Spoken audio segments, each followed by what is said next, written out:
The Long Way Around by Peter Handke.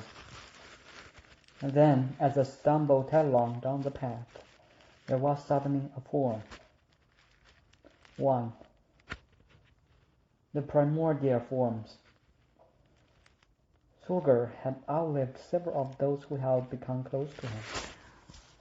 He had ceased too long for anything, but often felt a selfless love of existence, and at times a need for salvation so palpable that it weighed down his eyelids.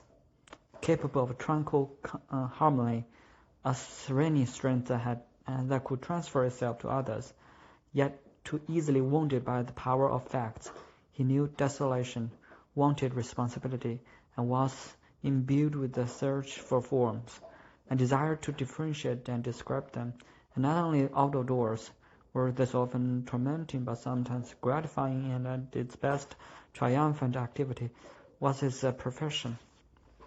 At the end of the working day, in the light grey gabled wooden house at the edge of the many Indian settlement in the far north of the other continent, which for some months had been serving him and his colleague Laufer as both laboratory and dwelling, he slipped the protective covers on the microscopes and binoculars he had been using alternatively, and his face still distorted by the frequent changes from short view to long view and back, passed through the episodic space created by the sunset light and the hovering woolly white seeds of the dwarf poplars, an afterward corridor as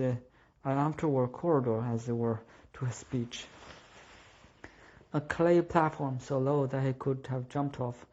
There began the immense realm of the glittering river, extending to the whole circle of the horizon, flooding the continental shelf from east to west, and then at the same time meandering northward and southward through the sparsely settled but not to all intents and purposes uninhabited lowlands, narrowed because it was the dry season and the glaciers had stopped melting. Behind first a broad bank of gravel and a shell, and then a muddy slope. The river, as Sorger's feet sent long, light sea waves beating against the land.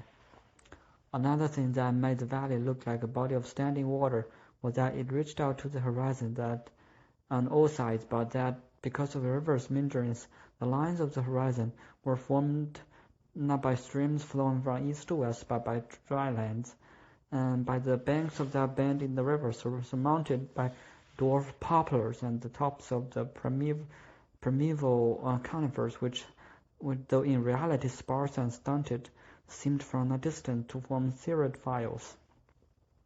True, this transparent lake, bounded on all sides by land that looked to be flat, flowed at a speed hard to estimate, silently and quite smoothly, except for the bounce-top-like lapping of the waves on the muddy beach. One might have said a foreign body filling the entire plain, mirrored yellow by the sunset sky, perceptible at first glance only as wetness, dotted here and there with island specks and sandbanks, the two lying flat on the hazy evening air, only the eddies that formed over unseen depressions in the sand and gravel riverbed, swiftly circling funnels in the otherwise metallic yellow surface, were not yellow, but, because of their sharper angle to the sky, a remote daylight blew from within which, amid the almost silent flow, all soft brook-like gurglings could be heard. Sorger was buoyed by the thought that the month he had spent observing this wilderness, learning its forms and their genesis, had made it his own private domain. Destructive as they may have been in the objective world, the force that went to make up this landscape, in becoming present to him along with the great flowing water, its eddies and rapids, without mental effort, through the perspective process alone, were transformed by their own laws into a benign inner force which calmed him and gave him strength. He believed in his science because it helped him to feel whatever place he was in, far from putting him off. His consciousness of standing on a flat beach, while the opposite shore, miles away and scarcely visible through the islands, was slightly steeper, and of being able to attribute that strange asymmetry to the rotation of the earth, gave him the feeling that the planet Earth was a civilized, home-like, and intelligible place, a feeling that made his mind playful and his body resilient. This state of mind was also favored by the fleeting thought that while popular seeds were drifting through the air, the pebbles on the riverbed were at the same time shifting unseen, rolling or slowly leaping over one another, enveloped in clouds of mud and propelled by waves deep below the surface, which he could have sensed rather than infer. Wherever he was, Sorger tried to experience many burlesque processes of this kind, which sometimes merely amused him, but sometimes amused him and filled his whole being. For some years, since he had been spending most of his time alone, he had felt the need to sense the place where he was at the moment, to know distances, apprehend angles of inclination, to gain some idea of the composition and stratification of the soil he was standing on, at least down to a certain depth, to supply himself by measurement and delimitation with spaces which were hardly more than forms on paper, but which for a short while at least enabled him to construct himself and make himself invulnerable. Sorger needed nature, but not only in its unspoiled state. In big cities, for example, he was satisfied to gain awareness of the scarcely perceptible asphalt-covered pumps and hollows, gentle rises and falls in the pavement of church floors of stone stairs, worn with the steps of the centuries, or visiting an unknown high-rise building, to fancy himself passing vertically through all the floors from roof to basement, and finally to daydream its granite foundations until in the end orientation and the breathing space indispensable to life endangered each other. He had the ability to call upon these parts of the world to which he had become accustomed in his work for help, or merely to conjure them up for the entertainment of himself and others, with all their specifications, their degrees of longitude and latitude, the light and wind conditions, their planetary conjunctions, as eternally peaceful in images belonging to everyone and no one, and betokening events still to be imagined. In every new scene, which might have at first sight seemed serviceable in its uniformity or picturesque in its contrasts, but in either case intelligible, this moment of naive familiarity was followed often indefinitely by a bewildered sense, akin to a loss of balance of once again confronting a mere stage set, and a familiar one at that, further intensified by the sense of guilt at being hereto out of place. In the course of time, it had therefore become a passion with Sorger, while enduring this first feeling of emptiness, to win back these quickly squandered places by observing and taking notes, unable, because he had long been nowhere at home, to recapture himself within his own four walls, after such touristic humiliation by regions of the earth. He saw each new place as his only hope. If he did not commit himself to it through hard work, there would be no refuge for him in the scene of his past. But then with luck, in times of exhaustion, all his localities joined together, the particular, freshly conquered one with those that had gone before, and formed a dome encompassing heaven and earth, a sanctuary which was not only private, but also open to others.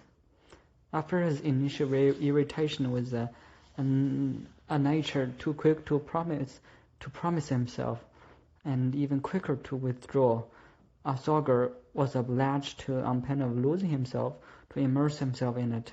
He was obliged to take the environment world seriously in the least of these forms: a groove in the rock, a change of color in the mud, a wind-blown pile of sand at the foot of a plant, as seriously as only a child can do, in order to keep himself, who scarcely belongs anywhere, who was nowhere at home altogether, for whom he had no idea. There were times when this cost him a furious effort at self-conquest. For whom was he keeping himself together? Sorger knew that in devoting himself to his science he was to some extent practicing a religion. It was his work that enabled him, time and again, to enter into relationships, to choose and be chosen, by whom, no matter, as long as he was choosable. Indeed, his study of the earth's forms carried on without fanaticism, but so intensely that little by little he gained awareness of his own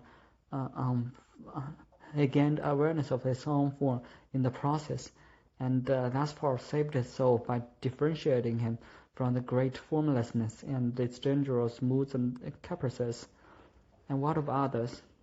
Thus far in his profession, Sorger had done no work expressly useful to others, and let alone benefiting a community. He had neither drilled for a well, nor predicted an earthquake, nor even contributed to a construction project by testing the solidity of the subsoil.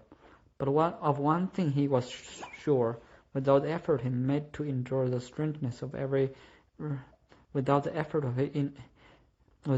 he had made to endure the strangeness of every region of the earth, to read the landscape with the available means and get an orderly account of its reading, he would not have been fit company for anyone. He did not believe in his science as a kind of a nature religion. On the contrary, his always measured practice of the profession was at the same time an exercise in trusting the world for the measured quality of his technical manipulations, but also for his personal everyday movements resided in his constant attempt at meditation, which sometimes made him fumble majestically about in such places as bathrooms, kitchens, and tool sheds. Sorger's faith was directed at nothing. When it was successful, it merely enabled him to participate in its object, and enabled him, who at such times was able, despite his frequent anguish, to feel like a real scientist with humor. And then, caught up in a gentle vibration, he would simply look at his world more closely. At such times of selfless tenderness, Sorger was not godlike. He just knew for a brief moment, but one that could be perpetuated with the help of forms, what was good and beautiful. He longed, it is true, for a faith directed at something, though he could not conceive of a God. But in moments of distress, he noticed that he positively thirsted to share in the thought of God. Did he envy the unflagging believers, the hosts of the already saved? In any event, he was touched by their freedom from moods, their easy transition between gravity and good cheer, their enduring, benevolent good extroversion. Often enough, he himself was simply not good, and to this he could not resign himself. Too often, he greeted some new project with loquacious enthusiasm, and almost immediately thereafter turned away from it in silent reversion, instead of responding to it once and for all with overreaching humor. Nevertheless, he could not hobnob with believers. He understood them, but he could not speak their language, because he had no language, or because he has exceptional states of credulity. He would have spoken a language foreign to them in the dark night of their faith, where there was no speaking in tongues. They could not have understood him. On the other hand, for all his conviction, Sorger never ceased to regard the linguistic formulas of the science as a hoax, the rites in which it apprehended the landscape, its conventions of description and nomenclature, its conception of time and space, struck him as dubious. Having to use the language that had grown out of the history of mankind to describe the different movements and formations of the earth still made his head swim, and often he found it quite impossible to take account of time along with the places he had set out to investigate. He suspected the possibility of an entirely different schema for representing the correlation between time and the geological formulations, and saw himself smiling craftily at the overturners of systems have always done, and he foisted his own little hawks on the world. And so Sorger his thoughts made playful by his after-work elation, was able, while contemplating the yellow wilderness, to sense the desolation of a man who, without facing the power of worms or rendered incapable of such faith by ignorance, might find himself, as in a nightmare, confronting this part of the world alone, his horror face to face with the evil one at the irrevocable end of the world, unable to die of loneliness then and there, since there would be no longer be a then and there, or even to be carried off by Satan, for even such names would have ceased to exist, but doomed to die of horror, for time too would have ceased to exist. The Flovia plain and the white flat sky over it suddenly looked to him like the two shelves of an open bivalve, emanating the terrible, the poignantly voluptuous seduction of those who have died since the beginning of time. Involuntarily wrenched away from his play, Sorger, as though he had been his own double, as though exposed for all time to whirling emptiness on his outcropping of clay, marl, and possibly gold dust, turned toward the civilized hinterland, where the bushy, light-colored tails of watchdog could be seen wagging in the shrubbery, where tufts of grass growing on the earthen roofs of Indian huts glittered, and where the eternally others, his name at the moment for his colleague Laufer, in mud-caked high boots and characteristic multi-pocketed jacket, a sparkling magnifying glass hanging from his neck, was standing on the topmost wooden step outside the gabled house, his face and torso still in the sun, in the first perplexity of return to a place where he only happened to be living, for time stiffly and awkwardly imitating Sorger's dance, like Sorger looking out over the great fluvial plain, smoking a cigarette, a strangely helpless figure, with the same pinched look on his face as the row of Indians lined up outside. The familiarity between these two friends expressed itself not only in charmingness, but in a politeness that was almost diffident. Subject was at the word to moods. The outburst of moodiness that might occasionally have done them good was not possible, though they were obliged to share their workroom. It was only at first they felt in each other's way. In the bedroom as well, the house consisted only of those two rooms, each as a place without need of planning. A certain neighborliness was taken for granted, yet it seemed accidental when they did anything together. Each went about his own affairs, and even in the house each had his own itineraries. They didn't really eat together. One might be eating a regular meal, the other would sit down with them, and the first would issue an invitation. "Won't you have a glass of wine with me?" If one wanted music, the other wouldn't leave the room. He would stay, showing no express interest, and gradually perhaps begin to listen, or even ask to have a piece repeated. Laufer was ire. Sorger, for all his impenetrable calm, was unable to the point of unstable to the point of indifference to, or even disloyalty. Both suspected or tacitly recognized what was bad in the other. Both were shrewdly aware that they were capable at any time of behaving like scoundrels or to someone else, but so precious had their companionship become to them over the years, never to each other. Each with his friend thought of himself as kindly, never as wicked. They were not a couple, not even by contrast. But in the course of time, even when separated, they had become partners, a team, though not unconditional allies. Each remained capable of friendship with the other's enemies.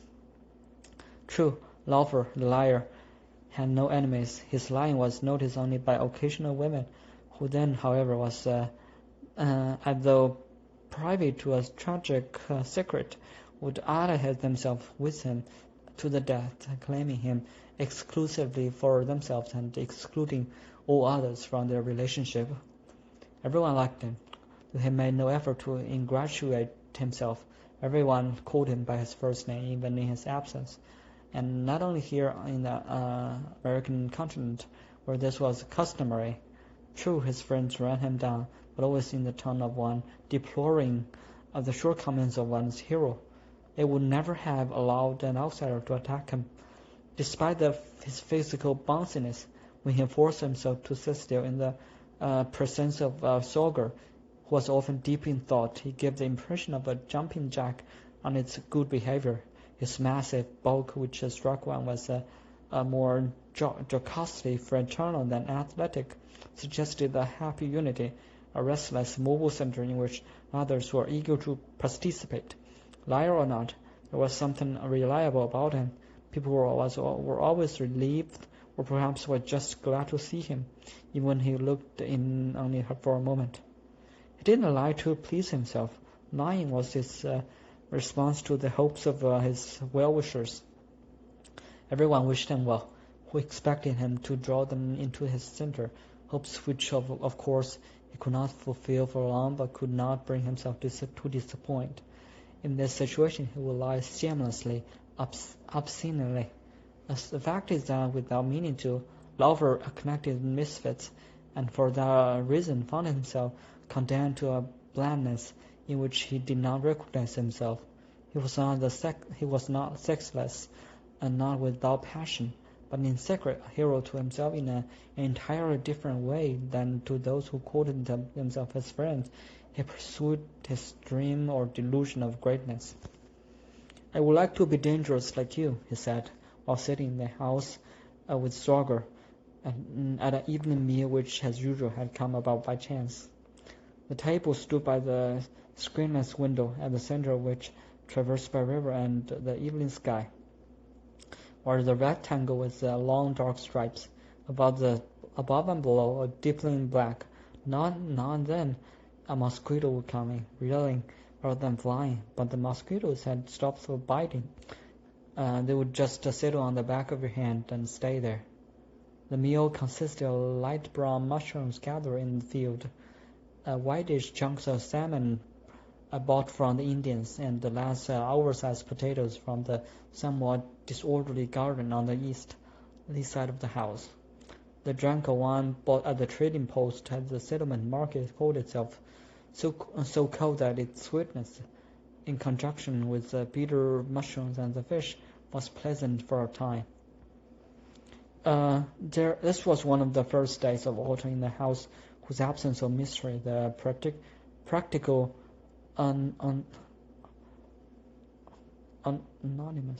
anonymity of its furnishings and utensils made for an easy home-like feeling. It was only when looking out, even absently, into the open that one was likely to know the exciting yet terrifying sensation of flight into the great north. And even without looking out, as you sat eating and drinking, a strange light might fall on the corners of one's eye and play unceasingly on the objects round about. Yet their intrinsic glow was manifested only by the incredible inner joy you felt when it came to you that you were far, far away on another continent. The black and white spotted cat that came with the house settled on the table after eating on the leftover fish. The wooden walls were too thin to allow of a window seat and looked out at the bushes on the riverbank, which were blowing furiously in the evening wind. Now and then its otherwise motionless head or paw would follow her contrary movement in the bushes. The surface of water was still yellow. The wind was blowing upstream, stirring up ripples that moved eastward as if the river were flowing in that direction. Only at the edges of the picture was a real current visible in great compact night-black swirls, which looked as if someone had thrown a mass of stripe into the water.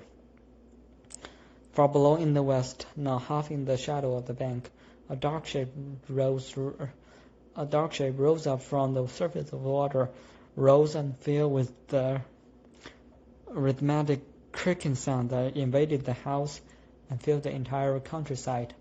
The water level was falling, and this was one of the last days on which the Indians could operate their big wooden fish wheels, which, driven by the current, filled with salmon overnight.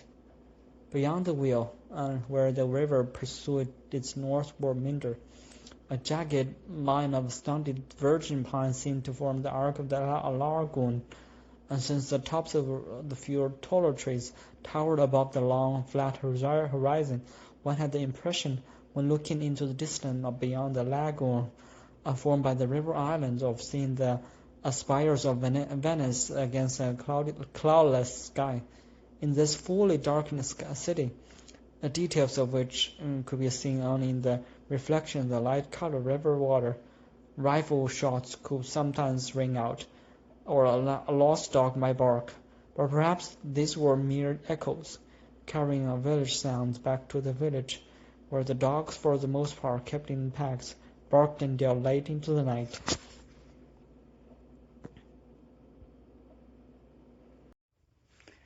A boat, in which no one could be seen because the occupants were kneeling or crouching, glided from the darkness of the lagoon into what remained of the light, trailing an inky blue wick.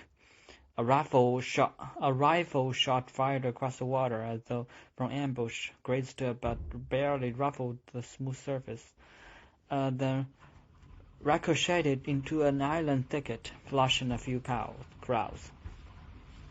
Early in the night, Sorger drove Lover's jeep along the rocky shore on his way to see the Indian woman who never expected him, but ministered to him, sometimes with good-natured irony, and sometimes even with a certain dignified satisfaction. Ahead of him, in the potholes, lay a row of no longer sparkling but still pale bright puddles, which seemed to merge with the likewise pale bright surface of the river. And this surface itself, broken here and there by sandbanks, was not self-contained, but melted without perceptible dividing line into the luminous strip of the sky, which covered the whole distant horizon, as though to symbolize the Arctic Circle. The thin black ribbon of cloud in it might equally well have been the furthermost islands in the Flavia plain, and the last stretches of bright sky framing those clouds might have been the westward flowing river. Sorger stopped. He wanted to capture this event in space and hold it fast, but already there was no more space before him, only a gently rising openness without foreground or background, not empty but ardently immaterial, alive to the pitch-black night sky above and behind it, and to the deep black earth beside and below him. Thoroughly aroused, Sorger tried to prevent this natural phenomenon and the self-forgetfulness that it engendered from passing, by frantically thinking the contradictory details out of the picture until perspective, vanishing points, and pitiful loneliness set in. For a moment he had felt the strength to propel his whole self into the bright horizon, and there dissolved forever into the undifferentiated unity of sky and earth. Driving on, he sat stiff, dissociating his body from the mechanism of the car, and barely touched the top of the wheel, as if he had nothing to do with him. Roads without names led past huts without numbers. Some of the windows were already covered with the sheepskins for the winter.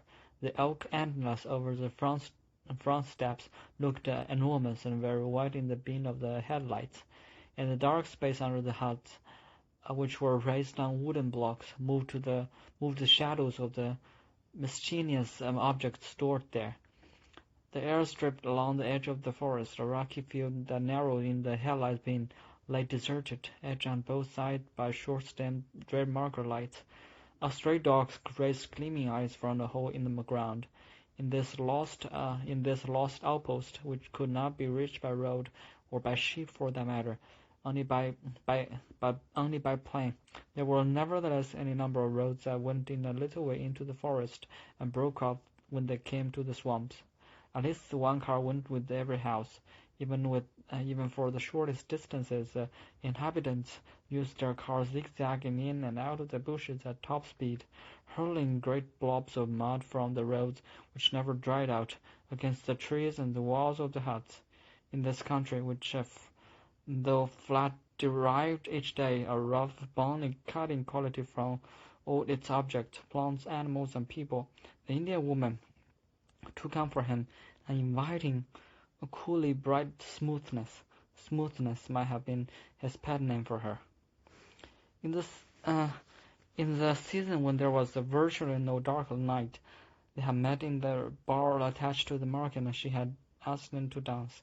At first, as she showed him the movements, her white, unexpected, delicate body had troubled him and roused him in a way he himself had not wanted.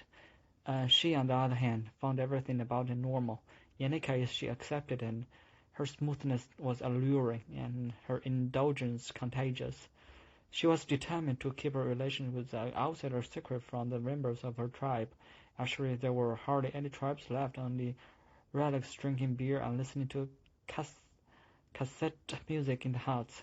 And the woods behind them, the great grave mounds of the old cemeteries. As the health department nurse in sole charge of the settlement supplies of medicine, she would otherwise had lost confidence of her people.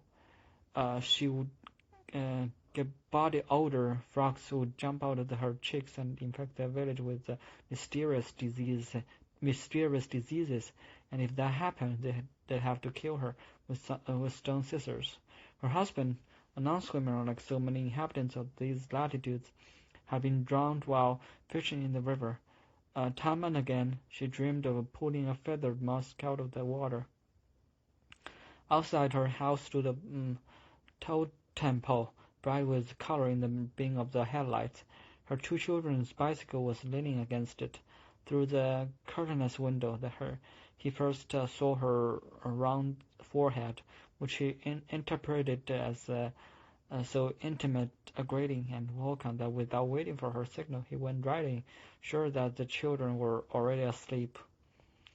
The one child, sexless in its deep slumber, had gently closed its mouth on the crook of the other sleeping child's elbow, and the large, half-darkened but not somber room seemed separate from the rest of the house, a place accessible only to them.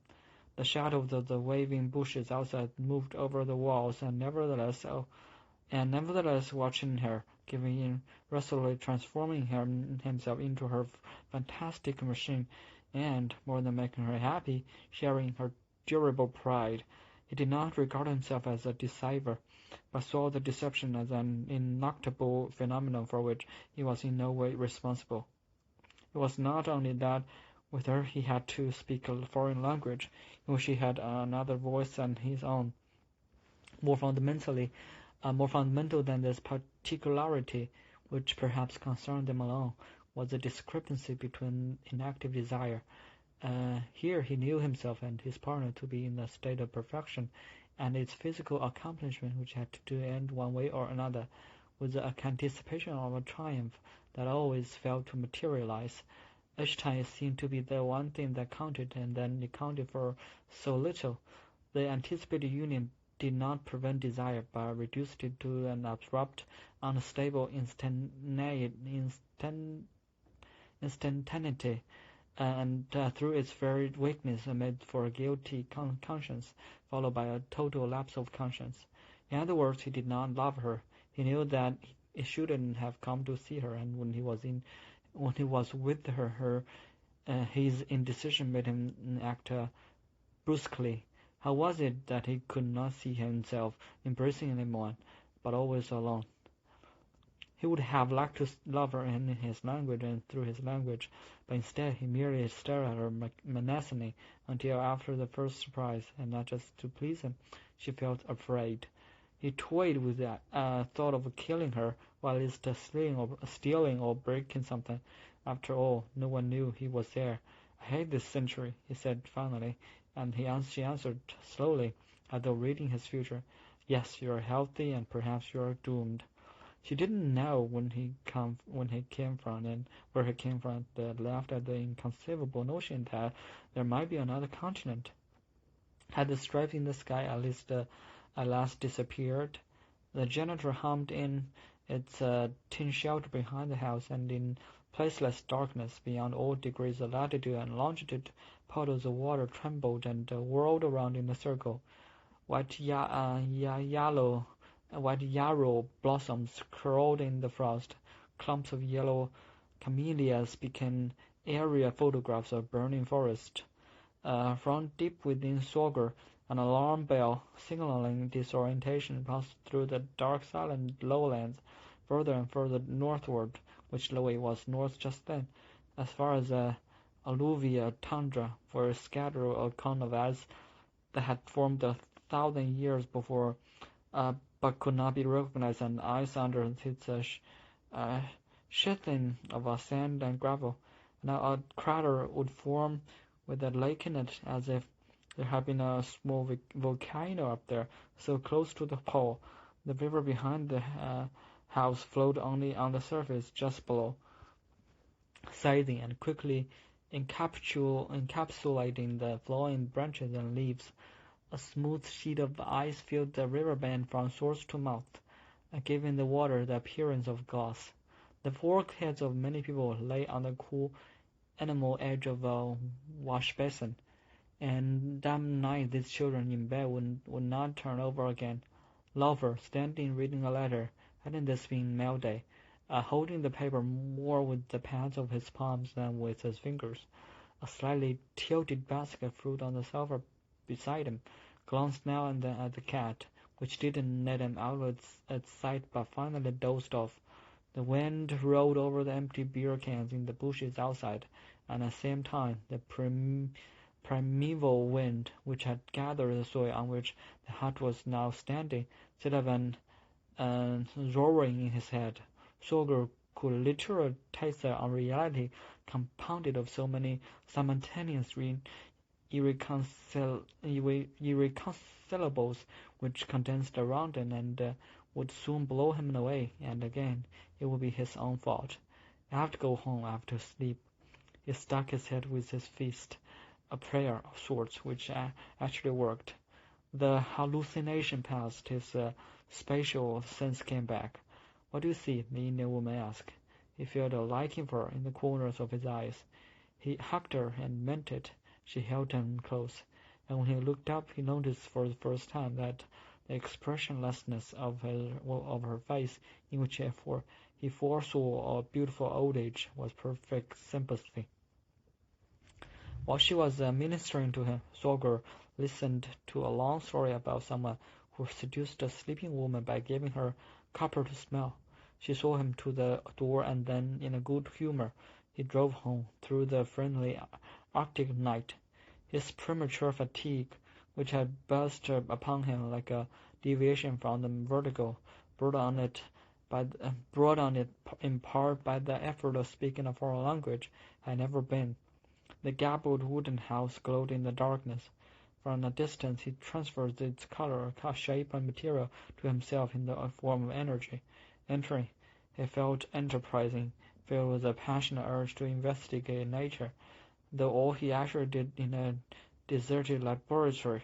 Laufer was already asleep in the other room, was to settle down with a glass of wine and, holding the cat in his lap, project a vision of order and clarity into the near darkness without and within. And at length, letting himself go in his own language, he said to the cat, "Reverend demonic animal, giant eye, eater of raw meat, fear not. No one is stronger than we are. No one can harm us. On the other side of the window, hostile water is flowing, but we sit here in our element. We have been lucky up until now. I am not entirely weak, not entirely powerless. I am capable of freedom.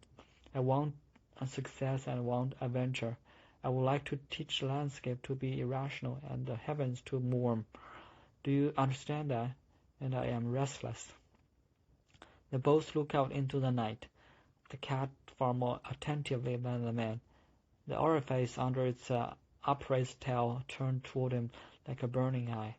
A wind unusual for the region thundered outside, and inside made the wood of the silent house creak.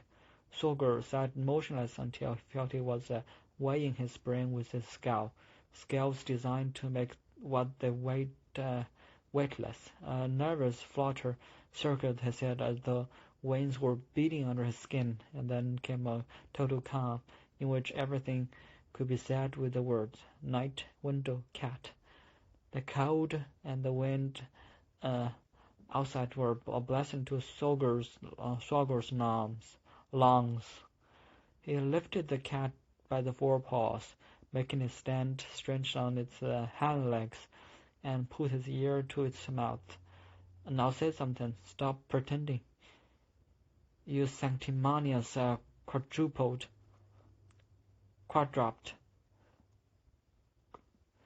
you parentless monster, your childless thief. Make an effort. Everyone knows you can talk." He held the little round skull pressed to his ear and stroked the body more and more violently, until his head was stroking the skeleton through the fur. A distressed cat didn't move. It scarcely breathed. Its eyes became round and glassy, and the man's image appeared in the slits. After a long while, it began to pant, and finally, along with the puff of warm air, poured a brief plant into Sorger's ear, expressive not of pain but of desperation followed by appeasement. Then on, it patted him on the face with one paw, almost like a domestic pet. "Absurd beast," said the tormentor. "Satanic creature of the night. A slavishly available metaphor." The cat scratched it, and then, when he let it go, used its knee as a jumping-off place and crawled under the carpet, forming a motionless bump.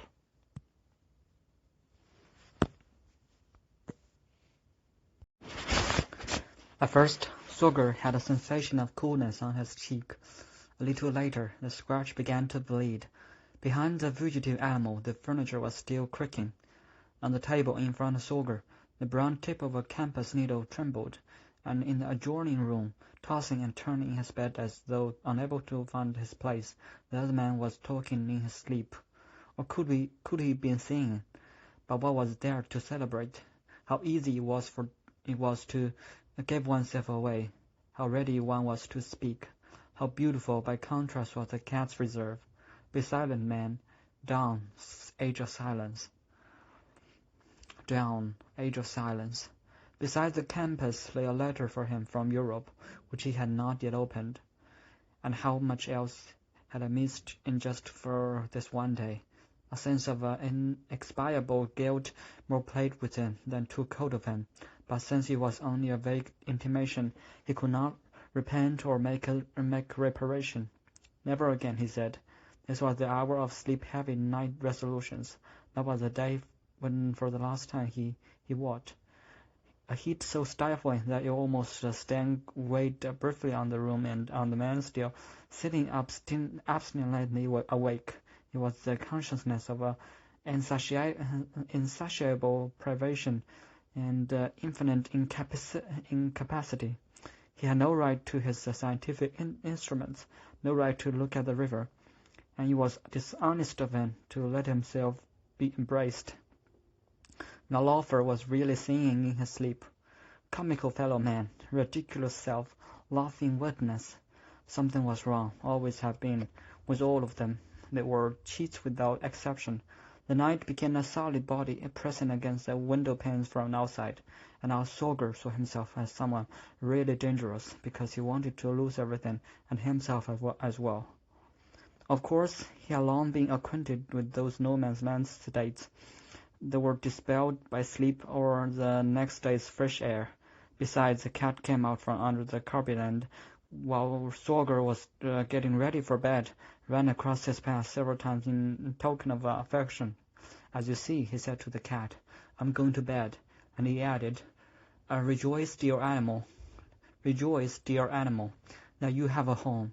In the storm, the house flew through the darkness, and Sorger looked forward to the morning light. If only I could live for a while with animals, They don't sweat, and they don't whine about their condition.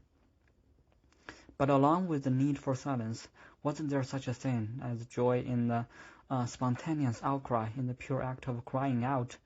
For, for not only did it demonstrate absence of guilt, it also restored the radiant innocence that one could live with forever and ever. Sorger had no outcry to make, not in any language. In his sleep, in his half-sleep, it became clear to him that another day had passed in which he had postponed something it would soon be impossible to postpone any longer. A decision was due, and that decision was in his power, or perhaps not. In any case, it was up to him to bring it about. Breathing deeply without moving, he saw himself striking a pose. He felt a longing for such a decision, and almost an indignant expectancy and impatience. And the strange, for Sorger, unprecedented, and at the moment of falling asleep not at all funny thing about the phenomenon was that in it he did not feel alone, but for the first time in his life felt that he belonged to a people. In this moment he not only represented the many, but committed himself to their demand, the demand that reunited them and gave them life, for a decision. For a moment he even saw the uniform window patterns of whole complexes of high-rise buildings as uncongealed expectation machines which had been let into those barren walls for this sole purpose, and not only to emit light or air. Unusually for him, in his half asleep, he had before him no uninhabited landscapes, but instead, very close to him, many passing faces, sorrowful and not at all plebeian. Not a single one of them was known to him, but taken together they formed the living multitude to which he belonged. Was he prepared for a decision? He didn't know, and would never find out unless he took the leap. But what decision? Now almost asleep, he saw but one answer, a silent picture of himself sitting in a small room in the tall building, a round-shouldered, hard-working public servant, and the composite window fronts beckoned to him from beyond a large body of water which separated him from everything.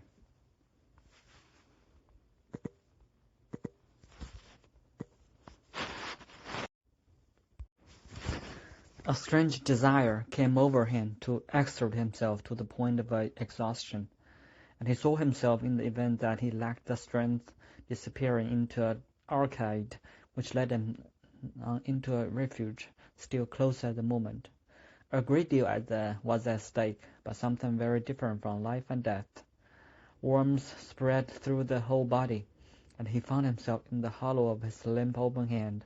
Contented, he was aware of his male organ, but without excitement. At the same time he felt hunger and greed. The cat jumped up on the bed and lay down at his feet, an animal in the house. The narrow cot was just right for him. In the next room Laufer was laughing in his sleep. Or was that he himself? The wind outside became a cloud, doubled up in her bed. The Indian woman was forgetting him, forgetting everyone, even her children. During the day in the township, his work made him one with himself and the landscape. But at night, asleep on his iron cot, Sorger remained alive to his remoteness from Europe and his forebears. What he perceived then was not the unthinkable distance between himself and another point, but himself as a distant one.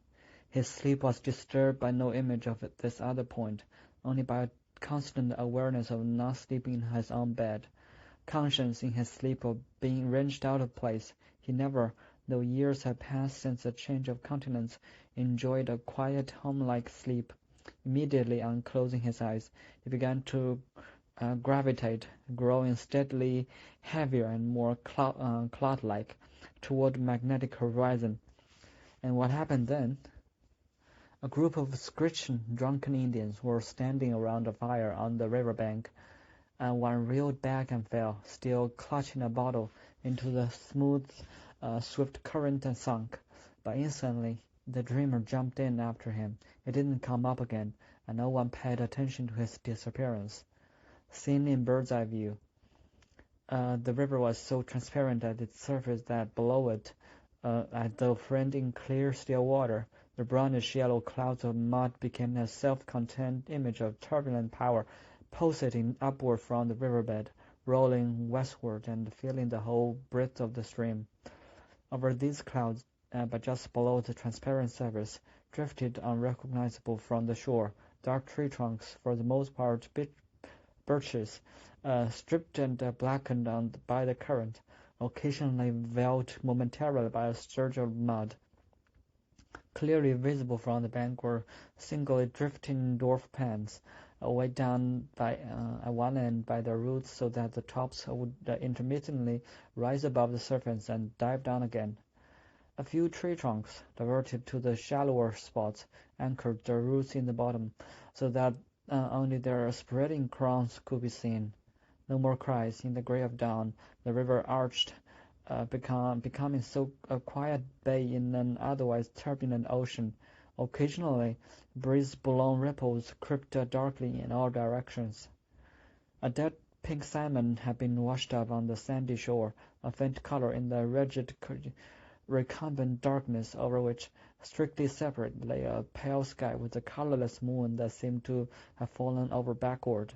The fish, which lay lopsidedly bloated on the sand, made muddy by the dew, as though tossed at random into the cold early morning landscape, seemed to form a companion piece to the bloated mounds enclosed by white wooden fences in the Indian cemetery on the far side of the huts, whose black and grey walls give no sign of life except for the humming of generations. The abandoned fire on the river bank was still smoking. Many of the countless paths that traversed the settlement did not even connect the huts with one another, but merely led around clumps of trees or into the woods, where they broke off or led into tunnels that might be fox earth. The village was surrounded by wilderness, and indeed the whole region, including the village, was largely wilderness. The area had never been cleared. Fields and meadows were unknown, and were all other features of a civilized landscape. Apart from construction sites, a natural relief over the earth's surface had rarely been tempered with even the wider roads followed by the irregularity of the terrain, which seemed flat only when seen from the air. And since most of the huts were raised on blocks, original contours of the earth had been preserved even in the built-up areas, in the little hollows, ditches, and humps under the houses. Although adapted to the rugged, primeval landscape, the houses scattered through and the woods showed no systematic relation to one another. They were placed higgledy-piggledy without regard for their neighbors, and many not only were far from the road, but also faced the other way. An overall view of the colony was nowhere obtainable, though it was known to be the only settlement far and wide. Each dwelling seemed to appear out of the void, as though nothing came after it. Only from the plain might one have unexpectedly discovered the design of an almost charming little town between river and virgin forest, a rectangular network of streets traversed by a diagonal avenue, a kind of Broadway, an ideal spot, civilized yet elemental, with here and there a brass doorknob sparkling in the morning light, while at the same time mist arose from the measureless light brown pine forest. True, this friendly, fertile-looking valley, the bushy little conifers, might have been grapevines, showed no sign of field or meadow, and the great overland road leading into the horizon was also absent. Except for the white wooden church, the gabled house was the tallest structure in the region. It alone had an attic, which the present tenants occasionally used as a darkroom. The gable was as useful as a landmark because even within the village area it was only too easy to lose one's way among the swamps and thickets. Sorger got up early, eager to be doing something. The sun had not yet risen, but the smooth pebbles on the shore road where he was standing were already glistening in a nearby sandbank, marked with the swollen lines composed of leaves, bits of branches and pine needles showed how the water level had fallen overnight. There was a nip in the air, but he wasn't cold. All kinds of weather made him feel good, as long as he could be out in the air and active. Even in his work, he preferred drawing to photography, because it was only through drawing that he came to understand the landscape in all its forms. He was invariably surprised to see how many forms revealed themselves in what seemed at first sight to be a dull and monotonous vista. A place took on meaning for him only when he drew it line for line, as faithfully as possible, without the schematization and omissions that had become customary in his science. And it was only then that he could claim that with a clear conscience, if only to himself, to have been there. As usual at that time of the year, the river valley was deserted, yet on the morning which might have arisen out of the depth of the earth, it seemed everywhere to have caught fresh fire from that short period, the turn of the century, when travelled by side-wheelers, parcelled out by trading companies, swarming with gold diggers. It had made its mark on history. All that had passed irrevocably into plastic sieves, from the phony trading post into miniature dock slates carved by Indian home workers, and inscriptions and tombstones, effaced more quickly than in other regions by radical extremes of the weather. But in this moment it formed a conscious,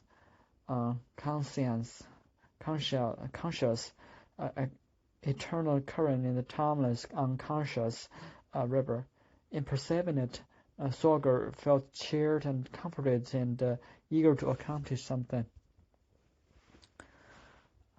The firm, smooth paper of his drawing pad for the alternation of thin and thicker lines, a drawing pencil sharpened to an asymmetric cone, and the beautiful first glow of a cigarette, a windless day in which the smoke did not fly away but sank slowly to the ground.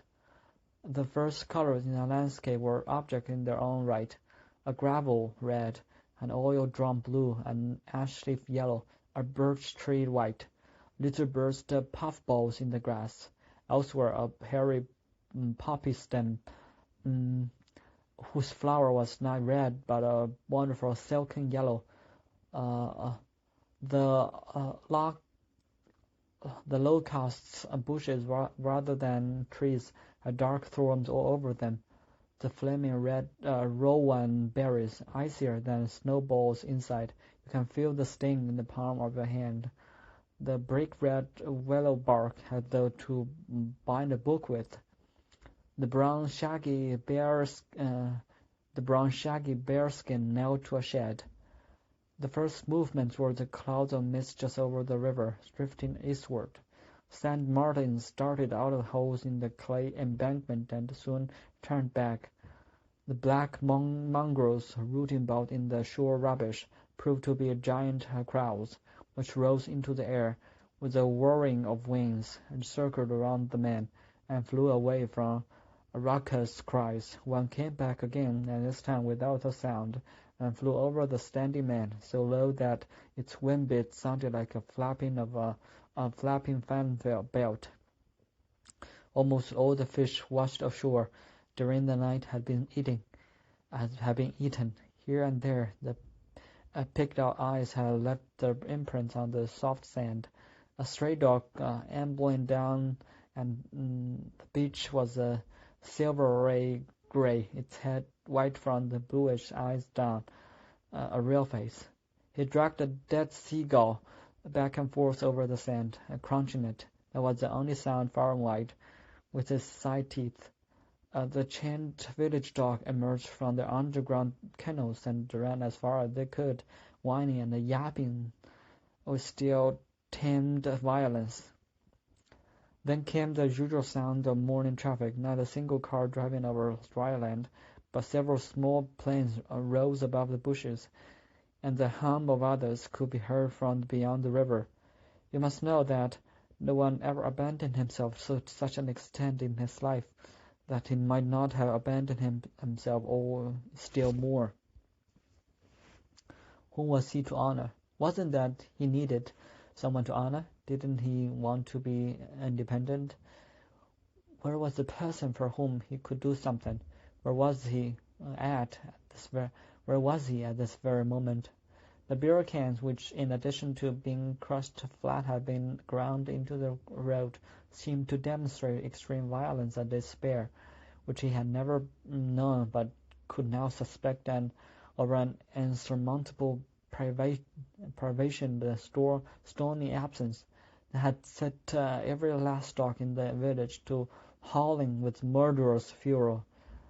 His colleague, a lover, already uniformed in his coat of many pockets and his high boots, was trotting back and forth in the background, playing basketball with himself with the help of a wind-blown net that had been fastened over the door of the house. Sorger started running, snatched the ball from his friend, and joined the game. Far away in the flatland the sun rose slowly, darkening the landscape with deep shadows, a darkness, or rather a gloom, which could persist all day, with barely shrinking and barely moving pits of shadow among the trees and bushes.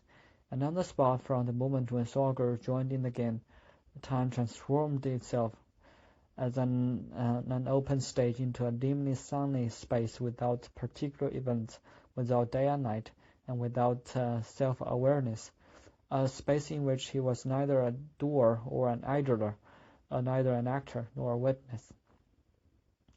Had just jostled his opponent, sniffed at the ball, breathed in the other's sweat and then his own, had once been grabbed around the waist and even thrust aside by the powerful loafer. But then only a few stray swallows, abandoned by their flock, white of belly, fatter and much smaller than elsewhere, were flying from their recesses to the shore, to far beyond the middle of the river, from where they darted back as though from a sacred boundary. They would repeat this long, short, two-stroke movement all day long, and day after day, occasionally meeting a gleaming white eagle flying along the river and going a bit of the way with it. This was a town of constant presence, constant wherewitherness, and constant habitat. The presence was an omnipresence shared by the once beloved dead, in which the most distant loves were sheltered and of good cheer in an accessible next door. The wherewitherness was a foreign country, where no one forced you to run away home or to emulate the habits and customs of the natives, and the habitat was the home and workshop quality of the whole region, where it was possible to live in privacy, free from servitude to habitual inner partitions.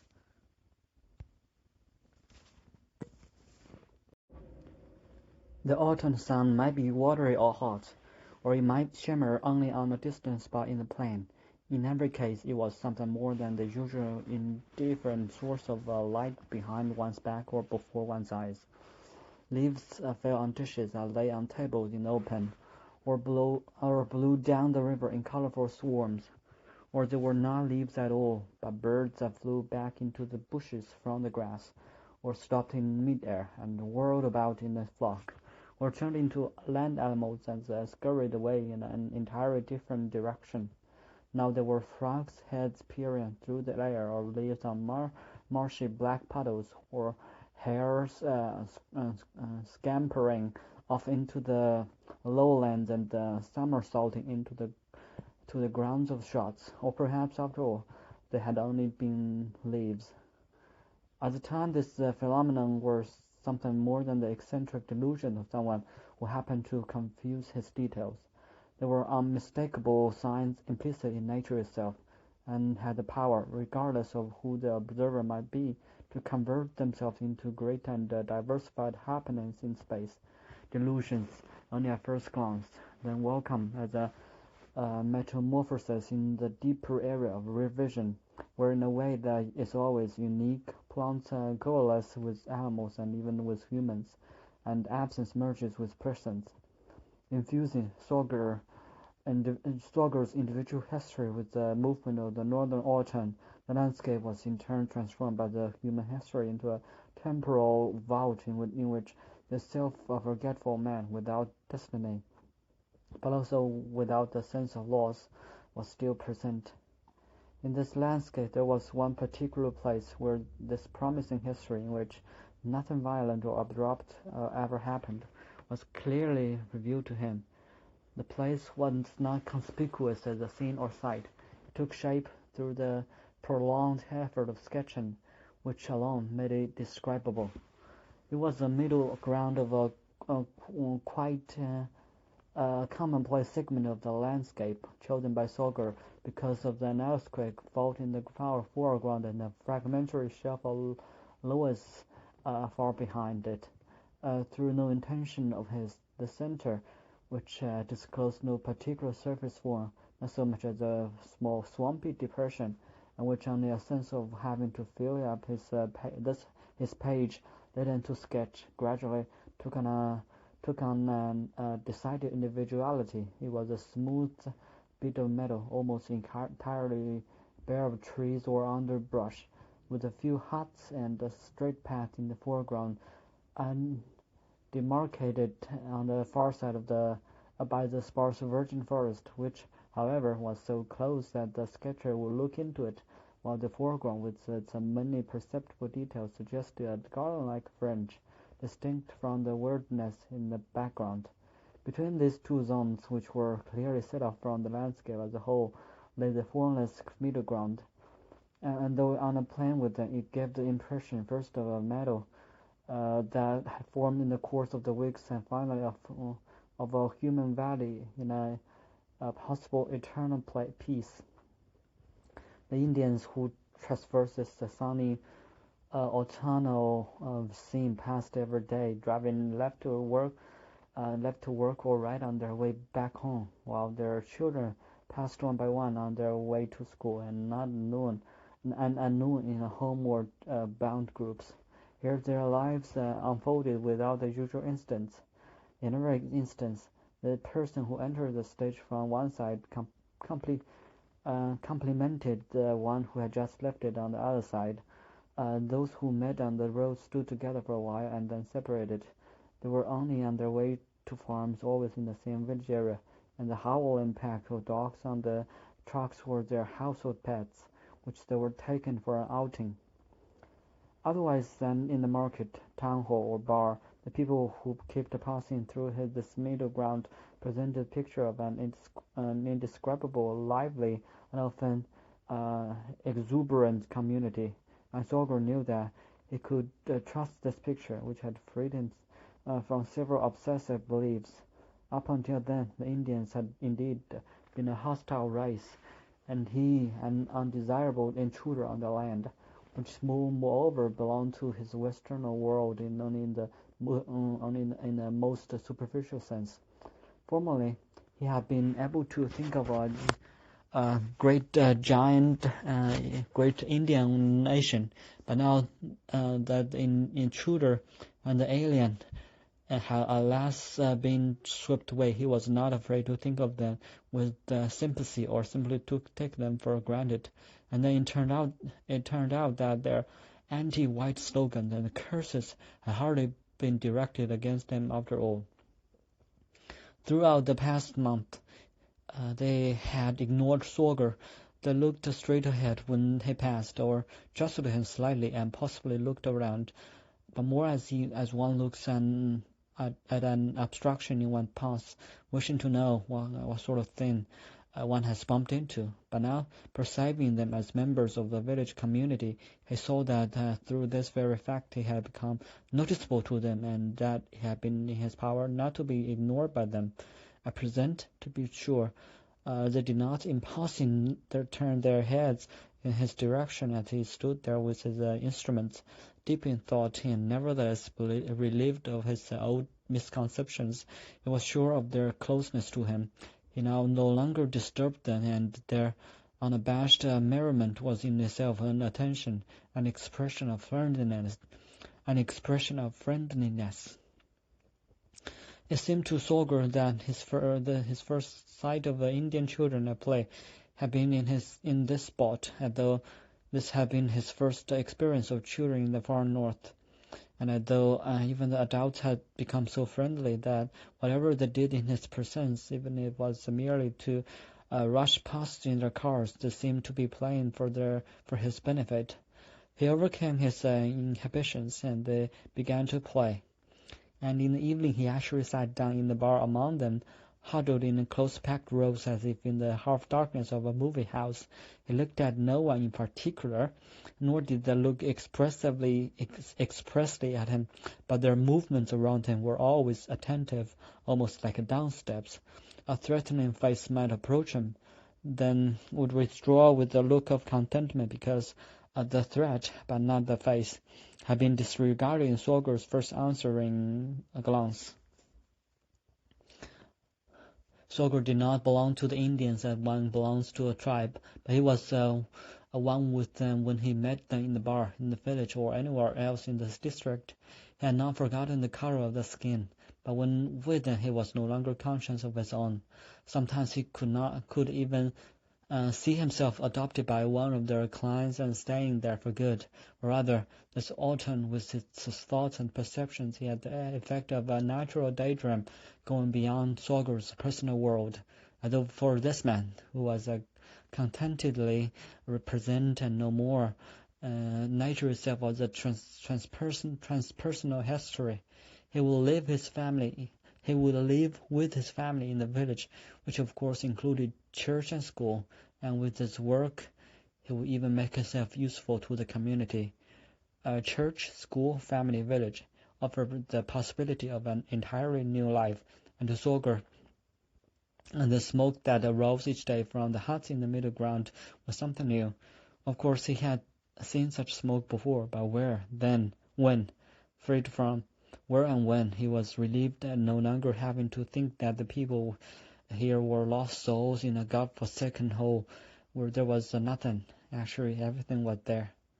Now he met the Indian woman without secrecy. He even introduced her to Laufer, though ordinarily he kept his dealing with women to himself. This is my girlfriend, and after that she came to the Gabble house now and then with her children, or by herself in the evening to make a third cards.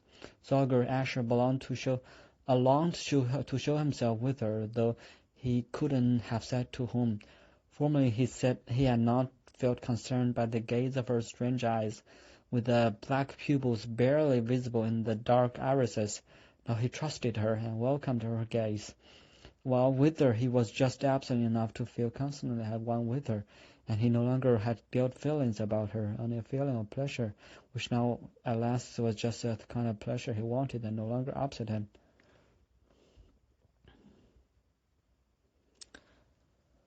Long ago Sorger had thought himself capable of happiness. This took the form of a brotherly light-headedness, which sometimes communicated itself to others. Since then he has ceased to demand states of happiness. In fact, he avoided them like the plague. Still, it had surprised him now and then to see how easily others could be happy with him. For a short time, this had given him the certainty of being able to live an acceptable life even at cross purposes with the times, but aroused guilt feelings because he made no attempt to make anything last. At present, however, he promised no future. He had ceased to be anything more than a stimulus.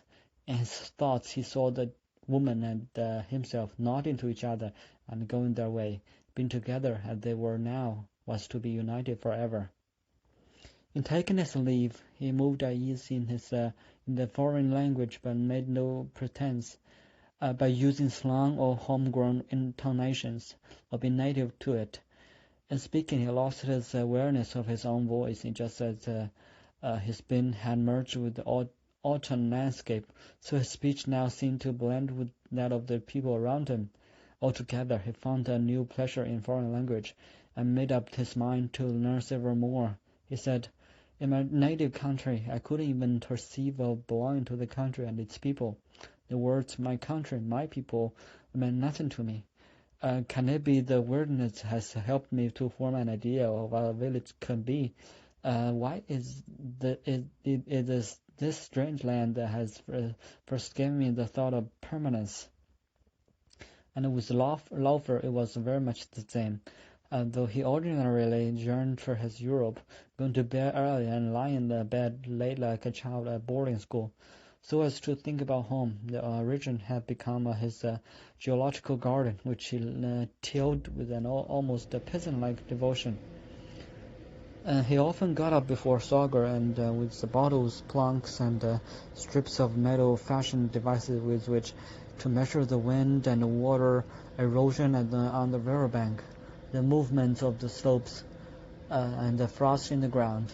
Laufer, the student of slopes, even forgot in the end, to lace himself up in the stiff professional garb that gave him, it is true, the look of a scientist, albeit a strangely uninspired one, and converted himself with a checked flannel shirt with white suspenders and light linen trousers, baggy at the top but tapering towards the ankles, into the rather bulky sort of a figure one was likely to meet in this region. What it built was chiefly sand traps of different kinds, horizontal with juxtaposed compartments, and vertical on several levels with which to measure the lifting power of the wind. He also made use of a sand bottle which buried in the ground, so that nothing protruded but a sand-catching device attached to the neck, with the opening turned toward the ground wind to avoid the mixture of secondary debris which could have masked the true movement of the slope. The conscientious Laufer attached long plank gutters to the rubber boxes he placed at the foot of the slopes, and in order to register the heel clicking, as he called it, of the stones in the subsoil of the slope, he sunk strips of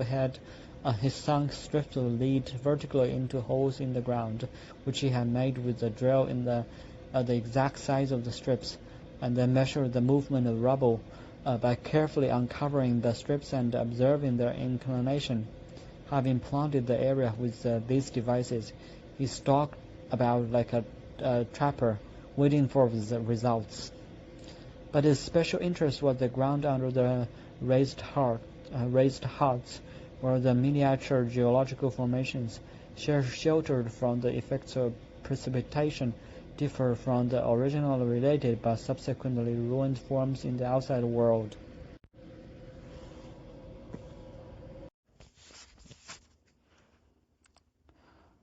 This little discovery had greatly excited him.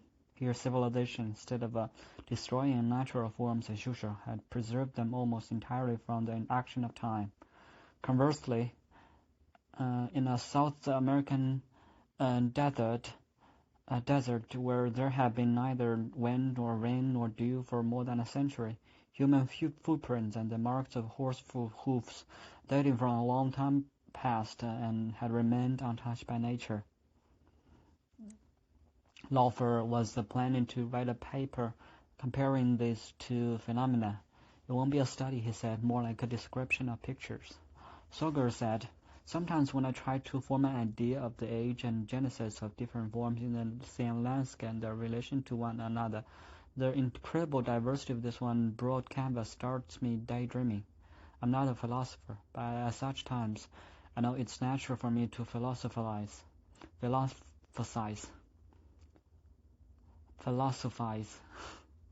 Laufer, I'm sure your thoughts in the matter are not what the professors will ask for, and there will be no place for us in a discussion among professional philosophers. I, for my part, can boast only momentary bursts of philosophical imagination, and these exclusively for my own benefit. My science gave me daydreams, and no one else could equal even in his sleep. Sorger, then you should have things to tell me. Laufer, about the landscape? Sorger, about the landscape and about yourself. Accumulation of passion, enjoyment of elder, the joy of just living somewhere, discover pleasure in study, enjoyment of my body and its needs, even its mere activities. Nothing more to desire, no harm in that. Nothing supernatural about fulfillment, no thought about out of existence, but stripped of individual meaning. A feeling of constant warmth in my head, no personal or purposive or predigestive thoughts, breathless, and then breathing deeply.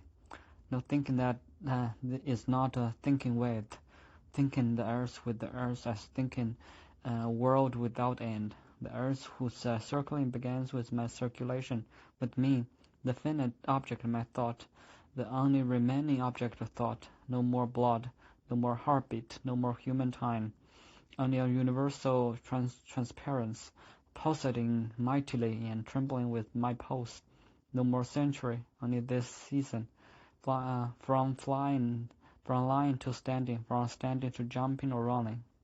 The joy of talking and arguing, loath to play, but glad to watch others play. Strong wind, but not a leaf falling from the birches. Moment of stillness, then a light breeze, and the leaves fall to the ground in swarms. On a dead arm of the river, a serried flock of gulls drifting as slowly as a cloud. White crow droppings on a dead fish stuck with red willow twigs. Empty cartridges hissing in the gravel. Shots everywhere. Shots elsewhere. His house shirt is hanging on a chair. The low-lying sun shines through the topmost buttonhole. The room cowers in the shadow of passing bird. Greetings, yes, smiling dead. Greetings, yes, smiling dead, but only my own memory smiles behind my forehead, too weak to bring back the dead, which turn up for a moment in the form of a lopsided sacks, river, house. Just back from work, my friend is standing outside in the open window frame, leaves circling in the puddles, blades of grass. They too look like fallen leaves. The day preceding Sorger's departure from the northern lowlands was a holiday, the anniversary of the discovery of the continent. It was almost mid-October. In the morning the water clicked against a narrow frieze of ice growing out of the river bank. A bristling snow crystal lay on the ice. The many little lumps of snow on the surface of water were drifting gulls. Beside an abandoned tumble-down hut there was a birch tree.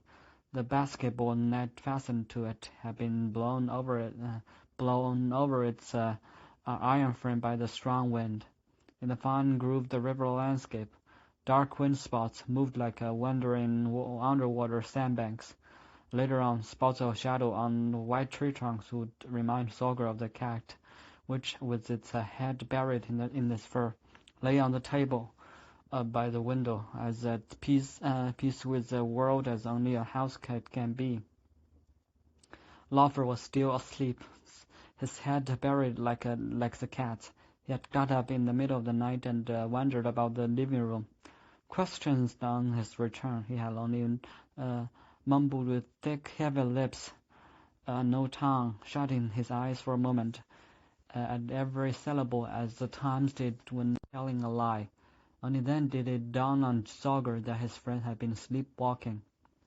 Now it looked as if he would sleep for a long while, and meanwhile the wind piled up on his sand traps. Gazing at him and the cat at the window, Sorger recovered his feeling for the passage of time and realized that he had been absent from his weightless existence the last few days, which seemed to have passed from him after his time. In all the images which had played without violence on a middle ground, without birth or death, he had lacked not the feeling of himself, but awareness of himself as a feeling of a form, and this he acquired now, for at the sight of his friend lying doubled up in bed he became aware of his own beholding, saw it in the oval of his own mortal eyes, which had just begun to capture the essence of the pictorial. Consciousness was the feeling of this form, and the feeling of form was gentleness. No, he had no desire to cease to be. Sorger had gone outside with the cat, which was following him and seemed that day to know a thing or two. On the beach, sticks of drifting wood had been set down, or perhaps been accidentally washed ashore. in a circle. It occurred to him that the Indians might have made these circles to demarcate themselves from this holiday and what is commemorated, and at that point the whole settlement struck in as a sacred magic circle in which he, now initiated, was making his last rounds. And true enough, totemic signs had been painted here and there along the ministry road. The tire marks in the mud might also have been signs in a sacred Indian picture script, and the white spreading elk antlers in the top of the wooden privies may have been there to mock the foreign intruder. Yes, we are open on a national holiday. This conventional formula on the door of the market had a strangely unconventional meaning. A passing police car paraded the closed, anonymous faces of an occupying power, at which the natives merely encouraged their dogs to bark. Rounds and Mondre, said Sorger to the cat, who was following him at a distance, stopping now and then. The children were in the schoolhouse. He saw them sitting behind tinted glass in the long, low building, but he couldn't make out their faces, only the rows of round, deep black head-tops, which were suddenly very dear to him. Someone played an American Christmas carol on a flute, not practicing, but evidently bangling it on purpose. A child came to the window and popped his bumble gum as the soldier looked up at him. Turning into a town hall, he lived, as he had often done, through the warrant book chained to the wall. Many of those wanted were used to living in the open and were tattooed with the words, "Born to lose." He turned to the cemetery. Almost all these people had died young. The ground was bumpy with fallen pine cones and spotty with clumps of white mushrooms. He stepped into the wooden church to rest. Leaves had blown between the chairs, and even over the lending library of volumes spread out on the table. A book of music lay open on the harmonium.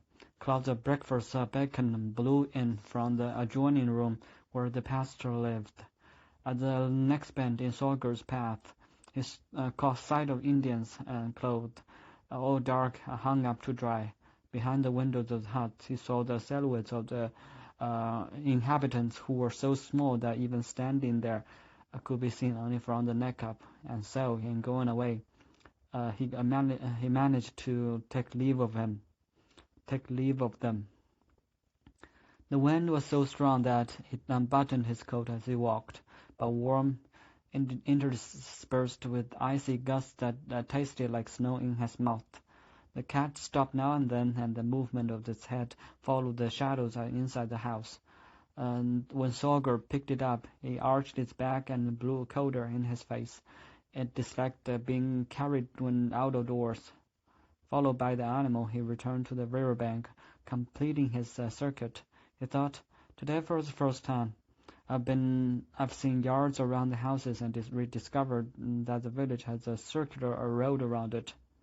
The water level had fallen so far of late that this summer a number of small ponds had formed between sandbanks, and the water whirled about in the as though churned up by captive fish. Here too, in a circle, though there was no one to be seen on the river, echoes of human voices came to him from all sides. And Sorger saw the village population, a great water family, gathered, as it were, head to head at the bend of the river. This whole river valley, from source to mouth, nowhere else but here was a river valley worth mentioning. This, indeed, was the only place worth mentioning in the whole world, and that was the message of the lines, which the sinking water seemed to have written in sand. The sounds that echoed from the river were Indian sounds, yet it seemed to Sorger that he was listening to his own language, indeed to the dialect of the region where his forebears had been at home. He crouched down and looked into the eyes of the cat, which shrank back from him, and when he tried to caress him, it seemed to find this so repellent here away from the house that it fled with movements rather like those of a fleeing dog. The dried shore mud at the feet had broken up into a far-flung network of almost regular polygons. As he examined the cracks, they began little by little to work on him, but instead of a fragmenting him like the ground. They joined all his cells into a harmonious whole.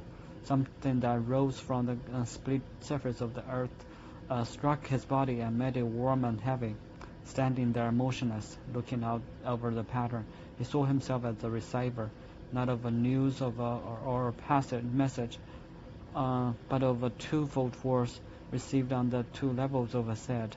On his forehead, he felt the bone disappearing, simply because he had no other thought than to expose this obstacle to the air, and the surface of his face from his eyes down seemed once again to acquire the characteristics of a face, human eyes and a human mouth, each for itself but not separated by consciousness, and he actually felt that his lower lids had become receiving screams. His head bent lower and lower, yet the meaning was not despair but determination.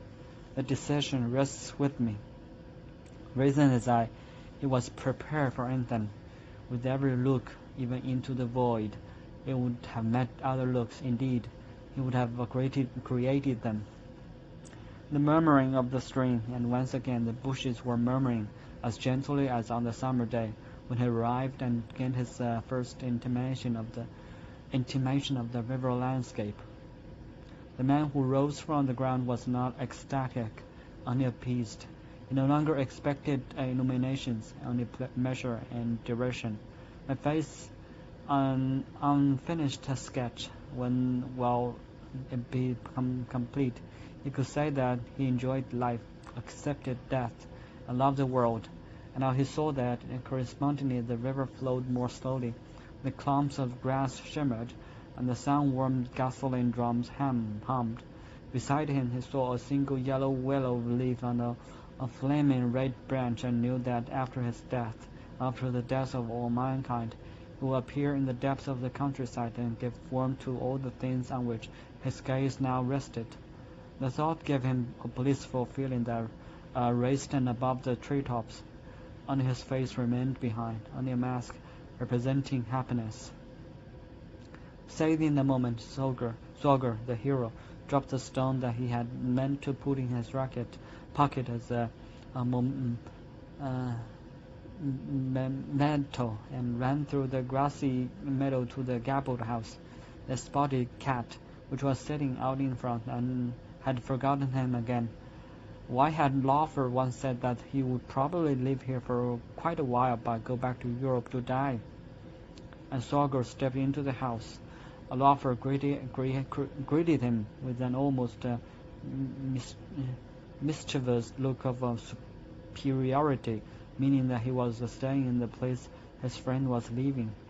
He was wearing white woolen socks and a bunched-up shirt. A checked handkerchief and a pair of gloves were dangling from his back pocket. He might have been mistaken for a native. All Sorger's ideas dispersed. He would somehow have to take his leave, and that dismayed him. If some people could go away while others were sleeping, why wouldn't it be possible to go away without consciousness in one's sleep? Then suddenly this thought, tonight we shall celebrate the departure, and in the grey of dawn, while you are still lying in bed, I shall take the mail plane.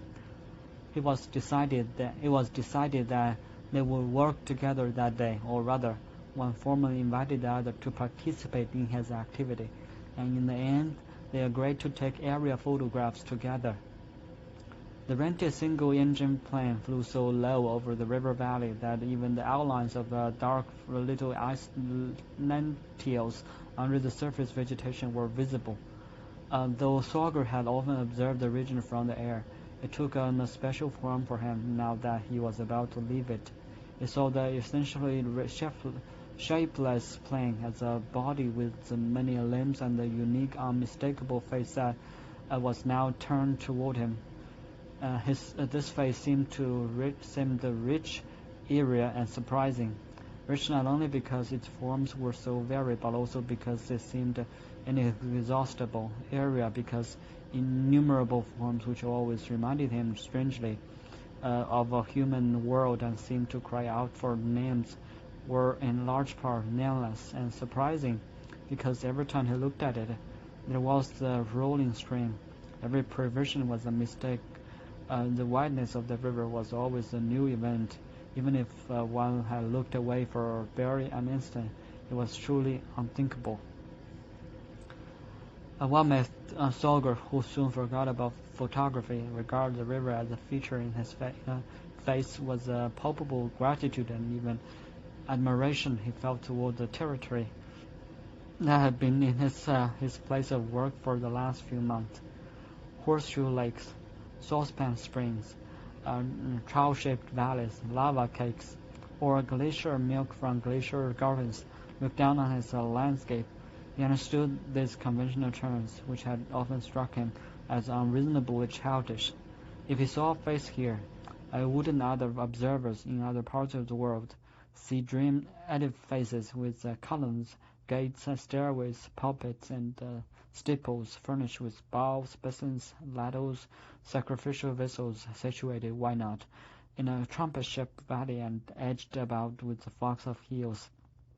And at the moment he felt like adding friendly epithets to the scientific names of these formations, for the few names on the map were derived either from the region's brief history as a gold miner's Mecca,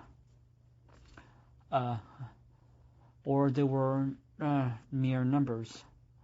The few Indian names had an archetypal ring: the Great Crazy Mountains to the north of the Little Crazy Mountains, or the great unknown brook that ran through Little Windy Gulch and ended up in a nameless swamp. Although the river was forbiddingly cold even in summer, Sorger suddenly had an image of himself happily bathing in it, swimming and diving under. Hadn't rivers been embodiments of the gods in olden times? Beautiful water, he said, and realized that he had given the water a name. He would never have expected to love this landscape, or landscape in general, and along with his surprising affections for the river, he felt his own story, felt that it was not ended, as his nightmares had often and even opinions might have led him to suppose, but was going on as patiently as the flowing water. As he gazed at the richness of his landscape, the realization that he himself was immeasurably rich awakened him like a cannon shot, and urged him to give his riches now and forever. For if he didn't, he would suffocate. His next thought was that he would now be able to handle his long-planned dissertation on special configuration, and he said to Laufer, who had explained his aerial photographs, his camera to the pilot, and to whom the pilot was explaining his flight instruments, "I'm going to treat you to a telephone call to Europe when we land."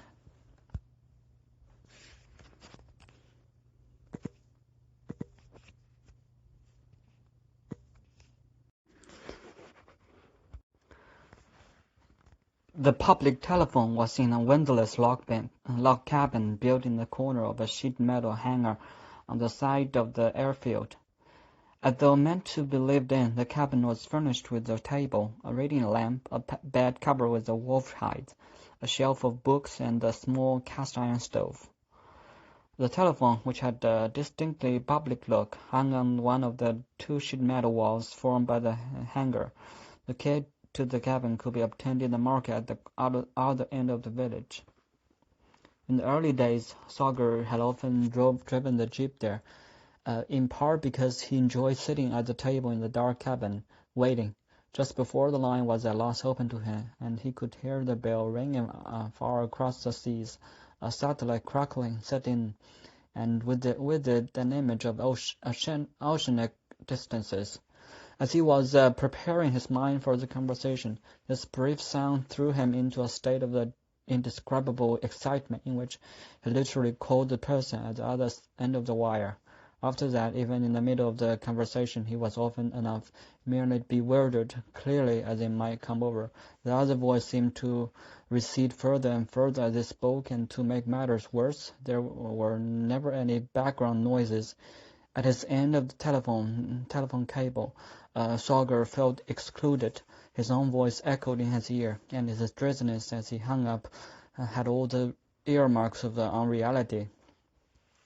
Consequently, Sorger, who was nevertheless attracted more and more by the strange room, had gradually got into the habit of taking Laufer to the telephone and of drinking wine and playing chess with them while waiting. It had even become customary for Sorger to invite his friend to a phone call, whereupon Laufer would invite them to come along and listen. In Europe it had long been day, while here they sat in the little cabin in the hangar in the far-flung night. The only sound was an occasional clicking inside the phone, which, however, was meant for someone else in another township, another numbered square of weirdness. When the call came through, Laufer became absorbed in asking questions, answering, or reporting events. Sorger didn't listen to his words, but just saw him wedged into the corner, clutching the phone, all speaker, all listener. At such times, his friend cast off his almost bashful one mind to another attitude and gave him a hint of who he was. This last night in 8 Mile Village was to prove adventurous for Sorger, though nothing in particular happened. Thoughts rose up which had long been turning over in the back of his mind, but now became more distinct. They concerned a duty, not a neglected duty, but one that had gradually fallen due. And because his duty would call for actions that he was still unable to imagine, it seemed to him, though without precise images, that this was the first night of an adventure. Sorger, who sometimes felt drawn to cooking, made dinner for himself, his friend, and the Indian woman. Afterwards, the three of them sat around the table, playing cards with a new fresh-smelled deck that the woman had brought as a farewell present. The figures on the cards were ravens, eagles, wolves, and foxes. The joker had an Indian face in the middle, and all those animals formed a circle around it. In the gabled house there was a chandelier with long, thin glass pendants, in the light of which each one examined its bright, tranquil hand of cards. The doors to all the rooms were open, including the one leading to the attic dark room, and the lights were on all over the house. The cat was sitting glassy-eyed on Sorger's packed suitcase, twitching its ears and from time to time moving its tail from side to side. It displayed its claws as if they were fingernails, drew in its forepaws, and finally fell asleep. Laufer's chin shone. He had on a white silk shirt and a black velvet vest with gilt buttons. Elastic armbands gathered in the white sleeves, and for the first time since his arrival he was wearing the low shoes he had brought from Europe, which could occasionally be heard creaking under the table. Up until then, they had been occupied only by shoe trees. He had snipped the hairs in his nostrils and was sitting up straight, never throwing cards, but always setting them down gently. He took an innocent pleasure in winning, and lost with great dignity. He seemed perfect, with his inner composure and outward splendor. Though they were sitting at the table without beginning or end, their circle seemed to start with the Indian woman. She was not to the left or the right of the man. No, they were at her side. Initiative was with her. Her movements in playing resembled those with which she distributed medicines when at work. A deft, nonchalant, continuous, many-handed giving. The way she had made up and decked herself out, she was no longer Indian, but a dark, dangerous machine in radiant human form. As soon as she lowered her human eyes to a card, the eye of the machine stared from the back-rimmed vault of her eyelid and held the room in its gaze.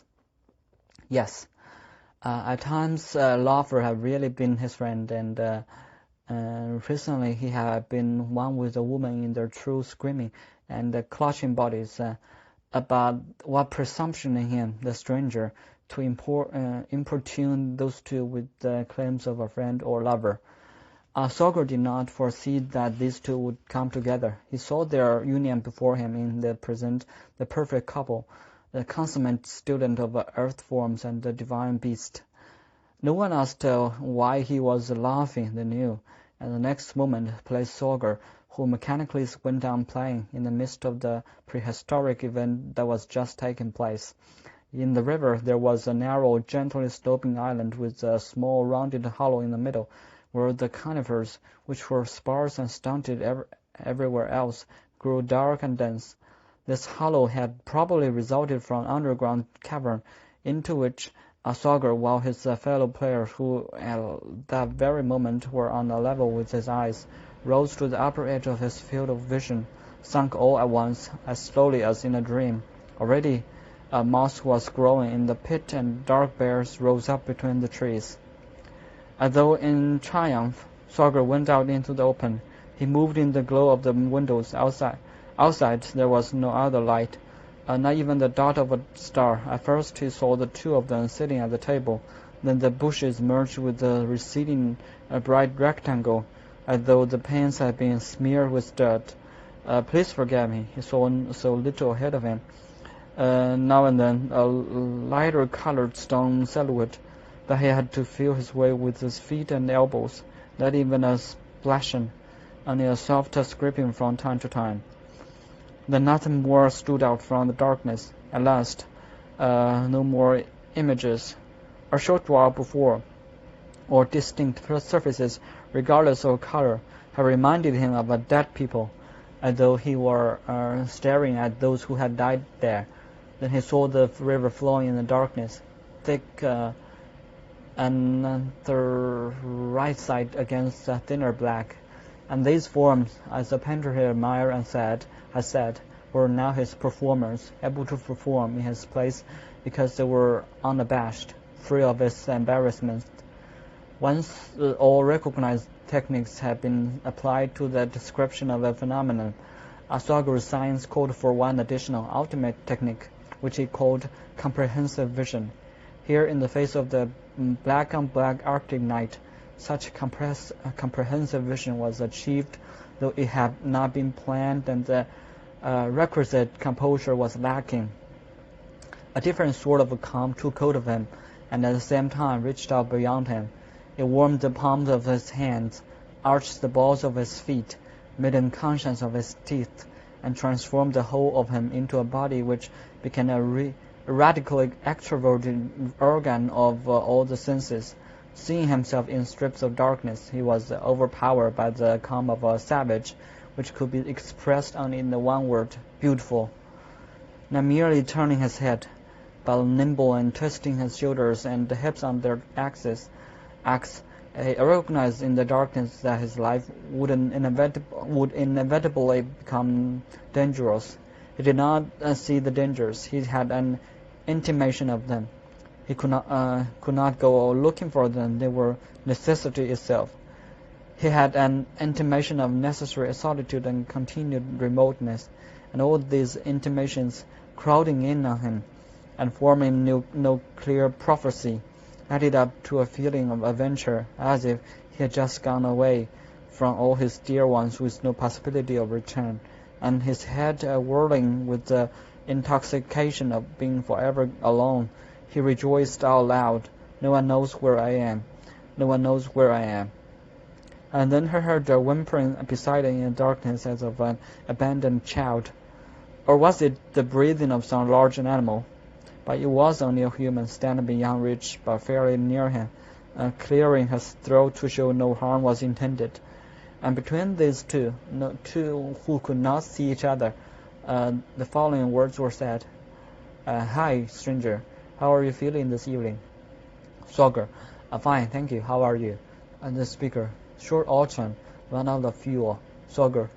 Isn't there a wood pile down by the river? The speaker. Good river. A fine summer. Long winter. Could you spare a quarter, mister? The speaker. God bless you. Man. Green northern lights. Yellow around the edges. Where are you from? Sorger. Europe. The speaker. I'm going to tell you something. Never look at the snow too long. It can make you blind. That's what happened to me. Want me to tell you something else? Sorger. No, thank you. You're welcome, my friend. Don't eat too much fish. Enjoy the rest of your stay here. Take care. Have a good time. A pleasant trip. Touch home soon. Sorger heard the speaker, whether Indian or white, man or woman. He couldn't be sure. Moving off in the darkness and sure of the way, sure of his direction, his body, he ran back to the village and the gabled house. The other two were standing at the window, but didn't turn their heads in his direction, as though they hadn't even noticed his absence, or as if he had already been so forgotten that he would have to breathe at them. Over the Indian woman's shoulder, two glossy fox eyes stared at him. No more talk. For a last time, the smooth Indian and the smooth woman drew him to her with both her hands, pushed him away with a little laugh, and graced him with a look of astonishment in which her whole face seemed to expand, though no part of it moved. But Sorger had thrown his arms round his friend, who had taken his place beside her in the goodbye line, and in the end gone dutifully to bed in the next room, which was suddenly freezing cold. In his sleep, Sorger kept waiting for someone who didn't come. Once he woke up and saw the cat crouching in the corner of the room. Monumental little beast, quietly addressing the cat. He coaxed to him. It came and laid its head on his knees. The cat wanted to live, and Sorger wanted to be forgotten by his best friends and perish. Unthinkingly, he addressed the cat as a child, loved it, and named his loved one with its color, black and white. In a dream, Sorger's brain became a map of the world, and then when he woke up, he was a mound of earth with a lot of stone in it. In the grey of dawn, so Laufer was lying in the supposedly empty room, a malignant grimace with closed eyes, holding his suitcase. Sorger passed the absently staring cat, which now gave no sign of knowing him. He left many possessions in the house. Let's get out of here. At sunrise in the mail plane, Sorger saw the yellow foliage of a lone birch smiling out of the endless virgin pine forest, thought of the Indian woman, and sat up straight with directionless curiosity, which soon changed to a feeling of hunger, not for anything tangible, but for whatever might be coming.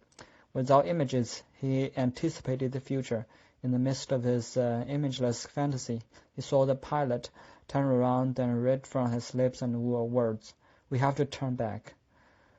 The reason for turning back was the first snowstorm of the winter on the high plateau beyond the southern mountain ranges, where the larger settlement where one could change to a jet was situated. Even as the pilot was looking back, the landscape changed its face. A round swampy lake became a hypnotic stare, meaning little rivers took on a dance of covering aquatic plants, and a sparkling of water could be seen only here and there.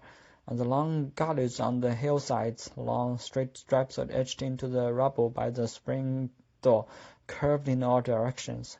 The plane would not be able to leave again until the following morning. After landing, Sorger stood motionless at the edge of the little airstrip. There he and his suitcase loomed as in a farmhouse mirror, which with short fat legs and a straight long neck. He hadn't been gone very long, just time enough for a short plane ride, but the whole village seemed to have turned into a premises closed to the public. Sitting down on his suitcase, he turned village and laughed at himself, Sorger. Never had he come home to such unreality. How was he to avoid being seen? He stood up, started walking, and shrugging his shoulders, changed directions. Play was no longer possible. The phony colors of the empty house fronts, the disenchanted water of the phony river, and through his utterly threadbare world, with an affectation of a hail-fellow well-metness, zigzagged not a face but the grin of a simple-minded dupe. And not knowing where to go, he became dangerous, not as an aggressor, but as a potential victim. A man of no particular age was walking ahead of the irresolute Sorger on the narrow path. moving as slowly as Sorger. He was not deep in thought, but neither was he looking at anything, and as a result the slowness of his walk gradually took on an air of viciousness. He didn't look around, but from time to time showed a bit of eyeless profile, as dogs sometimes do in running past. At length he stepped to one side, pulled a tire chain out of his pocket, and clutching the heavy thing in his fist, came straight at me. Just as he had no age, the man seemed to belong to no race. Bright eyes without center. Whenever his knees threatened to crumple, he twisted his lips, but did not smile. When he hauled off with the chain, neither of the two had a face left. In a moment, the whole world contracted and became tragicomically faceless. Dear brother, the drunk brought the chain down to the suitcase, which burst open and fell on top of it, dead to the world. Sorger pushed the inert body away and, taking his belongings under his arm, went straight to the gabled house, which greeted him with its earthly beauty. By then he was so furious and hated everybody so intensely that all the movements had become angular. The door was locked, and he sat down on the wooden steps in front of it. A fallen leaf touched his back of his head like a paw, but the cat was inside the house, strolling about the deserted rooms, now and then making a play movement, wholly absorbed in its own reflexes, which helped it to pass the time. Whereas the man on the steps outside was humiliated by his forced idleness. The boot scraper at his feet, which reminded him of the floorboards in a bathhouse, and the basketball lying beside it, seemed to add insult to his injury. The assault had humiliated him rather than hurt him more than violence. It had been an expression of contempt for his person and the belongings, as though a voice had shouted, "You and your photographs, you and your drawings, you and your scientific papers." And then the Sorger hit back, with his fist in the air. There was no more far north, only the weather, which was cold and grey, as it had always been for the idler who, in the space under his hut, saw not loafers a small static earth form, but only its rusting junk, while in the meantime his work, whose secret he has thought was known to him alone, was being done by anybody effortlessly, with one among many simultaneous manipulations. For a moment, when that creature lifted its chin to strike, Sorger had been dead. Now he was alive again. But the formlessness was still there, and the next moment of formlessness was already pulsating in the immensity of time, as in a dire pain. He felt at once a minute and limitless, and an intolerably heavy doubt and intolerably weightless immensity. Once again, the Indian woman was the other race, and whatever might happen in the interim, she was sure in the end to plan his destruction. "And you, loafer, if you lie to other people," said Sorger, grown abusive in his formlessness, "it's because their company, whoever they might be, makes you miserable. But on the other hand, you don't want them to know it, because you're an amiable, kind-hearted, compassionate sort, yet basically morose." At this point, the angry orator became aware of himself as a formless creature with somewhere too small a breathing hole, looked up and saw the surface of the water, as though it were gazing at him. This level ground was much too quiet. Sorger expected an eruption. He felt the need to see a mountain come into being at that minute, or at the very last a boulder breaking off from a cliff. He jumped up and kicked the ball against the wall of their house, so violently that in rebounding it whistled in his ear. Then he went on playing without catching his breath, until the pebbles before his eyes sparkled like flowers, and he felt creepy, playing by himself. When he stopped, he saw the rows of low clouds behind him over the water. They were pale bright and motionless, not flat underneath as usual, but rounded. A gust of wind blew from deep within the landscape, and suddenly great snowflakes were falling, whirling darkly on the horizon like a swarm of locusts, not from the clouds at once, but from one after another at short intervals, breaking loose from the clouds and rushing downward like a series of avalanches, until at length a brief but powerful squall descended with a dry crackling sound on the house and the man standing in front of it, while not a single flake was falling on the great fluvial plain. Just then, under the uniformly grey sky, a dense windless slow snowfall setting which tickled the lips and turned the surroundings of the house into a fairyland. Radiant joy, delicious sweat. Unable to breathe only a moment before, Sorger ran into the recaptured air, a bundle of life. He ran several times around the house, shouting as in eternal childhood. Soon his dear colleague turned up and was not a little surprised. So the hours passed in a new, sad, and formerly perfect friendliness until the next day, when Valentin Sorger, equipped with a different suitcase, flew from the nameless neck of the woods, where nearby the wintry dusk was taken over, into the world of names. In the university town on the west coast of the continent, where he had once spent a few years, there was a wide street, lined for the most part with the gas stations and shopping centers, named Northern Lights Boulevard.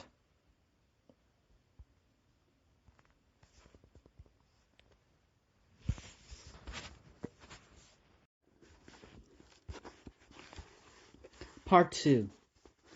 Space prohibited. Sorger's house was situated along with similar small houses in a pine forest near a flat section of the Pacific coast.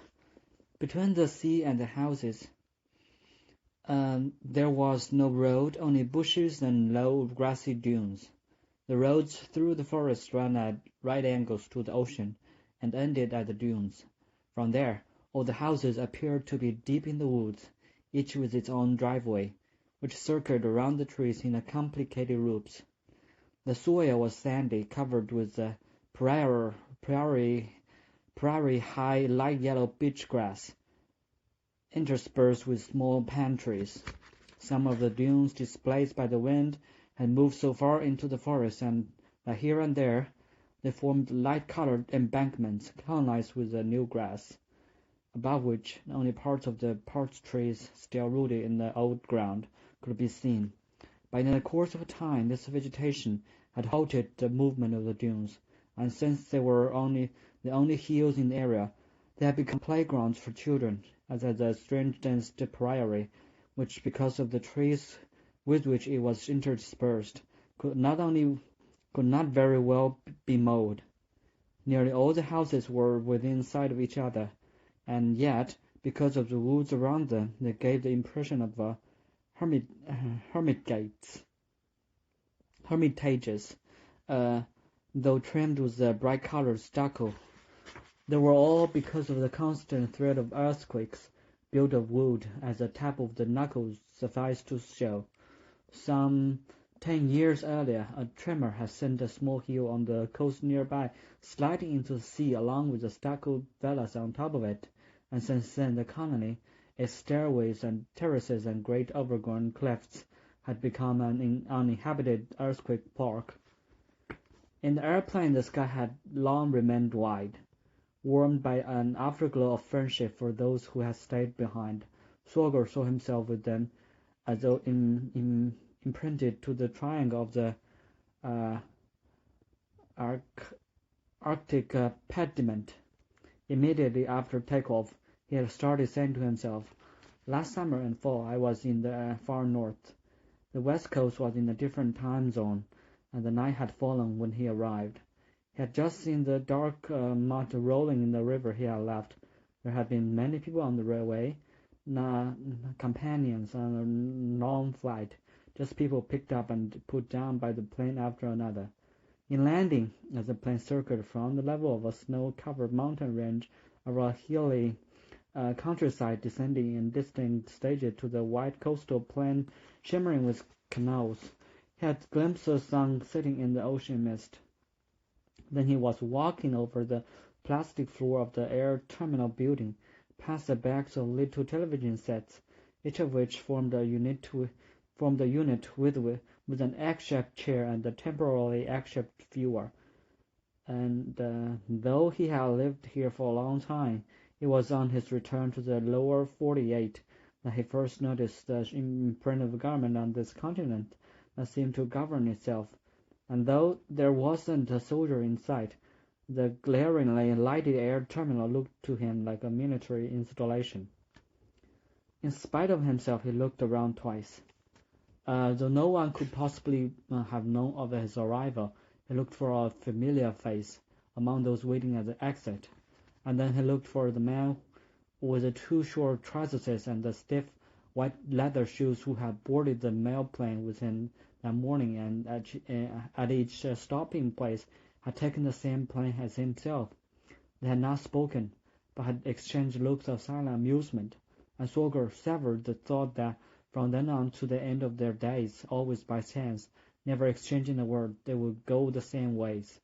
In approaching the exit, he purposely slowed down in the hope that this man would see him and catch up with him. He stopped the taxi before the housing development and walked the last bit of the way, sometimes in the glow of the house lights, which shone through the trees on the otherwise dark road. The houses in the woods seemed peaceful, yet festive because of all the lights. He trod the unaccustomed asphalt, one with his image of himself as a figure resplendent with anonymity among the host of world travelers, devoid of origin like himself, hurrying this way and that between the arrival and departure gates. And because for him, coming from a different time zone, it was not yet night, he felt the daylight on his eyes and blinked his way through the darkness as though it were artificial. He picked up his mail at the neighbor's, deposited beside the bed the toy slates he had brought for the children, and barked at by a dog or two outside, glancing briefly at the sky, amazed that the shape of the waxing moon should be identical here to what it was a few hours before over another, as a so distant part of the world. He retired to his quarters, which were also his place of work. There were many letters containing a good deal of news. Most were friendly, some neutral, without threat or hostility. Some saw landscapes in their thoughts of him, and wished they were not so far away. All the curtains in the house were drawn. He sat there in his coat, which was still buttoned. Rock fragments were piled up in a spacious glass case, as though this had slid straight out of nature and stopped behind the glass panes. A bluish fluorescent tube at the top of the cabinet illumined the stones and hummed softly. The seat of the chair was still indented where someone had been sitting months before. In the dark drawing room, the door of which was open, he glimpsed the silhouette of a hydrant like a bedpost. There for a moment sat the cat with its pointed ears. The glass table was lit from underneath. On it, letters along with the empty envelopes had been tossed in a loose transparent heap. A few stood out like parts of a card house, confronting the addresses, with their shining folds and the frayed borders of their envelopes. There seemed to be a palpable object, but there was nothing else near him that he could name. Otherwise, there were only curtains, not fallen gently, but stiffly stamped against him. Hadn't a steady blowing stopped suddenly when he opened the door, or perhaps when he turned in from the road? In less than a moment, a breathing quietness had turned to rigidity. Sitting upright, someone had tipped over, but had not fallen to the floor as usual in such cases. Now the someone was sitting motionless, pierced through by the plane of the tipped one. Mere warmth without blood.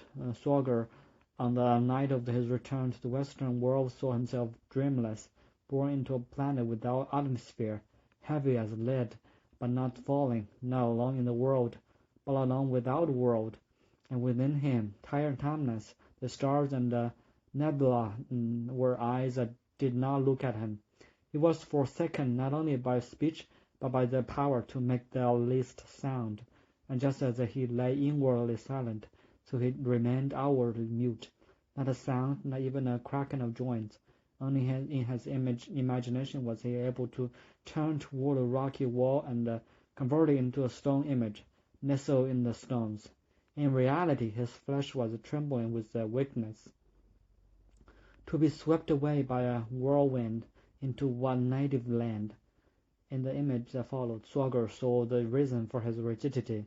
Sitting in the night of the century, far back in the low, empty lobbies of the continent, he at least was mourning for himself and his fellow men in this accursed century. And yet he was forbidden to mourn, because he himself was to blame. In truth, he was not even a victim, and therefore could not join in the great lament with other victims of the century and find his voice again in the ecstasy of common suffering. And maybe the unknown city one was weak, but he was descended from murderers. He regarded himself as a murderer, and the mass murderers of the century as his ancestors. Besieged as he was by his closed curtains, threatened by the pile of letters as by an enemy of coat of arms, Sorger in that moment realized that, without lifting a finger, he embodied every one of the forebears who have been foisted upon him. The rigidity of his paralysis repeated the rigidity of those violent monsters. Not only did he resemble them outwardly, he was inwardly one with them, more so than they had probably been one with one another. Without the destiny, without human ties, without the right to suffer or the strength to live, he was merely faithful, the faithful replica of death's cowed masters. He smelled war right there in the heart. It encircled him. But seeing to the bottom restored his speech, and then he was able to hate himself for having been possessed by the dead monsters, though they were his kinsmen. In his hatred, he breathed more deeply, breathed himself free from the suction of the tomb. I no longer have a father. He shut his eyes, and behind his eyelids saw the bright after-image of the river. His speech was play, and in it he regained his mobility. He took his clothes off and washed. Under the water he sang a wicked song, which ended well above the water, and then he opened all the curtains. Speech, the peacemaker, it had the effect of ideal humor, reconciling the beholder with the thing of the outside world. The wind whirled through the trees. Among leaves and scraps of paper, a whole newspaper spun about, opening and closing in its flight. Folded, it rushed at the window in the darkness, but turned inside just in time and slowly opened. And once more it fluttered away. Behind it the grass swayed like wheat, and from the ocean came noises of distant playground. From a moment Sorger was able to think of his child in Europe. He opened the front door and swore never to close the door again. At length he lay down to sleep, and with the yellow of the sulphur-containing minerals in the specimen case in the brightness behind his eyes vanished. The last thing that occurred to him was that he was lying with his head to the north. True, something was lacking, but the clear fact of inexpiability he had paled to a vague nostalgia, and he did not forget that he had been branded with an inexorable rigidity, his true condition, beside which all others reduced themselves to unreal fuss and bother. In the sandy ground below him, a crag detached from the coastal cliff by the waves of prehistory formed a kind of bulwark against the ocean. Turned on its axis during the night, the house slowly settled on this reef like a wooden ark. The neighbors had invited Sorger to breakfast at their house. From there, he gazed at the night trap, which in the morning light looked to him like the cottage of a retired old farmer. A dangling A dangling palm branch half covered the house front, and the tall grass that had grown outside the door. In his absence, a dog with the face of a human eccentric stood as legless, watching the seagulls gliding between the trees. Sitting with the neighbor family in a semicircular sunbright extension of the living room, Sorger knew that for the present nothing could shake him. He was prepared for anything, capable of everything he wanted to be capable of. Without effort, his eyes, which in the wilds and had grown accustomed to long distances, adjusted themselves to the family circle on either side of him. Back at last, he participated in his neighbor's life with the authority of a man who knows the earth, and who is still somewhat tired from what he has been through, and whose tiredness makes him seem alive. He was not, as usual in company, divided among unstable, disparate images. Today his imagination was one, encompassing himself and those with him. All attention, the soldier actually grew strong in enjoyment. His pleasure in eating moved him with an endless desire for conquest. All the rest of his long life could be devoted to enjoyment. Meanwhile, he had a delightful feeling in his own face, especially his eyes and mouth, and the banknotes which crackled from time to time in his trouser pocket gave him another related feeling. "Our neighbor is looking well today," said the lady of the house, who sat there with her hands in her lap, inspecting him. In reply to which her husband said, "Like a happy man with a destiny." The children looked at him, frowned, and ran outside to play hide-and-seek with the dogs in the tall grass. True enough, on the morning after his night of rigidity, Sorger was less anonymous-looking than usual. Ordinarily, in a group of bus drivers, electricians, or house-painters, he could be mistaken for one of them. His body seemed to have broadened. His face was serene, more so each time you looked at it, as only the face of a leading man can be. His eyes stood deeper in their sockets, and sparkled with omniscience. "A man worth looking at, yes," he said. "Today my power emanates from me." Like Sorger, the family hailed from Central Europe, and like Sorger, they had been living for years on the west coast of the other continent. In his eyes, the man and the woman were a true couple, whose love had thus far struck him as credible. The children, on the other hand, seemed fortuitous witnesses to the marriage rather than the bona fide members of the family. Often they just stood there looking on in amazement as the grown-ups played. Sorger's first impression had been a pair of innocents. Yes, innocent as they were, but that turned out to be their brand of kindness. In the course of time, it transferred itself to the less innocent Sorger, who in their company managed to feel guileless. When he came to know them, he felt sure they must have started out as two afflicted halves in falling into each other's arms. They sometimes seemed backward and even ugly in their backwardness. Still, they occupied his imagination. They were indeed the content that made it possible. Hardly anyone else prompted Sorger to such tranquil imaginings. All in all, one could think only good of them as a subject of their imagination. The husband came of a wealthy family, but never learned to show it. He was willing, but inept. He was willing and inept in many things, but then unexpectedly he would enchant one, if only with a glance or word. His wife was a villager. At first sight she seemed a type from the cottages that have sprung up around old-town villages, where people banished forever behind window panes have nothing else to do but cast an unforgiving glance at the idle tourists who pass by. But it soon became impossible to see her in this light. Only in her moments of stubbornness was petty or malignant, and she grew stubborn whenever someone concealed its true nature from her. Sorger often saw her at the window, but her look was always one of friendly sympathy. She felt a patient love for all human frailty, but quickly turned away from anyone in whom she found no weakness. Her way of looking at people was not angry, but disillusioned and offended. Once again, a man who had seen himself as the lord of the creation had rebuffed her, and though she found fault with her husband, she looked upon him and him alone with unflagging compassion, and sometimes Sorger saw the same look directed toward himself.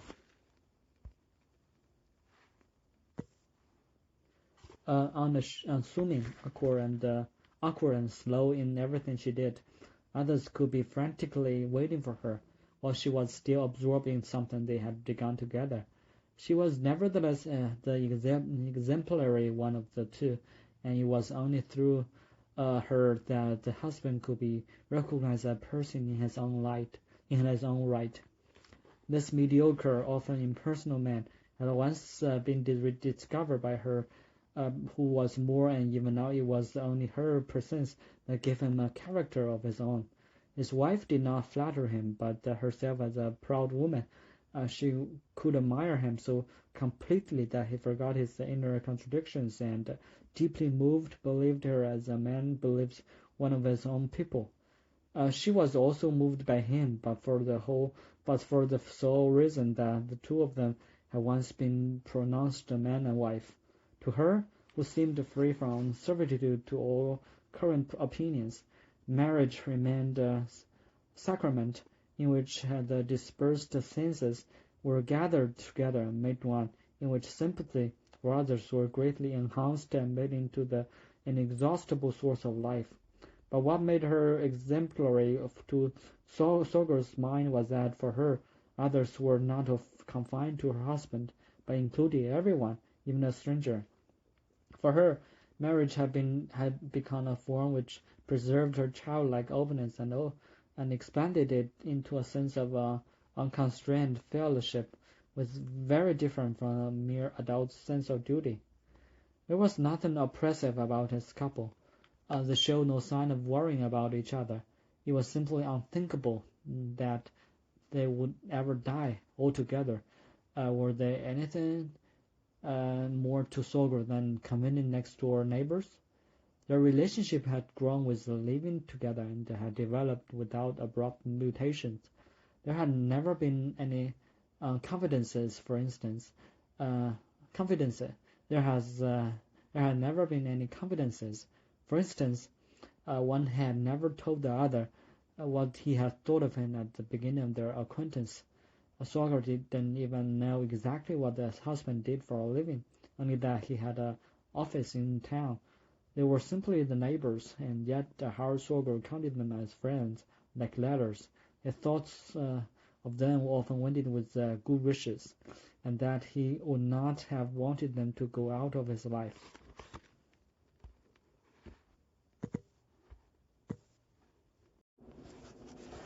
Thus far, Sorger had written a few papers, for the most part general descriptions of a limited territory or comparative studies of a similar phenomena in different parts of the world.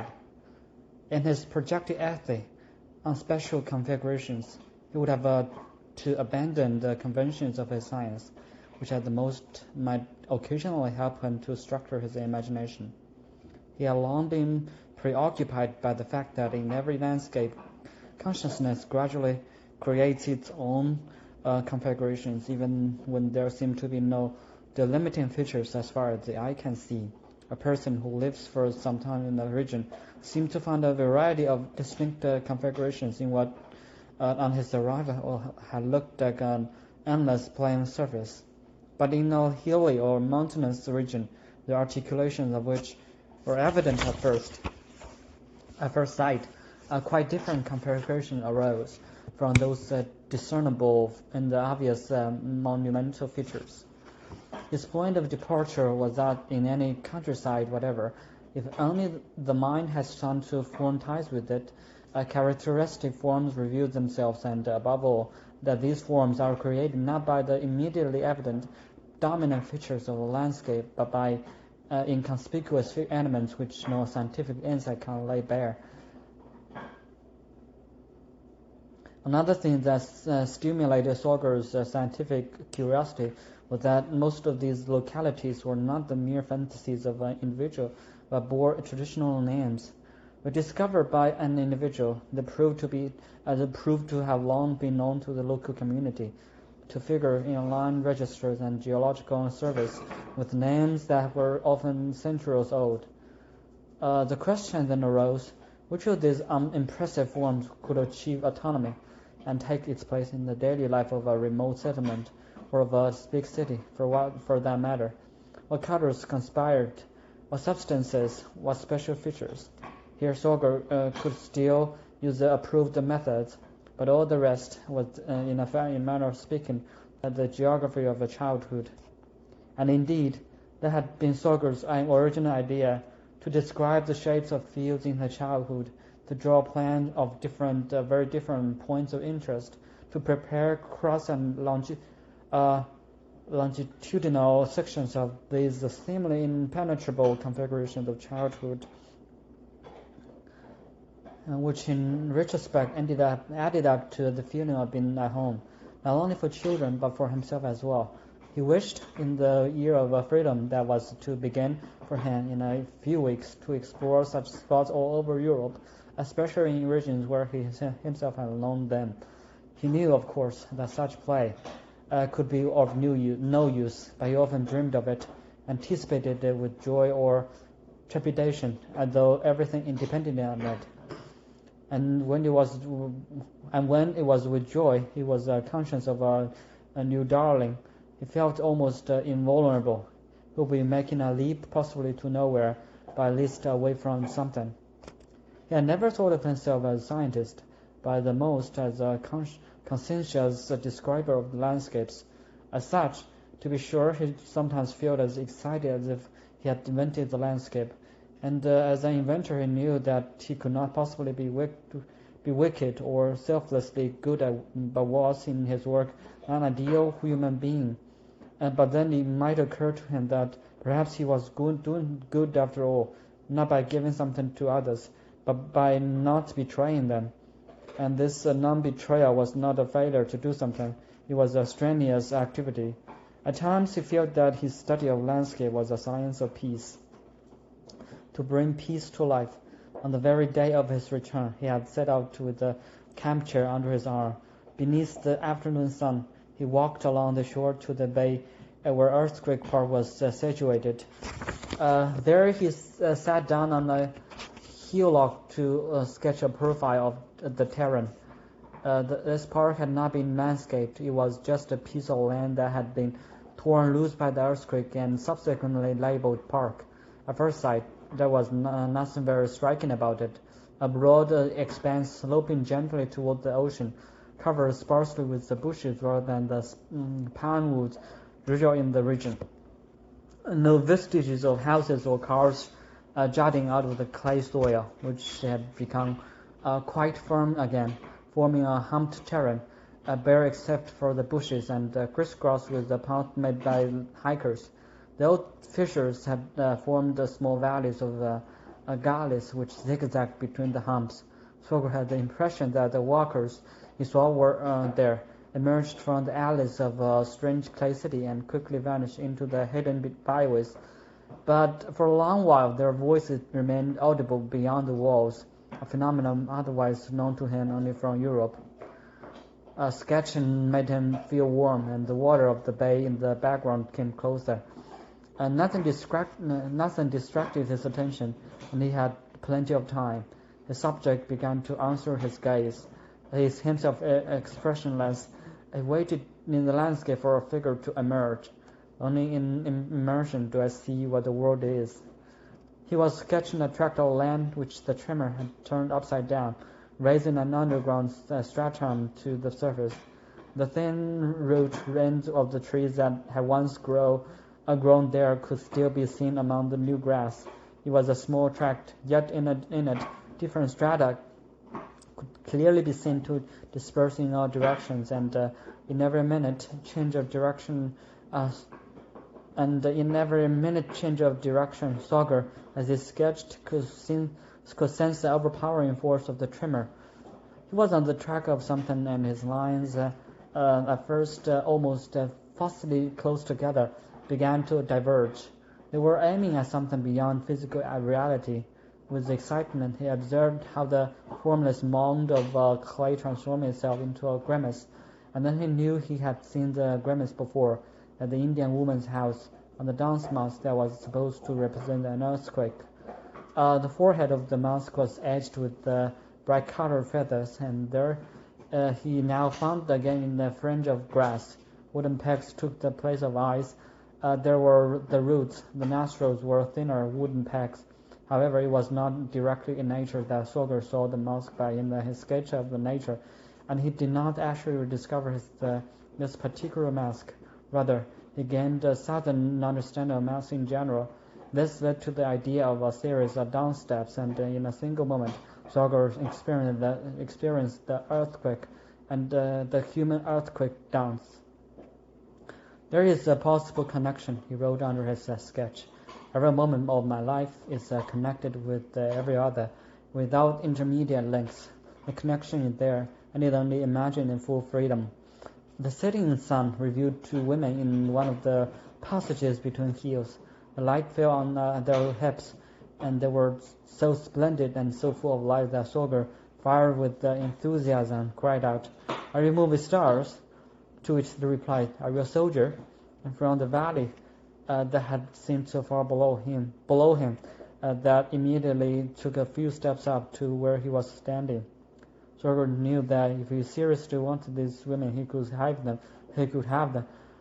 Here everything was possible. The first casual contact, as he was just standing there, passed through cloth and leather, and instantly the three of them were one. He was not a seducer, simply someone who was ready for these women, who had been waiting for someone like him. Still sketching, Sorger tried to defend himself against his sudden power, but the women interrupted him. "Let yourselves go." How beautifully irresponsible these adventuresses were, and their beauty was in the right, or didn't know any other law. They were even capable of being serious, and within he experienced the triumph of perfect presence of mind. The sun went down, and all roads were bathed in shadow. He didn't ask them to go with him. They followed him. Not only was their responsibility right, it was magnificent. The coldness of their fingernails, the clarity of their entrails. In the warm night, he saw himself stretched from continent to continent, and these women, ministering to him, would not do again for a long, long time. After his apparitions left him, he sat in the dark, gazing at the house next door. "No, you are real," he protested, drank the wine that was left in the 3 glasses, and wished for rain, which, lo and behold, began to splatter down among the spines. The lighted window of the children's room formed the yellow tent in which stood a black rocking horse. Sorger went out into the tall grass and tried to get wet, but his body was so hot that the drops dried instantly. The horizon was an inky strip over the ocean. In it, the closed eyelids in the stranger women still trembled, and the empty rooms were now filled with their cries. The center of the city was situated on an arm of the sea that cut deep into the land. Consequently, the city as such was a kind of urban satellite, impossible to localize and independent of the earth, which had become an unattainably remote past. Long, long ago, something had happened there. Love encounters in lucky times, outbreaks of war, then the luck was bad, which in this part of the world had ceased to stir his imagination. The planet seemed to have become a machine sheltered from all complications. There was still distinction of sorts between lucky and unlucky. Luck was interpreted as no more than an absence of consequences, while bad luck consisted in being done away with for no reason at all. Both were impersonal processes, and individual destinies had simply gone out of existence. The worst of it was that there no longer seemed to be anything for people to do. The city was inconspicuously automated, as though for all time. Only here and there was there room for a few improvements. In this perfected city, day and night seemed to turn each other on and off, without of the dawn and the dusk of the old uncertain times. And from inside the machine came an all-purpose answer that helped one to go on. Toward evening, in the mist and jury coming from the sea took hold of the city and the back country. It evaporated in the next day's sun, which burst like a chariot through the whirls of mist and grew larger and larger. In an instant the day grew hot and glaring, the houses white, then the sky blue, no autumn colors on the thick leaves which fell quickly and almost vertically from the trees. And in this sun of reprieve, there was Sorger's feeling about it. He moved this way and that, never without his burden and never afraid, but suddenly august himself, always resolutely responsible. He was not idle, and yet he would never have claimed to be working. What was lacking was a daily exertion. It would have costed this ordinarily sluggish man to transform himself into something else. As long as he was doing something, he was agile, though engaged in one job among others, or in a pastime.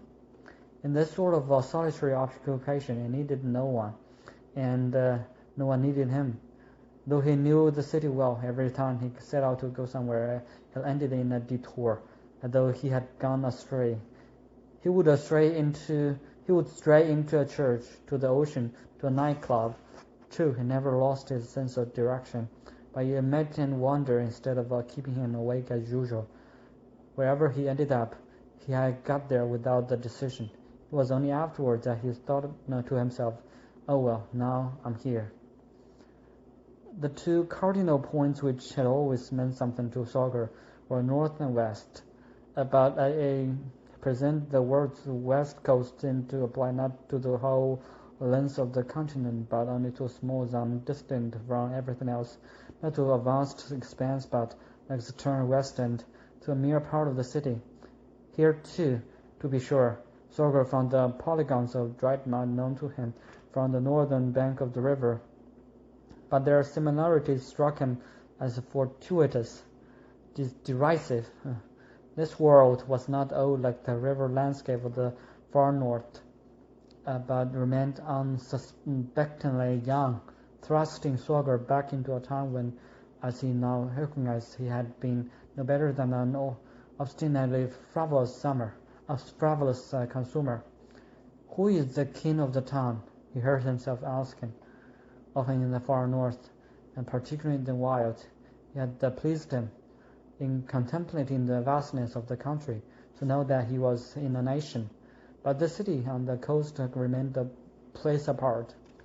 There was no particular character in its look, no unity in its confusion. Once upon a time, even the traffic noises had spoken to the inhabitants, saying, "See what we can do together." Then at least it's what the trains rattling along the coast had once seemed to say. Whereas now, even if the city seemed to offer itself in the sunshine, there was no other sound than the tooting of foghorns in the still opaque bend of the bay. Of course, there were houses and cars, resplendent as only luxury items can be, but there was nothing to carry the gaze further, over land or sea, to similar people in a larger world. In the north, the distances to other points on the earth's surface had been fairy tale numbers, but Sorger had never felt as remote from all connection with anything as he did there. Thinking back later, he had difficulty visualizing an airplane rising above the houses or landing, but he could always see the colored paper tails of kites twisting and turning beyond the rooftops. And yet, in passing, he often felt that someone was waiting for his sympathetic glance. When he turned away, he seemed to turn a second time, though to see into a distance which often enough was not there at all.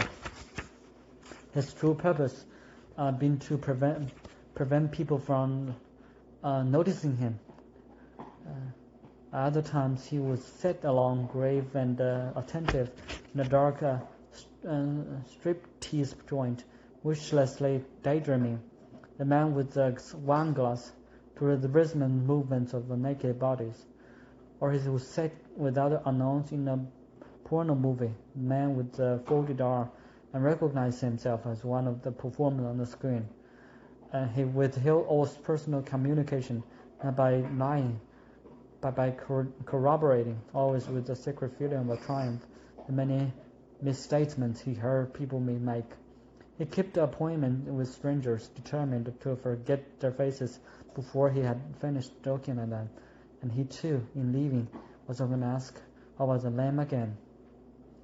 Rediscovering the thundering interior of the jukebox, Sorger converted himself into a player. Thus he became many-sided and discovered that he could be different, entirely different in anything and everything.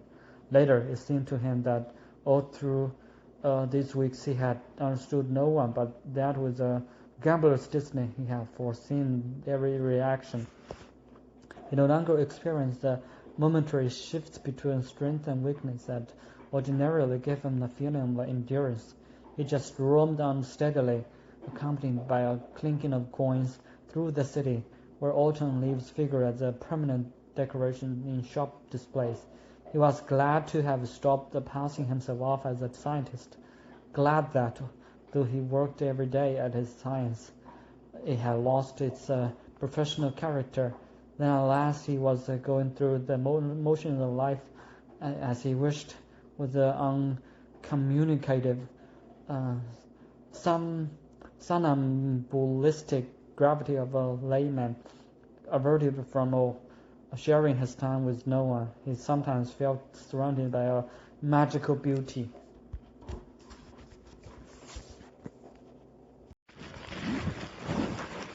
Detached from the nation and indifferent to the self-confident world religions, and the West City was a festival of sects, a ballet of cryptic symbols.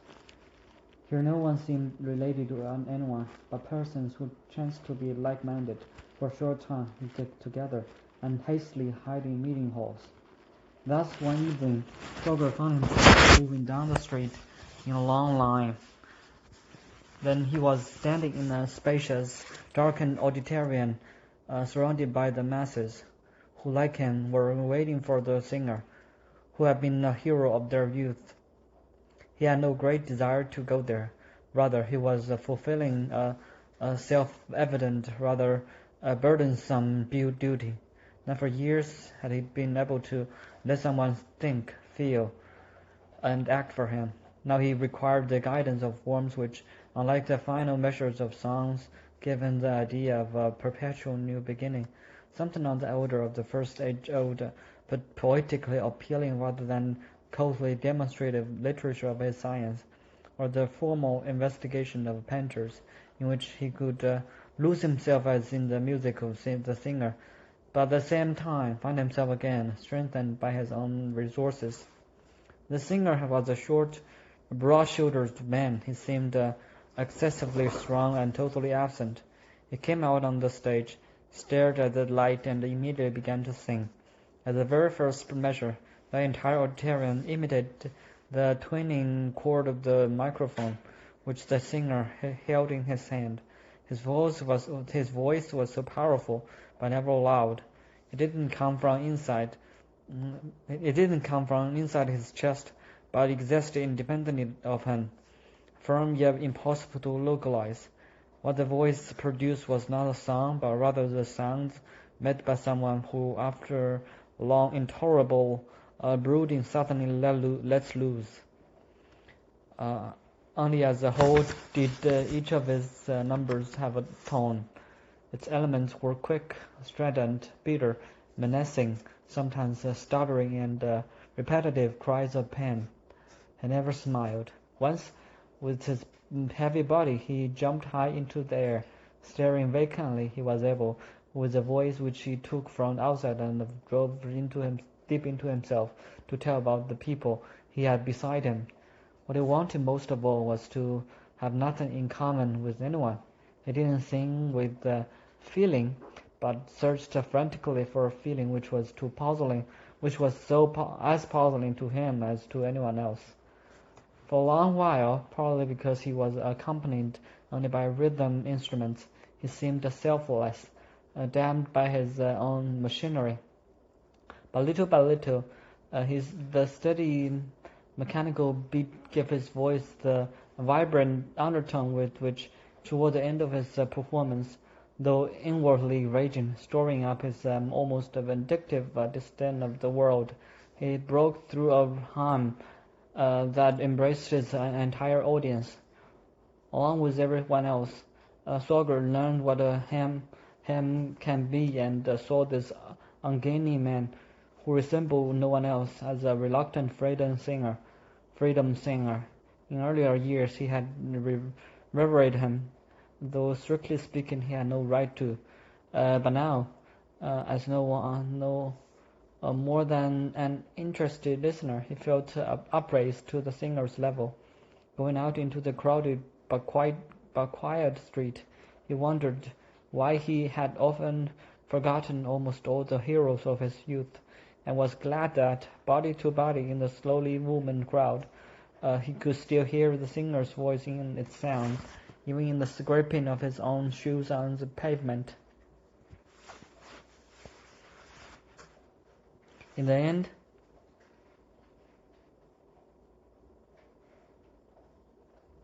something changed after all. The city split into two parts, both of which became steadily stranger.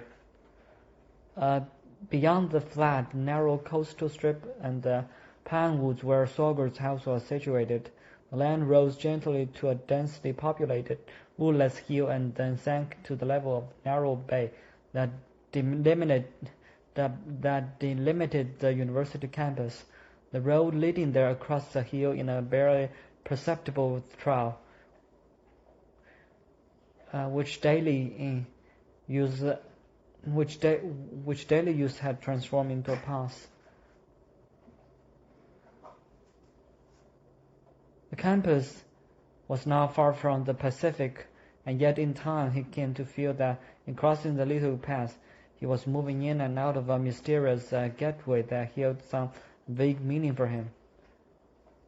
On reaching the summit, he would involuntarily stop still, or at least cast a brief glance over his shoulder. Though lined with the usual bungalows, identical on both slopes, this pass was to Sorger as an important place where a decision would be made. Sometimes when Sorger thought about the city, he saw the pass rising from it, unreal, uninhabited, and even without vegetation, sunk in the somber grey granite of a stony mountain range, and toward the end of his day his own person became just as unreal to him. Talking to no one, he had finally stopped talking to himself.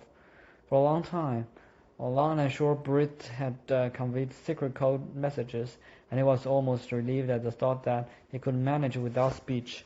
It gave him a sense of perfection. Then he sensed a danger in his inner muteness, as though he were an inert object whose sounds had died away forever, and he longed to have back the suffering of speech. Unreality meant that anything could happen, but he was no longer able to do anything about it. Wasn't he resting on overwhelming power? Sorger feared the decision, because he would have no part in it. He had lost his image of himself, and there was no one, though he often looked around for the women from Earthquake Park to set limits for him by touching him. He constantly did his work without side glances at anything else, without stopping, in a state of a frenzied concentration. And the city moved away from him, as though little by little all the windows had been closed to him. Yet being forgotten had once been a pleasant thought, and arranging to be forgotten an art. Far from creation, unapproachable in his pride, always running off without saying goodbye, he awaited his punishment, and meanwhile one of the singer's hymns ran through his head. The day of my greatness is at hand. The days were still warm. Like most such rooms, his workroom on the campus could also serve as a living quarters. He sometimes spent the night in the lab and slept on a cot. Next to the microscope there was a shaving brush, and next to that a coffee maker. The lab was situated in an unusually long one-story glass building, which in the architect's intention may have suggested a great skyscraper lying flat on the lawn. Sorger's window looked out on the auditorium wall of a shed where research animals were kept, and right behind it lay the rippling, almost always calm water of the bay. This institute was divided lengthwise by a corridor. Across from Sorger were the lecture halls, connected by double doors, which were always open when the halls were not in use, so that the eye could look from end to end of the long row of halls. To one side of Sorger was a windowless triple-locked room with a filtered air where softly humming machines measured the age of the rocks. To the other side, on heavy marble tables that would remain in place despite the most violent tremors, stood the seismograph, where metal rollers ordinarily revolved slowly and quietly, but could suddenly start racing with a whistling sound. Here too, Sorger had his domain that was outside in the direction of the bay. The lawn between the aluminum shed and the lab, which had a separate door leading into the open. Beyond it, there were eucalyptus trees and protected by a fence, a special variety of fern, one of the oldest species in existence. There was a stable on the grass, and beside it an iron chair. When he had finished working, Sorger, as he often did, stayed a long while doing nothing. The door to the corridor was open, and a dog ran past. Sorger called him, but the animal didn't even raise his head. Then, announced by the jangling of keys, came the campus policeman. He, too, ignored the man in the lab. There was a typewriter on the table outside, a blank sheet of paper in it. The sun shone through the paper, and it fluttered slightly. Beside the typewriter lay an orange. Suddenly the sun had become an evening sun. Orange and paper turned reddish. A stiff eucalyptus leaf clung for a moment to the back of the chair, then fell to the ground. A croaking was heard from the animal shed. Down below, crests of foam passed along the stone wall, bordering the bay. Not single waves, but a great flock, driven by the wind, into the arm of the sea. The surface of water remained smooth as far as the eye could see, but Sorger saw it as a slant, and thus tilted, it plunged headlong into the bay. Then in the air in the foreground clouded, and the fog descended in thicker and thicker layers on the crowns of the trees. The large campus which Sorger now left sloped so gently in the direction of the water that the incline was discernible only in the tapering substructure of the building. It was a quiet neighborhood, but always seemed lively, even without the purring of the electrical buses and the sound of steps, which seemed to start up all through the day as though coming from all directions, and to die down again, and in the midst of which a male or female cough might be heard as distinctly as nowhere else in the city. The whole campus was covered with a fog, now white but hazy, and of even density, so that here and there the sun formed almost motionless circles of light in which the grass sparkled, and whatever moved through it took on color for a moment.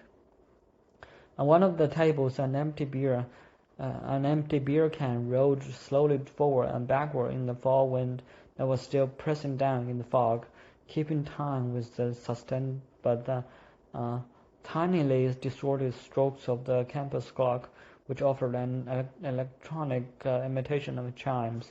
Just then a larger plane, with a gleaming metallic belly, flew low and almost soundless over the trees. A straight road led along the bay from the campus to the city. As far as the eye could see, cars and pedestrians were moving in the last rays of the sun, while already the upper stories of the high-rise buildings above them were bathed in grey mist. Looking back, one should have seen the uh, crenulated university tower above the campus, which in the distance looked like a virgin forest. Instead, there was only a great cloudy bubble which had shot up from the ground and congealed, a dome of mist gleaming metallically in the evening sun and demarcated in it as it had its edges from the magnetic sky blue of the surrounding country, engulfing the whole campus. It was dark. It was already dark when Sorger stopped at the top of the pass. The first trembling lights appeared in the distance, and the length, which had almost disappeared, widened into a vast glittering ribbon.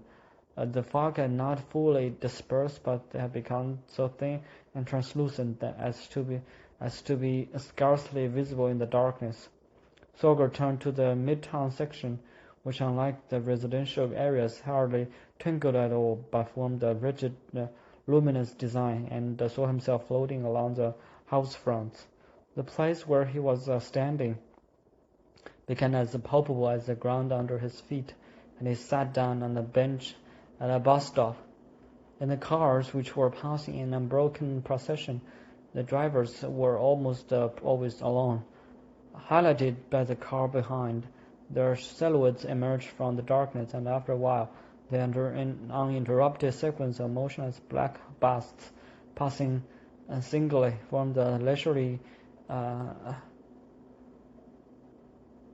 cavalcade, despite the speed at which they were moving, and the assortment of engine sounds, as if there were no drivers in the car, but only silhouettes in identical, evenly lighted frames, unconnected with the seemingly autonomous four wheels that were carrying them through the night.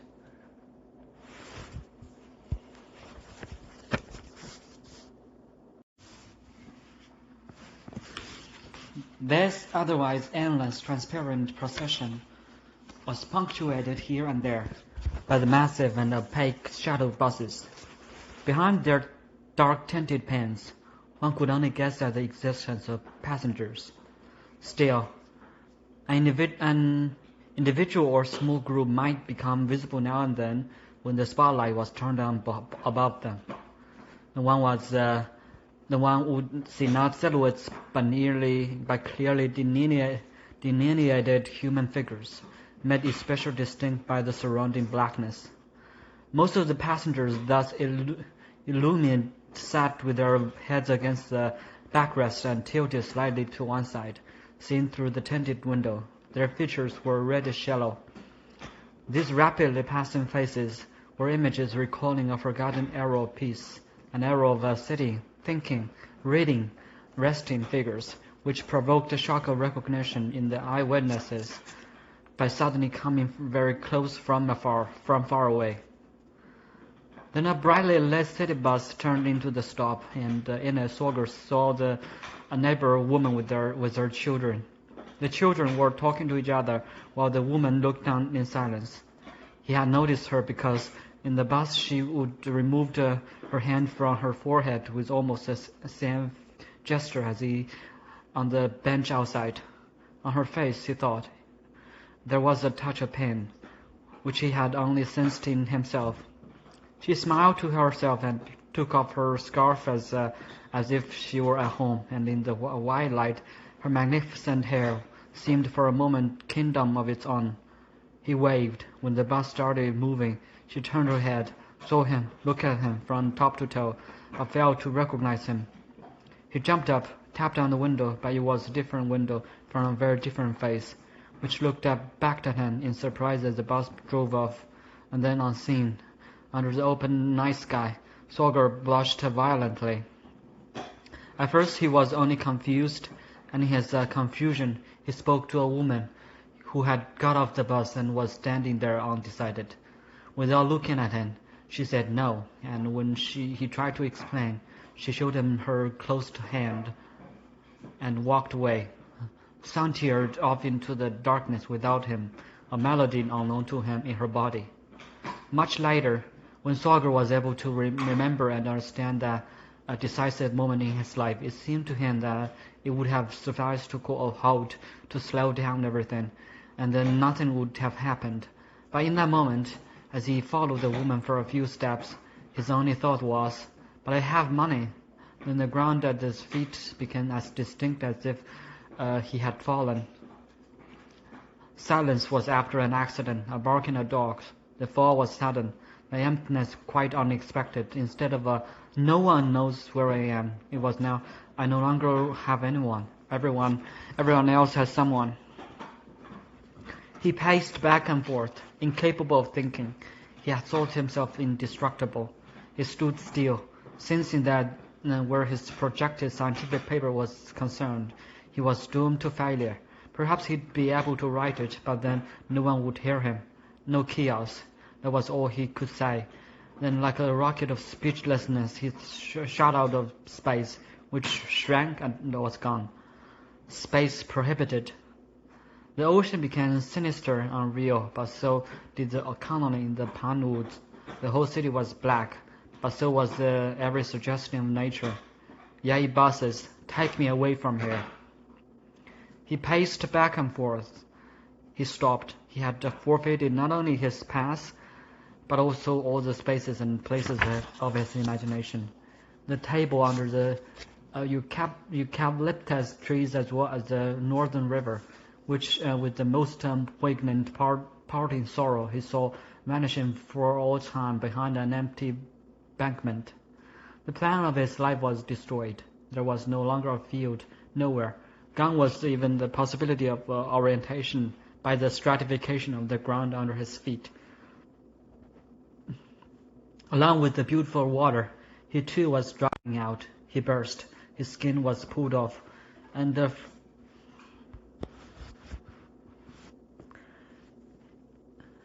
he too was drying out. He burst. His skin was pulled off, and from under the earth, the living corpse rose up to him. Sorger paced back and forth, conscious of having seen through himself. Hitherto his moments of self-knowledge had shaken him alive, but now, with the loss of his places and spaces, which had meant a secure future, he saw himself as a bungling cheat. Your places and spaces don't exist. It's all up with you. Who said that? What was this voice that had held him down ever since he had consciousness? For a moment he heard a buzzing inside him, as though he were his own evil one, and saw a shapeless carcass. His soul, which, if this unceasing voice of a condemnation were to be believed, was due to be separated from his body, an after image of the cat which he had once taken with him on an airplane, and which in its terror had put on a death's head a few years earlier. Just after his arrival on the west coast, Sorger had experienced an earthquake. Sitting on the edge of a swimming pool, he suddenly saw the water slant. The air was full of dust. A strange light prevailed. Great mountains seemed to be moving. He felt the tremor. In fact, he toppled over, but he couldn't believe it. And now, likewise, he felt that his end was near, but at the same time impossible. Me? Die? How beautiful were the smell of food from the houses, the evening night, even the sound of someone spitting in the darkness. Then luckily, when the Supreme Judge went into greater detail, his voice brought up more and more refutable, not to say preposterous accusations. Walking back and forth, he had gradually lured himself to the point of saying nothing but numbers. Then a car stopped alongside him, and his neighbor's voice rang out in their common language. "Hey, neighbor." In the next moment, Sorger got into the happy heap. He thought, "Be thanked, yai powers." He had seen waiting so intensely for something that he saw the car as a revelation and his own skull as a dome of expectancy, certain that he would not have found his way home by himself. He put his hand in the crook of the man's elbow. To whom he had the man ever been so palpable, divine fellow man? Sorger followed his neighbor to his house. He stood for a long while in the hall, as though that were a special place. As he stepped into the living room, the experience of the threshold, he was back in the game of the world again. He even said several times to his wife and children, "It's me," to sit at the table with them, to lift the children up, to look at the food, just to be sitting under a roof. That evening, Sorger basked in the joy of uncertainty. This was the home of Fanny, who unassumingly lived a possible life, and he himself was part of this house, where the objects were beautiful and the people innocent. It was an evening of compliments. He said to the couple, "I cherish you," and with the same air of almost a momentous gravity. "In Europe, I shall miss the sight of your striped cotton shirts," while he praised the natural polygonal pattern of the crust in your white bread, and he recognized himself in his politeness. And that evening it fostered the idea of a country embodied by the polite Sorger. Indeed, his name suggested the province that the bearer hailed from, and he ended up speaking his almost forgotten dialect so naturally that no one saw anything amiss. That evening he cast off all the stiffness of the usually rather formal guest. He propped his elbows on the table, plucked his host by the sleeve, and studied their faces with a candid familiarity. Unable to be alone for a single moment, he followed his host all over the house, the husband to the cellar, the children to their room, the wife to the kitchen. The beauty of the threshold. He poured the drinks, he put the children to bed, he told them of their most private secrets, things unknown to their parents. Later, while talking, he paced the living room floor as if he were the master of the house. "You're so far away," he said to his host, and asked him to move closer. Provided he took responsibility for every sentence he addressed to them, keeping his compulsive logorrhea under control, it would help him to make his peace with the human world. With every word that Sorger uttered that evening, he gained admittance to this house, to its people, to its country, and he who had lost his large spaces immersed himself studiously in the smallest ones. In the house, the night was bright. There was a full moon. The children were playing in their room. The clear light of the evening, where everything settled down in a new stratum of space. The melancholy gambler saw the face of the woman across from him as he had never before seen any face. He started, though not for the first time, by noticing her hair. He delighted in its sheer abundance, in her curls, in the line of her part. Little by little, the details of her face opened up to him. Their beauty was beyond question. But now they became dramatic. One feature guided his eye to the next. "This is happening for my benefit," he thought. But he was not staring at the woman. His gaze rather put a finishing touch to his politeness, for in perceiving her, he became invisible, converted into a mere human presence. Again he saw himself transformed into a receiver, as when he had observed the polygonal pattern in the mud of the river bank.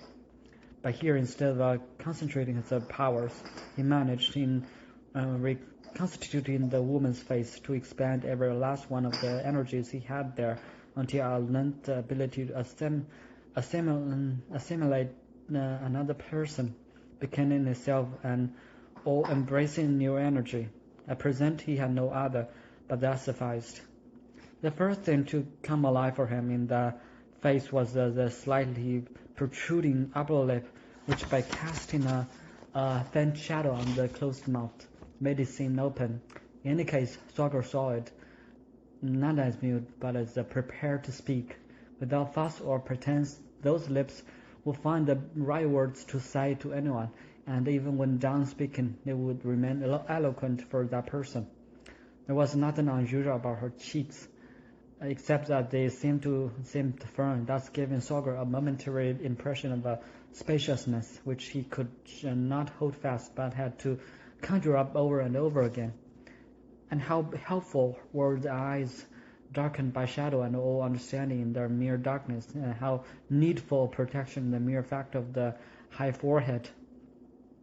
This insensitively shimmering, one might have said bonelessly vulnerable, ever luminous curvature. At length, Sorger became something more than a self-forgetful beholder of happenings in someone else's face. An overpowering gentle manipulation had incorporated his limited personal life into the face of mankind, in whose openness it would go on forever. All the while he had been sitting at the table playing chess with the husband, while the wife was reading. And now he stood up and wandered about the house, removing himself from the face, which nevertheless remained close to him.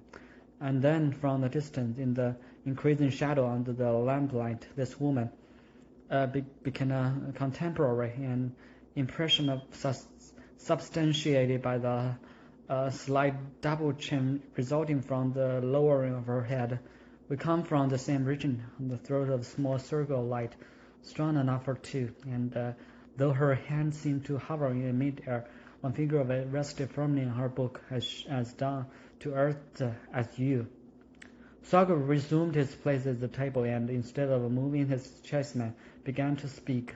Himself almost invisible, he looked into the face of the others as though already separated from them, not by a leap, but by a very gradual lapse of time, which carried him away, and which, as he told the story, he experienced an unchangingly gentle contact, and thus, while circumspectly talking himself free, he thought, "What I have thought to have myself at any time is nothing.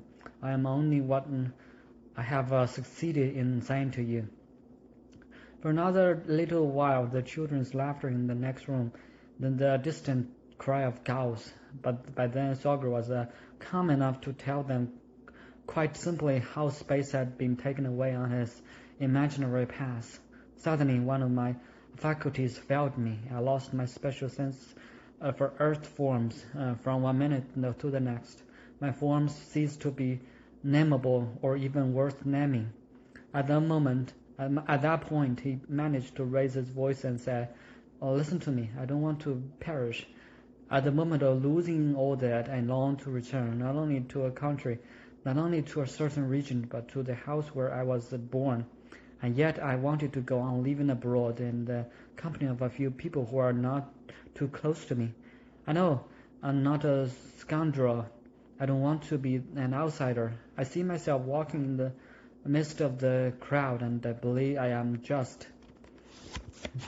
I have friendly dreams. I know I'm not a scoundrel. I don't want to be an outsider. I see myself walking in the midst of the crowd, and I believe I am just. I have friendly dreams, even about people who have wished me dead, and I often feel the strength for lasting reconciliation. Is it presumptuous of me to want harmony, sensitiveness, and serenity? Are her completion and perfection an obsession with me? I regard it as a duty to become a better man, a better myself. Would like to be good. Sometimes I feel the need to be wicked, and then I am pursued by the thought of punishment. But then again, I feel the need of eternal purity. Today I thought of salvation, but it wasn't God that came to my mind. It was cultural. I have no cultural. I shall continue to have no culture as long as I am incapable of crying out, as long as I whimper my complaint instead of shouting it out loud. I don't want to languish with my grievances. I want to be mighty in my outcries. My cry is, I need you. But whom am I talking to? I must find my fellows. But who is my fellow? In what country? In what time? I need the certainty of being myself and being responsible for others. I am capable of living. I feel the power to say how it is. Yet I would like to be nothing at all, and to say nothing at all. To be known to everyone and no one. Pervasively alive. Yes, at times I feel entitled to a cosmos. And my time is now. Now is our time. I therefore lay claim to the world and to this century, because it is my world and my century.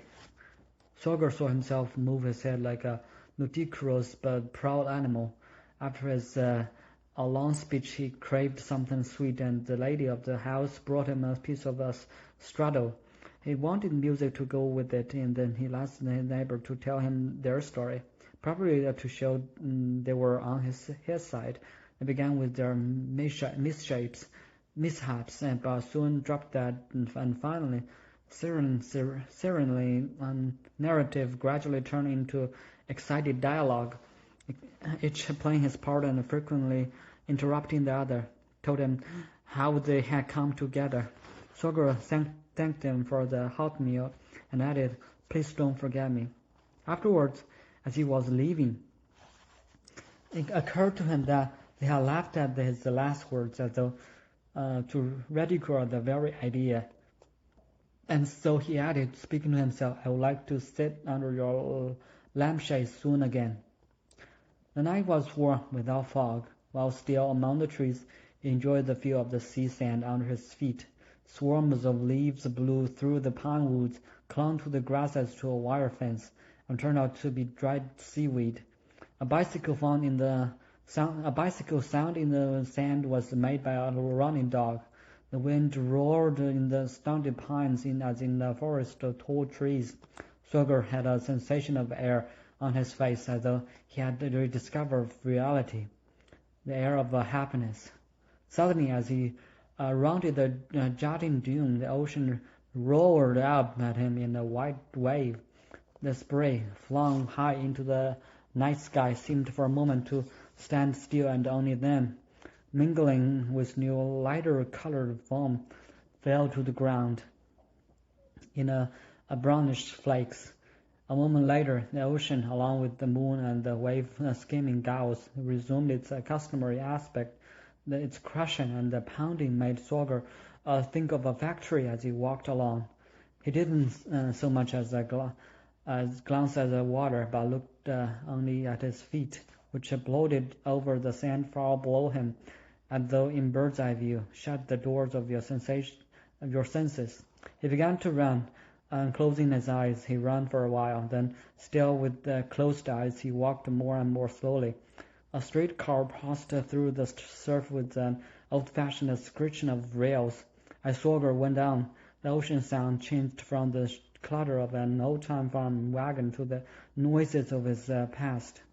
Boards were being unloaded into a thudding, screeching sawmill. Heedless moving men were handling heavy furniture. The sounds were irregular, broken now and then by an almost blissful silence, evidently meant to last, within which one could detect only the sounds of a peaceful household, milk rising to a boil, boiling water, and the click of kneading needles.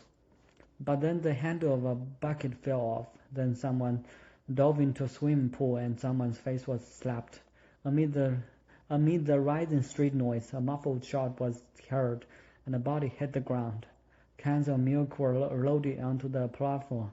A brief clicking of the censers, then the scream of the wounded, the rumbling of tanks, a crashing and a splintering, a moment of war, then the stillness of peace. Or was it? Sorger opened his eyes, and before them an attic colonnade stretched across the sea into the horizon. Behind the last column the moon was going down, and for a brief moment there was a moonset sky, a cloud field lit from below, the color of ironstone, and then the whole sky was black, except for the stars vaguely twinkling in the sea mist. Sorger felt the ocean at the back of his head, which became a large, very cold place. The crests of foam were snow-covered mountain ranges. The air brought him a smell of fire, and for the first time on the coast he had a feeling of autumn, ocean, autumn, and colonnade. The world was growing old again, and there he stood as though the season were his destination. His body perceptible through the threshold dividing line between earth, water, and air, and he experienced something he had not known for a long time, desire in the form of an enormous longing to escape from his own heart and lungs, while at the same time he looked forward to his bed. He hurried back to his house. In the neighbor's empty bedroom, the bedside lamps had been on since early evening. His husband and wife were sitting in the half-darkened living room. The husband was holding his wife's fingers, the river of return, in the warmth of Sorger's bloodstream. The Indian woman, quivering smoothness, approached. Her tiredness came over him, in which he wanted only to lie in the dark and listen. A ticking clock sounded like a cat scratching its neck, and then the fabled black and white beast filled the countryside with its purring. Sorger lay down, and while the beam of the lamps and a lighthouse flashed regularly into the room, waited without impatience for the ideas that came with dreams. He even ventured to think of his child, something he had been unable to do in all these years. At the first attempt, his head had turned to stone. Not only his face felt heavy, he had a hot clenched fist in it, but his self-pity didn't trouble him, for in it he sensed a desire for a faith that would give him form and enable him to think for more than brief moments of what he loved. When I see her again, I shall worship her. And grateful, he pulled up the blanket. Women and children were what made him real. In his sleep, a foam-born woman arose out of the sea and lay down with them. And all night they lay side by side, eye to eye, mouth to mouth. A few sunrises later, Sorger saw himself packing the suitcase in the glow of a still autumnal morning. He was about to leave for Europe. The house was almost empty. The curtains and carpets were gone. One room still had a wooden table and a folding chair in it. The other just the bed, which had been moved catty-cornered. Sorger had thrown money and given a few things away into his suitcase, along with carefully stacked photograph albums and notebooks of the last few years, when the few objects of daily use that were dear to him.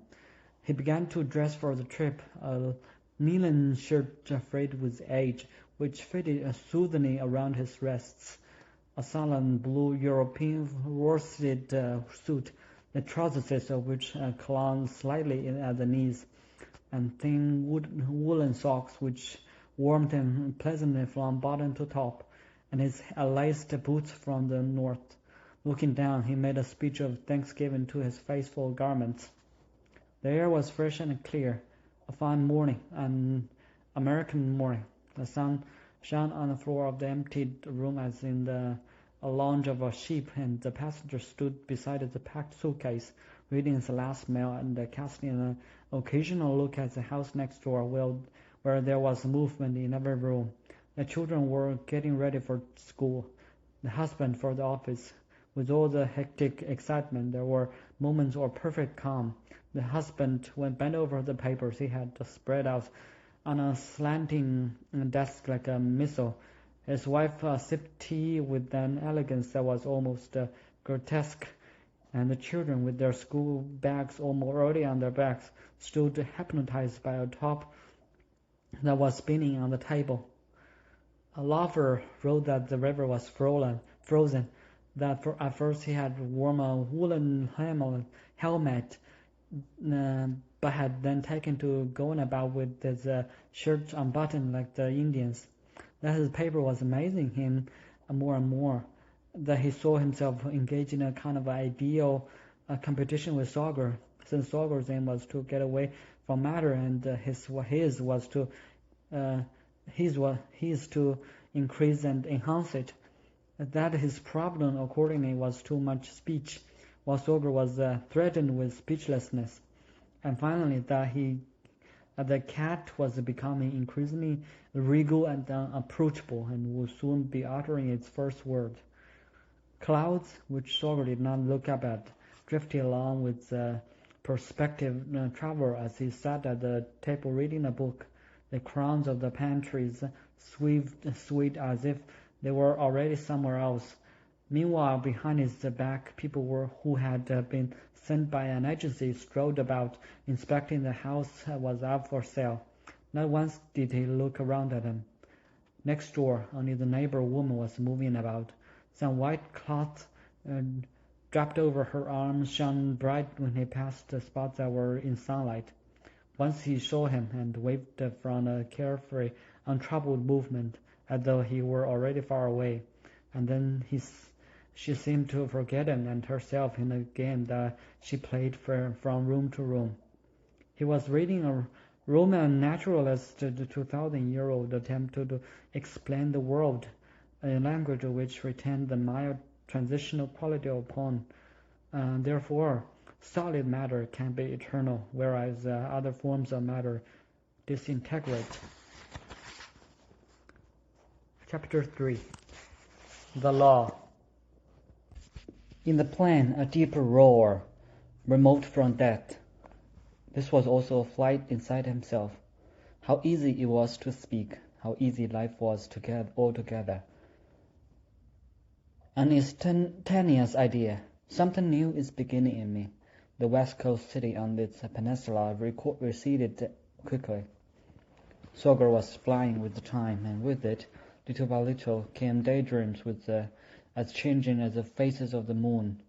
It was shown when the plane put down the mile-high city on the eastern slope of the Rockies. Though booked through, Sorger took his suitcase, left the plane, and boarded an already overcrowded bus which carried him over a snowy highway through a deserted countryside where he had never been before. The flakes touched the windshield lightly and flew away. Sorger's radiant daydreams went deeper and deeper. To drive beyond his inner limits, this was his way of thinking of others. He didn't conjure them up explicitly. They came to mind as he gave his imagination free rein. In the distance, a snow-covered horse stood motionless beside a dead willow tree, the slanting trunk of which had sunk deep into the ground. Schoolchildren pulled up the zippers of their parkas as they got out of the bus. Snow blew in through the open door, and even on a warm hand took a moment to melt. After that, the bus was full of adult silence. Sorger's daydream produced a face with round, white-set eyes, from which wrinkles emanated like rays. Now he was sure he would stop for the night in the mountain village where the bus was going, and surprise his old schoolmate, who was skiing instructor there. He remembered him as he had seen him most recently, one summer on the west coast. The nakedness of his face, with its open mouth as in his school days, and its lower lip, which he kept thrusting forward even when he was not talking. Even when at rest, the skiing instructor looked strained, as though trying to get a better grasp of something. He spoke too loudly, but never quite distinctly. Often his speech consisted entirely of exclamation, and then there was a note of fear in his voice. If he trusted you, he would assail you with the ultimate question and expect categorical answers. If someone tried seriously to give him such answers, the proud ski instructor would become that person's servant, and in the summer month, when he was without work, he visited not his friends but his masters, and was only too glad to help them with their household chores. He had no children and had been waiting for years for the woman of his life. But even the women who at first liked him were soon put off by his weirdness. In his daydream, Sorger saw the skiing instructor as a man despised for his innocence, and imagined how he would embrace him at their meeting. He saw the man's thick neck, his white silver belt, and his thin legs, between which he always had hid his hands when he sat down. Dusk fell on the moving bus. The skiing instructor's Adam's apple bobbed up and down. Bunches of dry grass rolled over the snow, and parched corn leaves stood horizontal in the wind. The bus drove through an area where no snow had yet fallen, nor did anything else seem to be happening there. Later it began to snow, more quietly and with larger flakes. The mountains with their drainage ditches disappeared. Now nothing could be seen but the fallow fields nearby and a solitary herd of buffalo, breathing steam from their nostrils and nibbling at yellowish blades of grass. White mountains rose from the cars, which passed slowly as though engaged in some solemn journey, and clouds of muddy snow rolled after their rear wheels. The only human forms on the road were occasional joggers. After a while, it seemed to Sorger that they must be in training for a world war. There were chunks of snow on the floor of the hotel elevator. The hotel was built in the lifestyle of an Alpine inn, with a wooden balcony, painted window frames, and a sundial. In his paneled room, with the lights of the great plain far below him, Sorger picked up the newspaper, the name of which was framed in a sketch of the region's mountain peaks. He leafed through it, and almost immediately his eye fell on the ski instructor's name. He read the item through. It was an obituary. Without thinking, he read the names that followed and heard a roaring from the shower. The obituary had been put in by the skiing school. It described him as a staff member of a long standing. Apart from that, it supplied only the address and the hours of the undertaking establishment, here referred to as a chapel. Sorger went at once to the chapel, which had long since closed for the night. Sorger looked through the lace curtains of the gabled row house into the lighted empty rooms, lamps with the fabric shades on dark little tables, and one larger table, a glass ashtray, beside it an ivory white telephone. The building was 3 stories high and had an elevator. The elevator also lit on the ground floor, empty. The white double door of the building had no handle on the outside. It was a cold, windy evening. The windshield wiper on the passing cars scraped like shovels. Sorger's steps in the snow brought back the sound of meadow grass being mowed. Then he heard nasal western voices and knew where he was. He went back to the hotel, his skin numb from the snow. The bones of his face ached. He drank and made merry. He held his wine glass in both hands like a boa and bared his teeth. That night he dreamed of the dead men. They were walking together in the country, but then the skiing instructor became shapeless and vanished, and Sorger was alone when he woke up. He saw the deceased in a blue apron.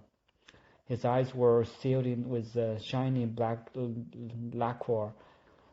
Then Sorger had the wonderful senseless thoughts and fell asleep again, filled with longing for an invented world that would permit the real world and incorporate it in one vast invention.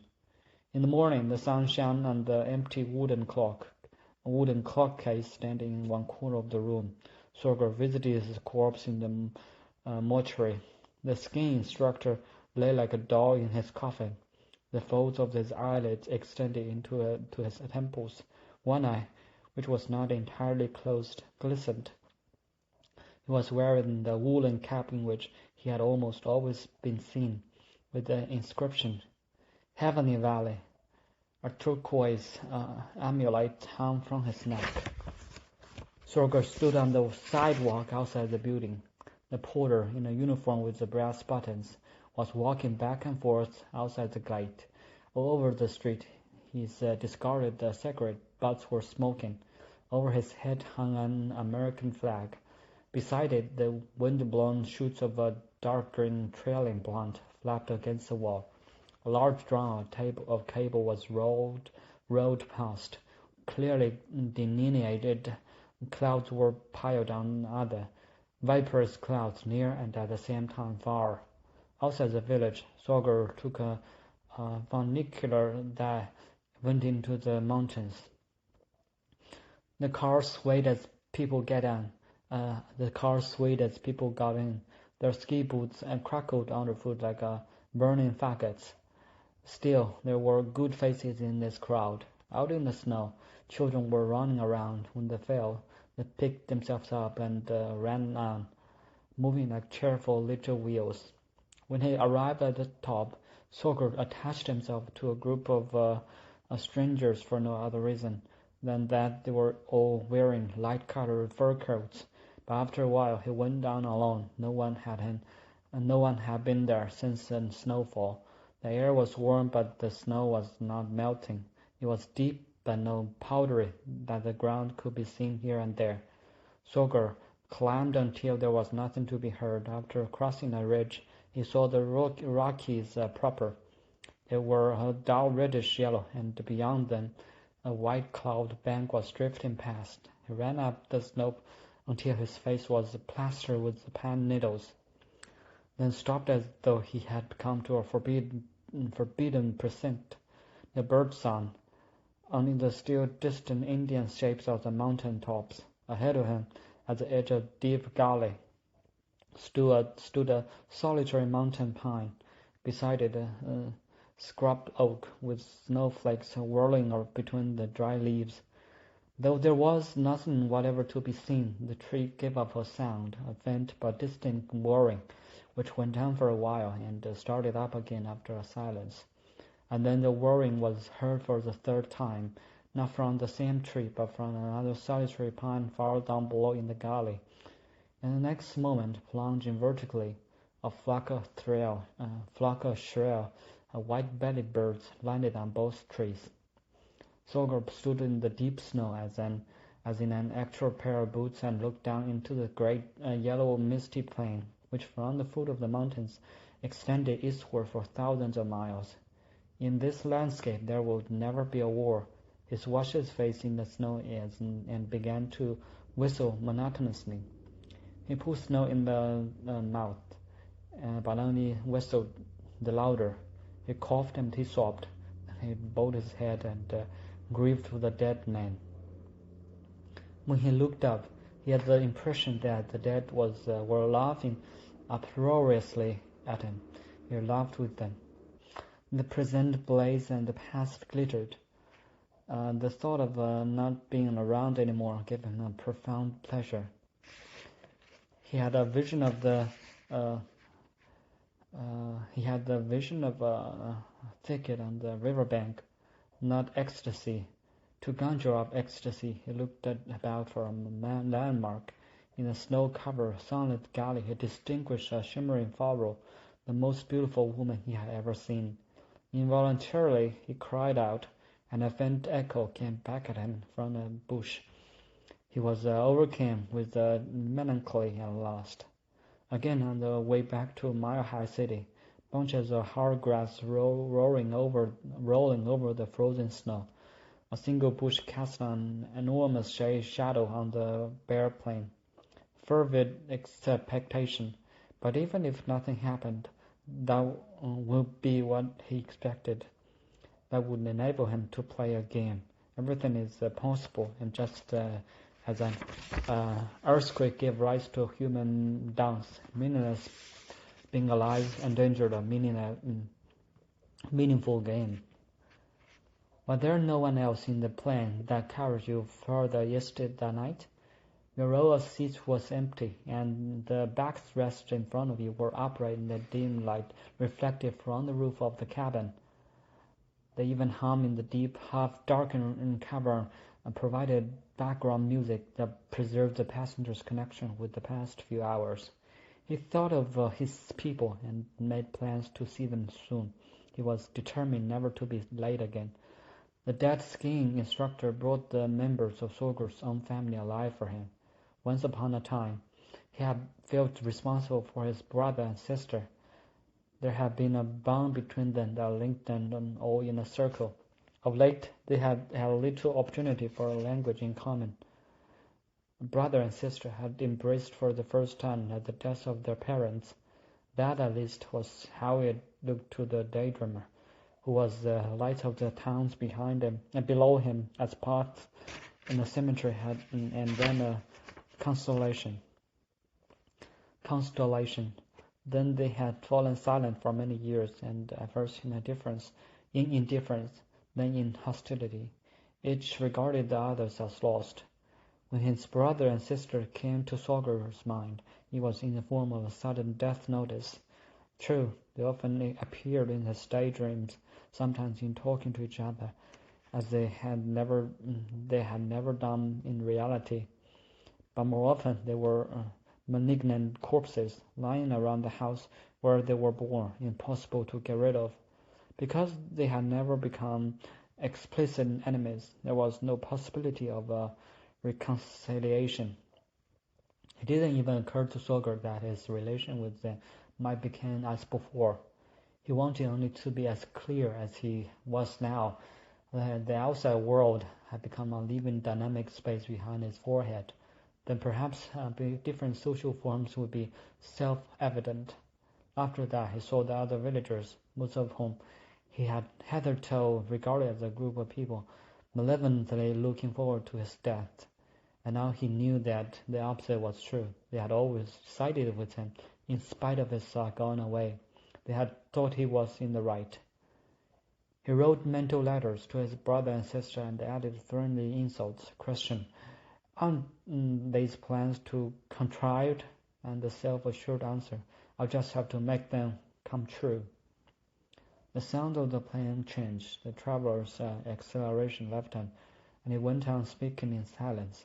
What of it? If there is no universal law for me, I shall gradually give myself a personal law that I shall have to observe. Before the day is out, I shall frame its first article. Clouds passed the window, and then at the edge of his field of vision, the city of cities emerged from the grave down like a field burned over the still dimly glowing here and there, while the plane circled over the vacant stormy ocean and the sun rose above the sea mist. When the wheels touched down, the lights went on in the cabin, and some of the passengers clapped their hands in applause for the landing of the city, or for the city. And when it came to Sorger that he had not been traveling alone, the man ahead of them on the way out looked familiar. The man turned around, both nodded, and only then did they realize that they were unknown to each other. As they exited, the passenger stopped Sorger, made a slight bow, and invited him to share a cab with him. It turned out they came from the same country. Actually, I was intending to go straight on to Europe, said Sorger, but then he followed the man as if that were a part of his law. In the cab, he looked up at the relaxed faces of the buses alongside, and thought, actually, I'd rather have. The man looked him in the eye. Forgive me, have you a little time for me? I need your goodwill. You look so available. The padded company in Midtown, surrounded on all sides by panting joggers, and arranged to meet again later. In attempting to visualize the man, Sorger, who had not had enough sleep, saw only a half-eaten apple in the man's hand. Seeds glistened on the core. As a rule, Sorger had to work himself into a new place. It was some time before he felt at home there. But in the Megalopolitan Hotel, he immediately felt sheltered. His schoolroom in the tapering tower-like edifice had two windows, two facing west, the other south. Westward, the eye flew to the reservoir in the great mid-city park and rested there. Southward, it passed over an intricate pattern of rooftops, below which the network of streets remained invisible, and leaped straight to the horizon, which was barred from end to end by giant office buildings. And it was as though the true metropolis began only with this distant blue. The vari-colored area of flat-roofed apartment houses between Sorger and the Bay Area seemed a region apart, from which the cars, honking their horns but hitting the Cézanne-like street, seemed much further removed than the numerous planes roaring overhead. Turning away from the west window and the reservoir, Sorger, in an instantaneous dream, saw his self-contained system as a shut-down factory. Gauss skimmed the light grey surface of the reservoir. In the other window appeared the two spires of a cathedral, not as nearly as high as the surrounding high-rise building. Sorger felt his fatigue, which only in a moment before had bordering exhaustion, metamorphosed into an self-mastery and strength. He saw the stranger's face distinctly. The cheeks looked as if all their muscles had been knotted together. A strand of hair cut across his forehead and seemed prolonged by the notch of his lower lip. He heard his voice abruptly rising and falling as though he were looking for the right pitch. With severe lines of the high-rise building and the glitter of the planes, the wailing of the police sirens, Sorger had the impression that a lasso had been thrown and the whole city was being hoisted into his room. He was staying at a so-called residential hotel. Many of the guests lived there for quite a while, often with their families. Forgetting his need for sleep, he rode down to the lobby under the auspices of an elevator man in a braided uniform. At every floor, grown-ups got in, accompanied by children, all talking at once in different languages. But by the end of the protracted descent, Sorger had become one of the elevator crowd, and as such he bounced out into the street.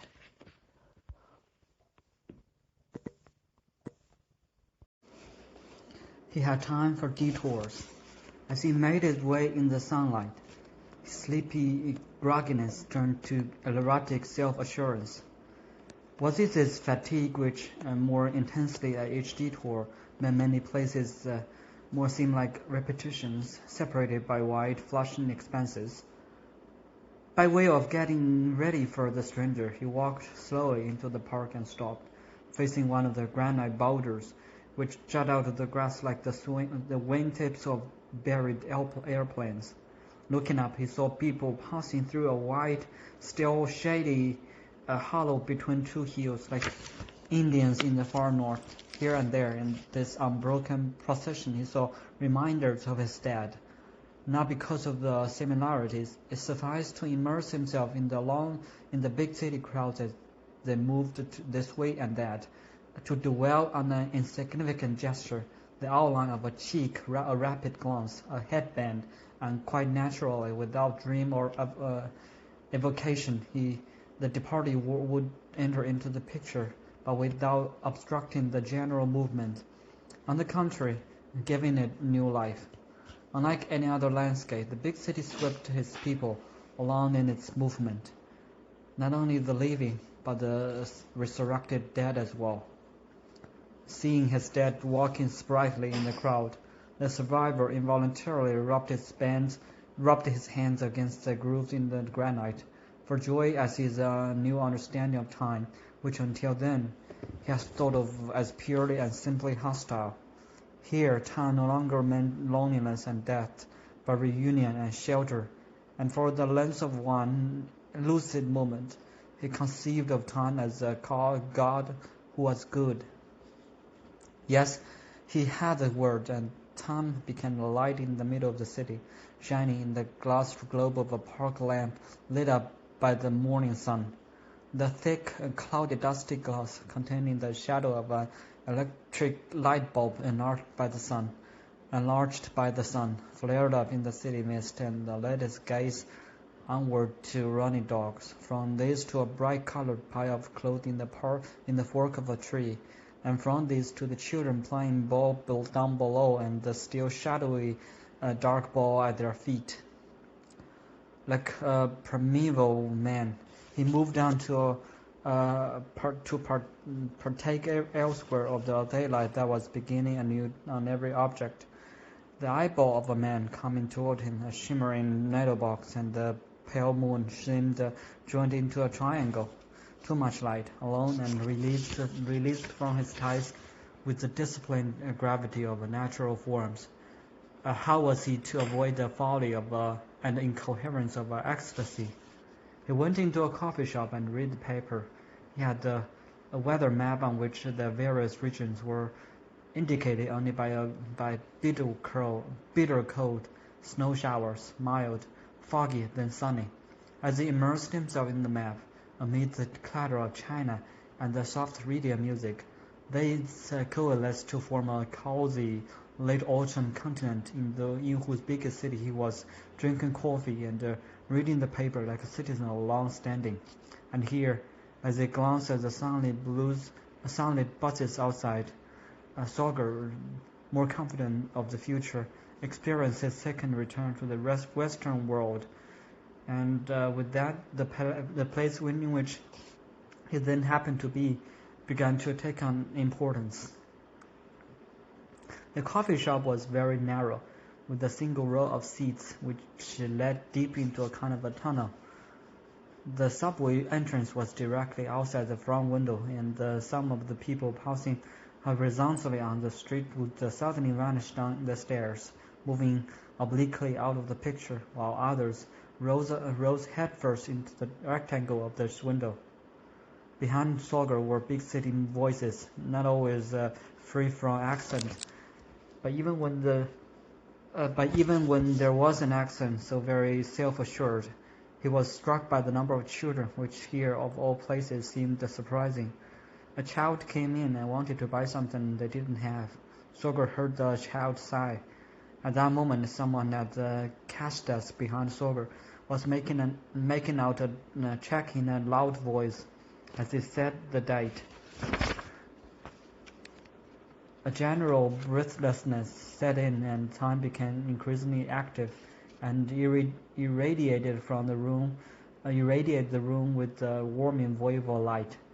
For all this, the eyewitness had only the words century and peacetime. He saw calendar leaves falling as in a silent film. The goddess time did not remove the coffee shop, which suddenly began to glitter along the tin ashtrays and the sugar balls from the day's date, but connected it with the dates of past days until the room encompassed all these inventions, discoveries, sounds, images, and forms down through the centuries, which make for a possibility of humanity. All those present breathed as one. Light became matter, and the present became history. At first painfully conversed, then calm and matter-of-fact, Sorger wrote, to give the force of law to what he has seen before it vanished. What I am here experiencing must not pass away. This is a law-giving moment, absolving me of my transgression, for which I alone was responsible and which was weighed on me ever since it put me as an individual capable of participating only by chance, under obligation, or to intervene was as consistently as possible. At the same time, it is my historic moment. I have learned that history is not a mere sequence of evils, which someone like me can do nothing but despise, but has also, from time immemorial, been a peace-fostering form that can be perpetuated by anyone. I have just found out that I, hitherto a mere witness, belong to this history of forms, and that, along with the people in this coffee shop and those passing by outside, I inspire with my new life. I'm actually playing a part in it. Thus, the light of the century, during which I searched for my face obsessively for the features of a despot or a conqueror, has ended for me. My history shall become bright, just as this moment has been bright up until now. It could not even begin, conscious of our guilt, yet giving allegiance to no one, not even to others, conscious of their guilt. We were unable to vibrate in harmony with the peaceful history of mankind. Our formlessness only engendered new guilt. For the first time, I have just seen my century in the light of day, open to other centuries, and I had no objection to living at this moment. I was even glad to be the contemporary of you contemporaries, and to be a citizen of the earth among others. And I was sustained by an exultant feeling not of my immortality but of man's. I believe in this moment I am writing it down and making my law. I declare myself responsible for my future. I long for eternal reason and will never again be alone. So be it. Sorger stared at himself in the coffee shop mirror, empty, exhausted, petrified, as though emerging from the depths of the centuries. On that day he was moved by his own face. Looking up, he was not at all surprised to see in the throng of people outside the two women he had met in the earthquake park on the west coast. He smiled, and after gratefully giving him their sign, the two women vanished into the subway. They would often meet again. Then a strange transformation occurred. The crowd outside the window began to move faster and faster, became more dense, face pressed against face, and at length each individual in hurrying past frighteningly showing all his characteristics, filled the whole street. Thousands of eyes came glowing toward him. The image reeled, and he knew that he had once again slept for a few moments. He felt the warm blood in his arms as a bond with his forebears, and looked forward to seeing the man from the plane. Shall I recognize you? And what will you tell me? Still in the coffee shop, Sorger, in observing the scratched tabletop, found his way back to his earth forms. As he sat there in the low, dark ground floor room, walled off from the towering big city on all sides of him, a shimmer of the frozen river emerged from the wintry night. The shuttle buses crossed the newly regenerated West Coast Pass and drove into the eastern morning light over a continental divide, and behind them, clearly visible in the rising mist and the ocean waves and rose on fire. Not only the bruised tabletop, but also the floor of the coffee shop imitated the surface of the earth. Near the cash desk, it formed a slight hollow, and for a terrifying moment, Sorger felt that the ground was gone from under his feet, and the floorboards had been laid on the bare, unleveled earth, and through this irregularity of the room, the city became, in its very depth, a living and powerful natural organism, going out into the street. Where the humped sidewalk extended the coffee shop floor, Sorger seemed to inhale the whole rocky island, and in one breath, moving on the concrete slabs of the sidewalk, intensified his conquest of space and gave it permanence. He experienced the subway of the city, which only a short while before he had risen into the air from lifeless pavement. Now the buildings no longer seemed to have been plunked down in the landscape. They had become an integral part of it, as though the skyscrapers were really at home on this rocky island. Indeed, the city gradually became a village-like settlement in which small houses with bay windows stood side by side with high-rise buildings. A woman with a polka dot scarf on her head, carrying a loaf of bread in a strong bag, was waiting for the bus, holding by the hand of a child with a school bag. The summer lived down in the bricks sunk deep into the tar, and the rain-filled holes in the asphalt foreshadowed the rural winter with its vast expanses of ice. At one point, Sorger stopped among towering buildings in the awareness of being at the geographical summit of New York. There he saw a locust tree, losing not only its leaves but whole branches as well in the mountain wind. In the city on the west coast, Sorger had never been on his way to see anyone. Now he had this man from the plane, and he was going to see him. The stranger's name was Ish, and again he looked at Sorger as answeringly as that morning in the cab, as if he had Sorger's face before him throughout his absence. They sat in a spacious restaurant, at first almost alone, with many empty tables around them. But these were soon occupied by the swarm of diners who swept into the restaurant with the coming of light. All evening the subway shook the ground under them. They were sitting in a corner booth, and when they raised their heads, they came into contact with the leaves of a potted rubber tree. The far end of the room was white with the steam from the kitchen. Sometimes the dishes moved like paddle wheels. At first sight, the stranger's lips were very pale. But after a while, Sorger stopped noticing them. Much of the time, even in speaking, eating, and drinking, the stranger held his head propped on one hand. He said, "You mustn't imagine that I want to ask you questions. I don't want to get acquainted with you. When I thought about our appointment during the day, I regretted my impulse. I toyed with the thought of not showing up, and I'm certain it was the same with you." Involuntarily, Sorger hung his head. When he looked up, it seemed to him for an eerie moment that he was looking into his own wide-open eyes. Only then did he realize that the stranger was crying. At the same time, the color of those eyes began to thin apart. These two men moved deeper into the booth until no one else could see them. The stranger asked Sorger for a handkerchief, blew his nose, and said, "Listen to me for a while." He spoke of business failure, inability to compare, inability to compete, wife and children, money, and the impossibility of returning to Europe. He summed up his story in 3 outcries. "I know nothing. All I can do is clench my fist." And in the end, simply, "Poor me."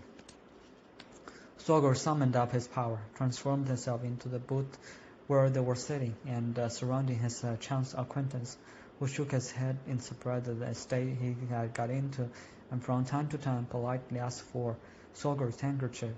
Sorger enfolded the stranger until little by little the man's rigid torso came to life, put on the at first grotesque but then winning face of a child, and finally rubbed his arm, out of which, as he said, his fear flew away, and then, in the deep space of the night, Sorger felt a shudder of the creation pass over him, and surprised at himself, wished to be physically united with this man, as though there were no other way of keeping him alive.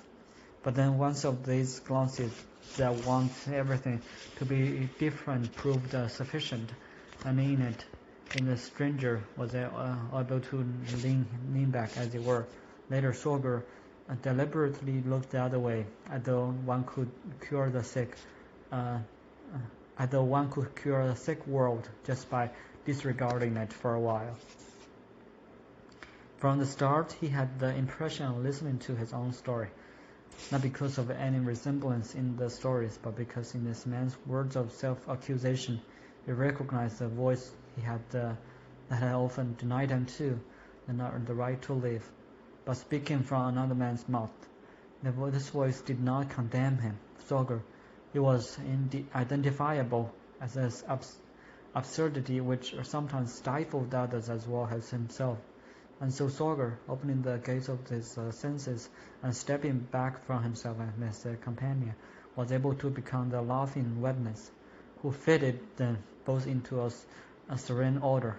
Though moved by the stranger's misfortune, he felt, as he listened and watched them, the carefree pleasure of a sympathetic audience. From time to time, he even smiled, and noticing his smile, the still hesitant X took heart and spoke freely. To describe his despair, each displayed it, not that he acted it out. He merely commanded the only fitting gestures and words for it, and had the presence of mind to use them at the right moment, portraying himself fervent and at the same time laconic. He pictured his misfortune and became the prophet of truth. In this way, he averted panic, and even though without overdoing it, showed himself attentive to his audience, anticipating, while going on imperturbably with his lament, his every move, pouring wine, reaching for a check extra. In the end, he mastered his condition so fully that he was able to frame it in a sequence of burlesque signs. He said, "I could cry the whole time, just watch me." And true enough, He actually produced a tear or two. In the next moment, he displayed its trembling hands, whereupon beads of sweat appeared on the forehead and immediately disappeared. There followed a calm interval, which the narrator broke off, whispering in his listener's ear, "I've nearly finished," then picked up the plate, which, with the check and the pencil on it, and looking down on it, calmly told the end of his story. In the afternoon, the cliffs of death were still rising from the park, and in the zoo the animals' cages were empty. But now in the evening, what a pleasure to hold a plate with a pencil rolling on it. I wish us all a long life. He concluded his performance with a parody of himself. He pointed to an aquarium where small chunks of granite served as a decor for the ornamental fishes, and then earnestly, with nothing offensive in mind, called Sorger's attention to the neighboring booth, where there was little else to be seen. A woman's shapely old leg was swinging up and down, and swore, without batting an eyelash, to die a natural death. Then the stranger got hungry. He ate, not greedily, but with almost ceremonious movements, drinking his wine in small sips, contemplating every morsel at length, and putting it into his mouth with a look of affection. He said that he felt food and drink literally sparkling in his mouth. Then he smiled and sustained the smile for several minutes, as though storing up energy. Sorger watched him eat, and learning from him, felt his warmth on his forehead. His face was covered over by the stranger's face, and in the end there was no other. They sat in the booth as on a bridge. It sufficed to exchange a gleam of complicity now and then. It sunk into his private thoughts, but they enjoyed them in common. A god had his sport with them. Once Sorger fell asleep with his eyes open and was awakened by his companion's voice, but heard only the final sentence. "I've never told anyone that before." What had the man said? Once more, to be sure, the stranger's misery resumed its hold on him. On his way back from the toilet, he got lost and, without noticing, sat down on another table with other people. There he sat motionless, staring into space, until Sorger went and got him. But before that, hadn't missed several times when reaching for his wine glass.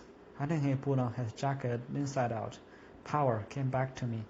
Sorger became his advocate, commanding, forbidding, releasing him from pain, predicting good things, and in the end gave him his blessings. Whereupon the last vestige of blackness poured out of the man's mouth, and as a Handke girl later remarked, the gentleman's face revealed only a sad contentment. They did not go out into the night. Rather, they passed from the restaurant into the street as from one sitting room to another, in a doorway leading into the open. Each, as though he were the owner of these rooms, made a gesture of invitation to Sorger. Sorger had once heard of a strange sacred mountain in China which was forbidden to foreigners. From its summit, the natives could see their shadows on the clouds below and read their future in the shape of the shadows, especially when a shadow appeared at night on the yellowish lit street along which the two of them took each other home, from south to north, from downtown to uptown, traversing half of the length of the city. The shadow showed itself on one of the many clouds of dense white steam which, smelling of hot rolls and often hissing softly, rose through the asphalt, and in the corners of Sorger's eyes, taken on the form of fleeing dogs, were driven swiftly into the darkness by the night wind. near an underground work site from which an uncommonly large sheet metal ventilator protruded far above the surface of the street. The white stain was much thicker and did not seep off to one side, but high in the air formed a persistent but constantly renewed mass, upon which one of the New York's intensely bright street lamps cast the shadow of a small tree.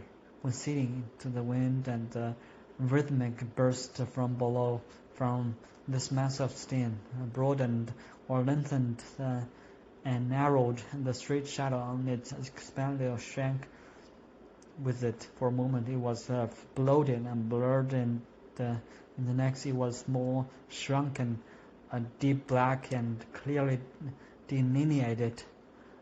Though neither a word nor a sign was exchanged, the two men stopped in unison to contemplate the shadowed branches on the clouds of steam. True, the playful silhouette answered no question about the future, but thanks to their perception of this commonplace sight, the rest of their walk was dominated by a present which encompassed them both without distinction, and with every step on the pavement the sense that beneficent hardness of the earth. This beauty on the humpbacked avenue, ephemeral with the unique scene, the yellow light, the glaring white stain, the tree shadow that moved back and forth on it, soon vanished for all time in eternal formlessness.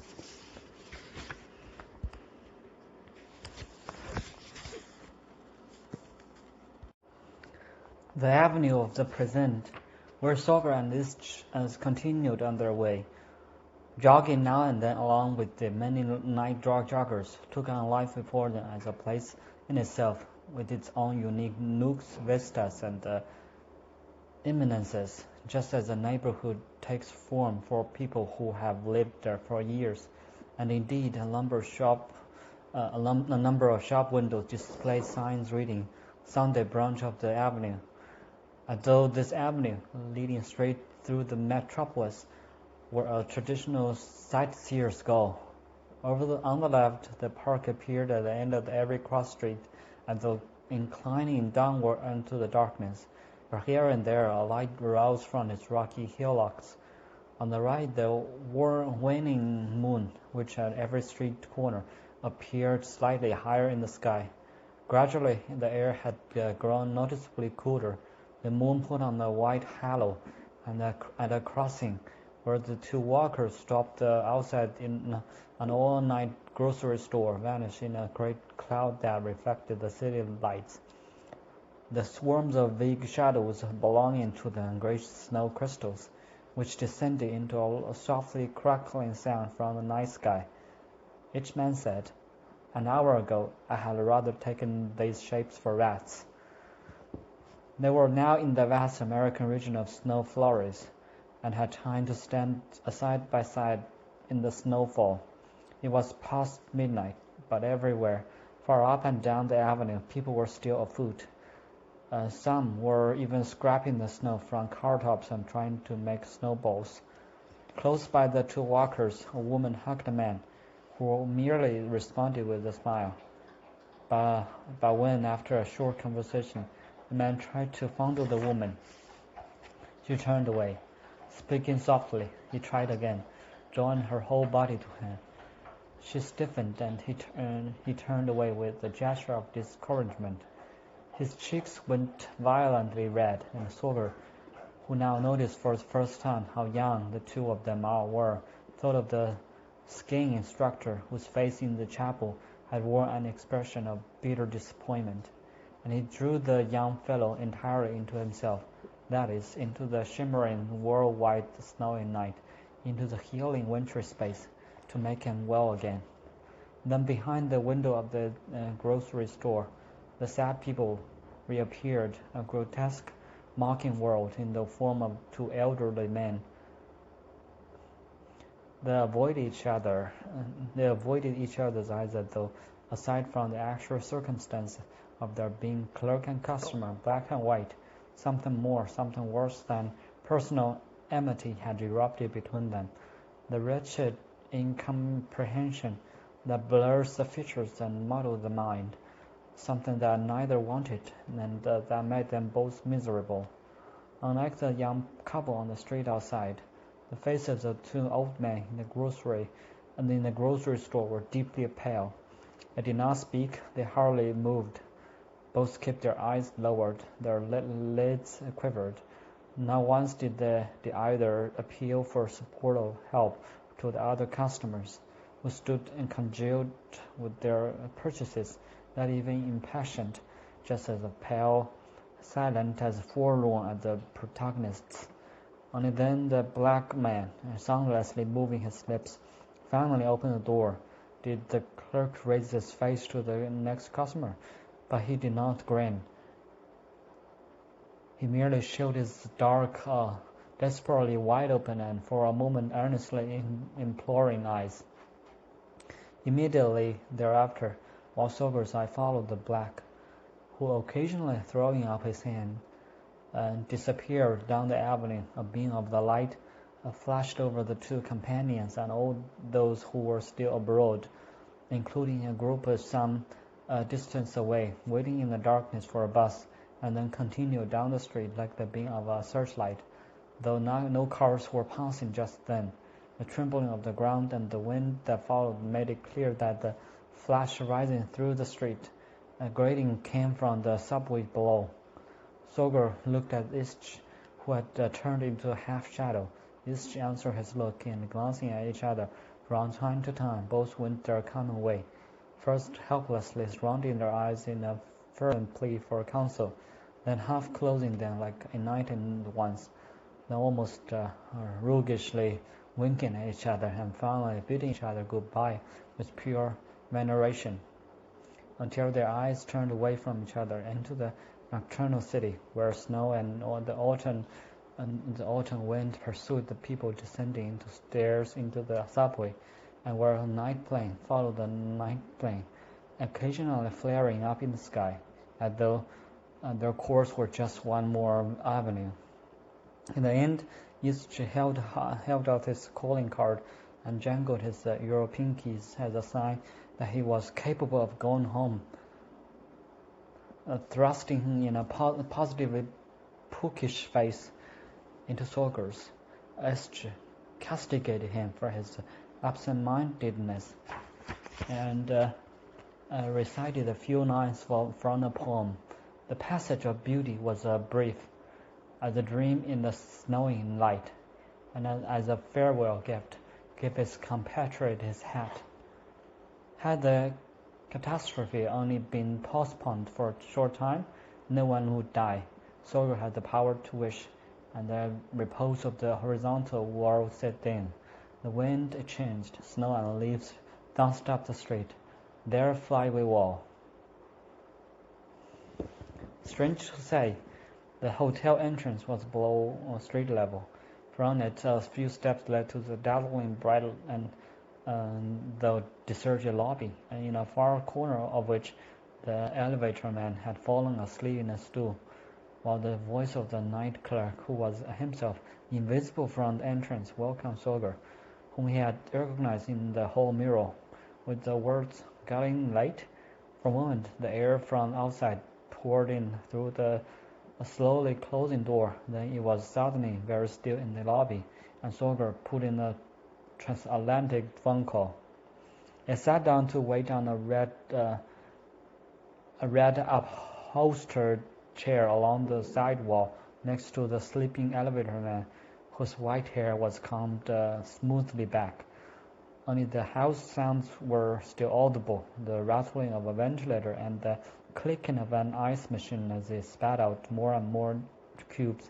A runner, as red as the chair, extended to the rear wall, and the brass cage of the elevator diffused its patina of age throughout the lobby, which at first sight seemed only sturdy.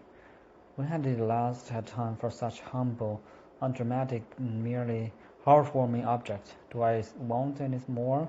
Is it not my dream to live content, surrounded by the worldly, heavenly charm of things? Then the phone rang. and the Sorger staggered to the booth. He talked excitedly, and at the same time felt a strange pain, which cut through him like a scalpel, from the center of the chest to the top of his skull, accompanied by a tormented sound, which was his own special and personal laughter. After phoning, he remained seated in the dark booth without feeling, barely alive. He hadn't even spoken of a homecoming, and no curiosity had been shown. The only response to his expression of his feeling had been an embarrassed laugh.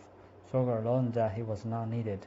He didn't even mind. He sat sweating, preserved the other voice in his ear, and wanted to keep saying the same word. At the same time, he silently counted the stairs leading from the street down into the entrance hall. He wished for those who he loved, and they came, and at the same time the ocean stretched out between them. He's just an animal. Who said that?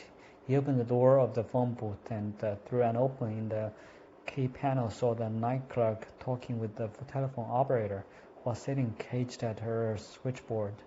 The words seemed to refer to none of those present, yet in spite of himself, Sorger looked at the dozing elevator man and instantly noticed that he had a bleeding wart on his cheek and that the epaulets were missing from his uniform.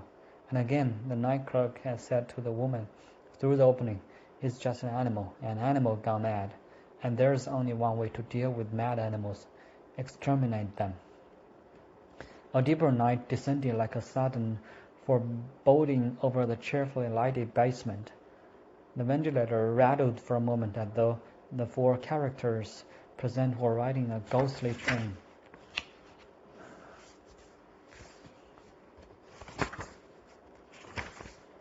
A space-time jolt turned their faces into murderous masks, from which poured the invariable evil slogan of the violent past, not only about the countries, but also of this one, which the foreigners had sometimes looked upon in all its length and breadth as God's country.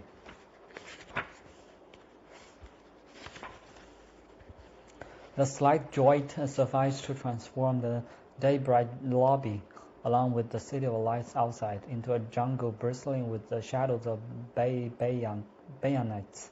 A train screeched, the ticking of teletype mingled with the sound, and in the shadowy face of the night clerk, Sorger recognized an Indian mask signifying a man losing his soul. Two mice sitting on the cheeks were eating up the soul, but then it turned out that the clerk had only been reading the newspaper out loud, which then was the truth, the beautiful prelude or the hideous cacophony of the end. What do I want? What is real for me? Real was the child's drawing over the key panel. Real were tired, unmoving eyes of the telephone operator. Real were the ceremonious gesture with which the elevator man, awakened by the loud voice, invited Sorger into his elevator with its glass chandelier and its red velvet bench. Real were the almost parallel strands of the old man's hair, stiff from wet combing, his sloping shoulders, and the shiny patent leather shoes, standing with his back to his passenger during the leisurely ride to the penthouse. The man treated Sorger to an incomprehensible sermon, at the end of which he raised the two fingers between which he was holding the banknote Sorger had given him as a tip in a gesture of dismissal. That is something. Real was what was peaceful. The short corridor smelled of paint. Sorger noticed that his door, which had been green that morning, had been painted dark red. Wasn't there a store that had shone bright with pyramids of food the day before? But on his way home, last night had changed into a burned-out hole where the only sign of food were a few apples with burst skins in the ashes. Sorger entered the room with one of the singer's songs in his head. It was about a man who, to keep away from the hole of death, had even been willing to ferret and pry like a cheap detective. Born to win, the bed was turned down at the for two. The bedside lamps lit. The folds in the sheet figured a map of the world. In one breath, Sorger experienced the time from his birth far away in Europe to the present as a gentle, steady upward movement, and felt himself grow strong. He opened the curtains and blinds and looked through his notes of the past few years. In the process, he saw how radically his ideas about the projected paper had changed. His interest in the enduring natural forms had been augmented with the feeling for the episodic configuration that can crop up anywhere. When I, Sorger, became, in a manner of speaking, their moment, and could there be terminology for unique happenings that slip away, leaving, at the most, words and images in the memory? The smooth, heavy thing which Sorger now saw in the front of them, and which was also taking up space upside him, was a glass mountain which barred his way home, and he looked across at the wide bed as a possible escape. Would it not be fitting to narrate these brief dreams, which could not be substantiated because they were too bound up with his innermost being? Did this brief circuit of form not on every occasion fill him with enthusiasm as a lucky insight which demanded performance in the form, and thus communicated to him an idea of true human work which would eliminate feelings of disgust and the sorrow of parting between him and the world? But how would it ever be possible to narrate forms which knew no little by little? Sorger spread out his notebooks, each with its special color, on the table. The table topic had a sort of a geological map, with different colors indicating the different geological areas. He was seized with an intense but vague feeling of tenderness. Naturally, he wished for more light. He stood motionless, bent over the vari-colored pattern, which in places was pale with age, until he himself became a tranquil color among all the others. He lived through the notebooks and saw himself disappearing in the writing, in the story of stories, the story of sun and snow. Now he would be able to win everyone to his view, and the dark terrestrial globe revealed itself as a machine that could not be mastered and even understood down to its innermost core. Falsification about this was no longer an accusation. Rather, it was a solitary idea. He, Sorger, would write the gospel of falsification, and he triumphed in the thought of being a falsifier among falsifiers. Still, he saw himself capable of facing up to failure. Already he was vanishing through his arcade. In the brook there was water. In the water there were pieces of ice. In bed, with the feel of the mattress, he threw off the last trace of forsakenness, and while turning out the light, wished everyone well. The object in the dark room spoke with the voice of relatives. He saw two eyes, by which he felt loved, and a voice that was far away, or quite close to his ear, and said, "I love you." He didn't breathe. Desire came to him, and then he was asleep. Europe stretched out below him, a labyrinth loud with night sound, strident with auto horns. He saw the great manuscript in which his life was laid bare, and actually read a sentence in it. He could only be himself and the mirror, nothingness. The gravity touched one another. He was a sleep of metamorphosis. The arm thrust between the knees and became a tree. The fingers were roots growing into the earth. And he was not alone. Lovers unwieldily shoulder twitched under a white suspender strap in the telephone room of the Indian village in Alaska. The neighbor woman on the Pacific Ocean arched her eyebrows. It charmed the whole earth with the face of a famous actor.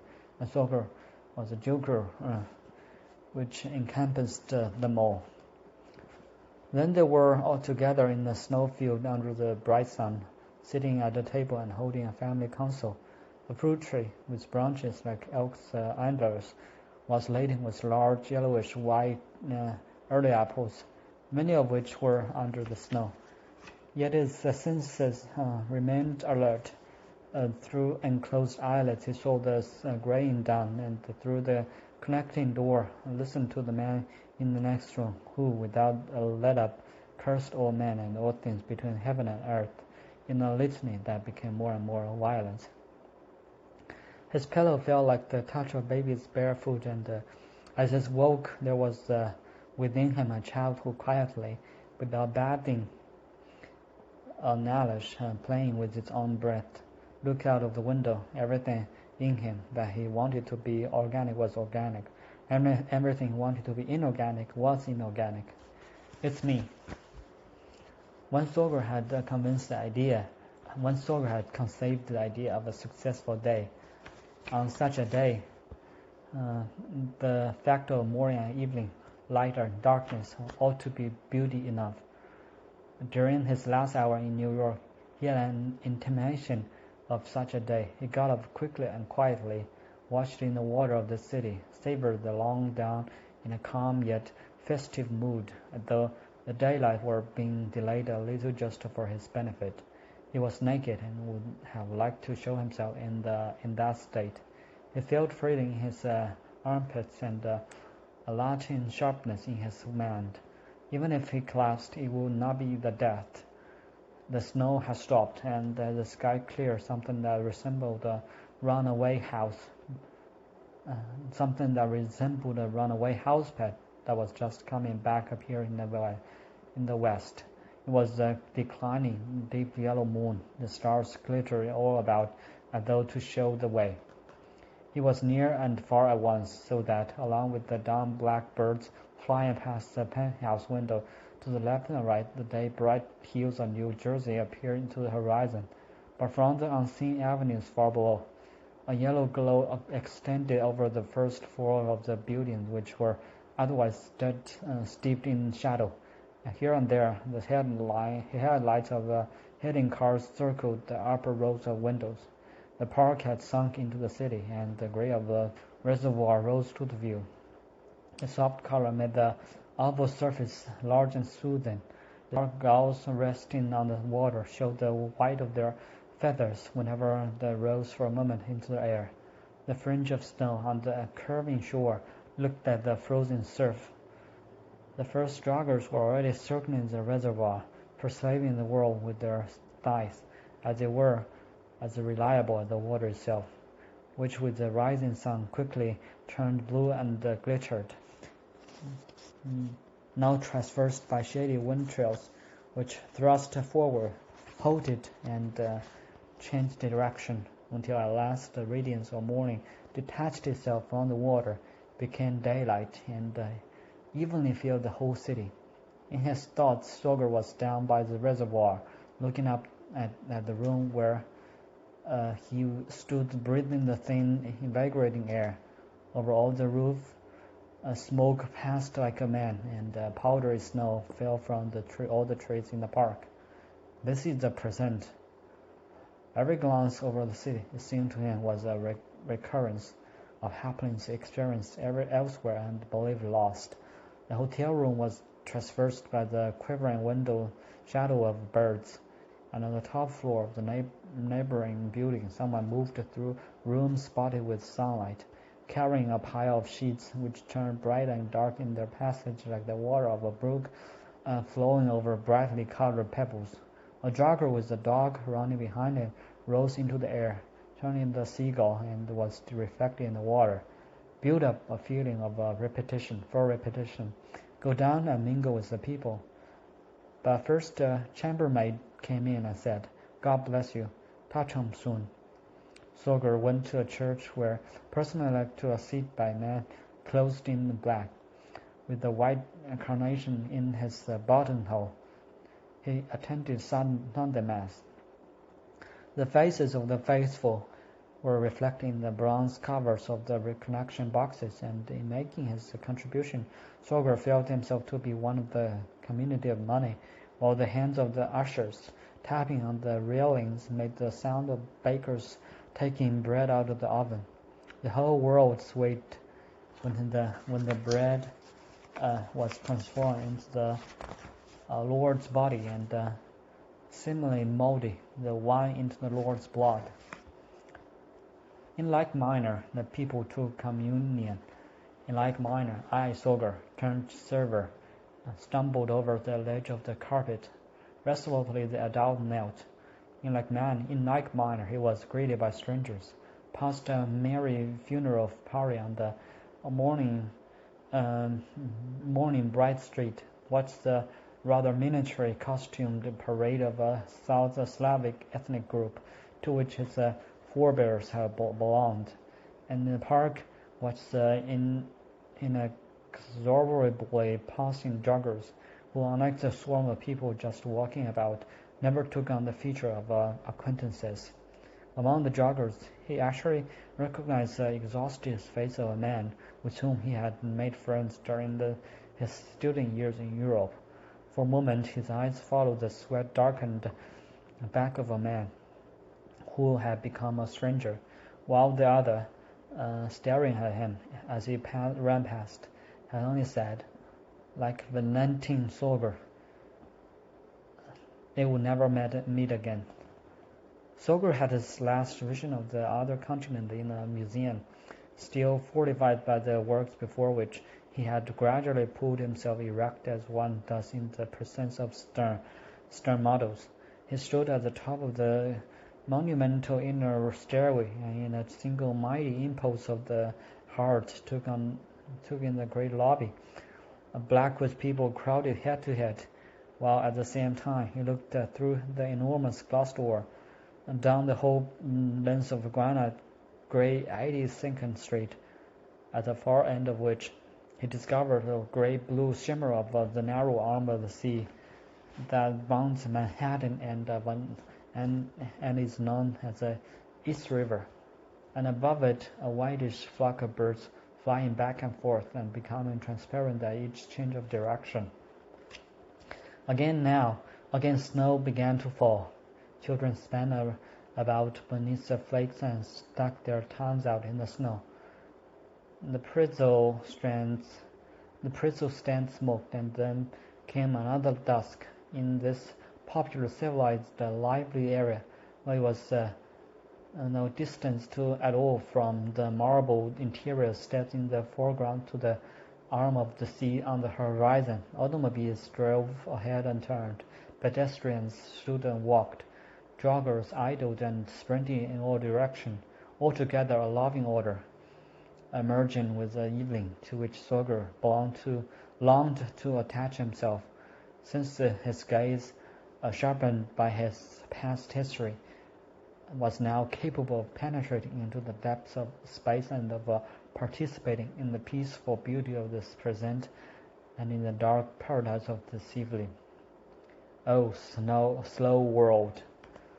But why was this his yearning, which had just been rising from his innermost self to the outermost world, striving to hold his individual self and the universe together once and for all, immediately followed by a pale, soundless lightning flash, in which what he had longed for so passionately receded from him, almost imperceptibly, leaving behind it the emptiness of an earth-spanning streak of death, which weakened him and made him abruptly stagger back into himself, cleansed of all self-interest, till nothing remained but presence of mind, desirous only of completing the world.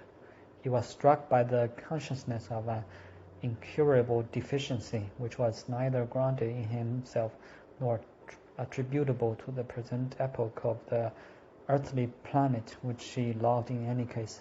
He no longer wished himself in any other epoch but that part of the world which, even with the purest and most fervent passion he attained and staked out in, was still far too little. Hadn't he for once felt rich? He sat down on the stairs, the edges of which were full of resting people, and very slowly tied and untied his shoelaces. Already his attendants were clapping their hands, and the people were taking short steps toward the exit. For a moment it seemed to you, Sorger, that the history of mankind would soon be ended, harmoniously and without horror. Yes, there was such a thing as grace. Unimaginative, bloodthirsty misery was releasing you, and you felt your eyelids anointed by an eternally wild need for redemption. A deep sigh passed through you, and through the whole crowd as well, and you looked up with new strength and thought the gaze of other eyes as heavy as yours. You felt sorrow and then bitter pain at the thought that you would soon have to leave this area of peace, and you wanted to be among the last to leave. But the beautiful thing about your pain was that through it the earth was transfigured. In the night plane to Europe, it was as though you, my dear Sorger, were taking your first real journey, a journey on which, so it is said, a man learns that what his own style was. Behind and in front of you, babies were screaming miserably, and when they finally calmed down, they stared like dark-eyed prophets. You no longer knew who you are. Where was your dream of greatness? You were Noah. In the first gray of dawn, you saw the blackened wing of the plane. The passengers' bleak, weary faces were smeared with the marmalade. Already the stewardess were putting on their city shoes. The blank movie screen, shimmering in the sunrise only a moment ago, darkened. Roaring, the plane burst through the clouds. Here's a little poem. Vanishing face. The stones at my feet bring you closer. Immersing myself in them, I weigh us down with them.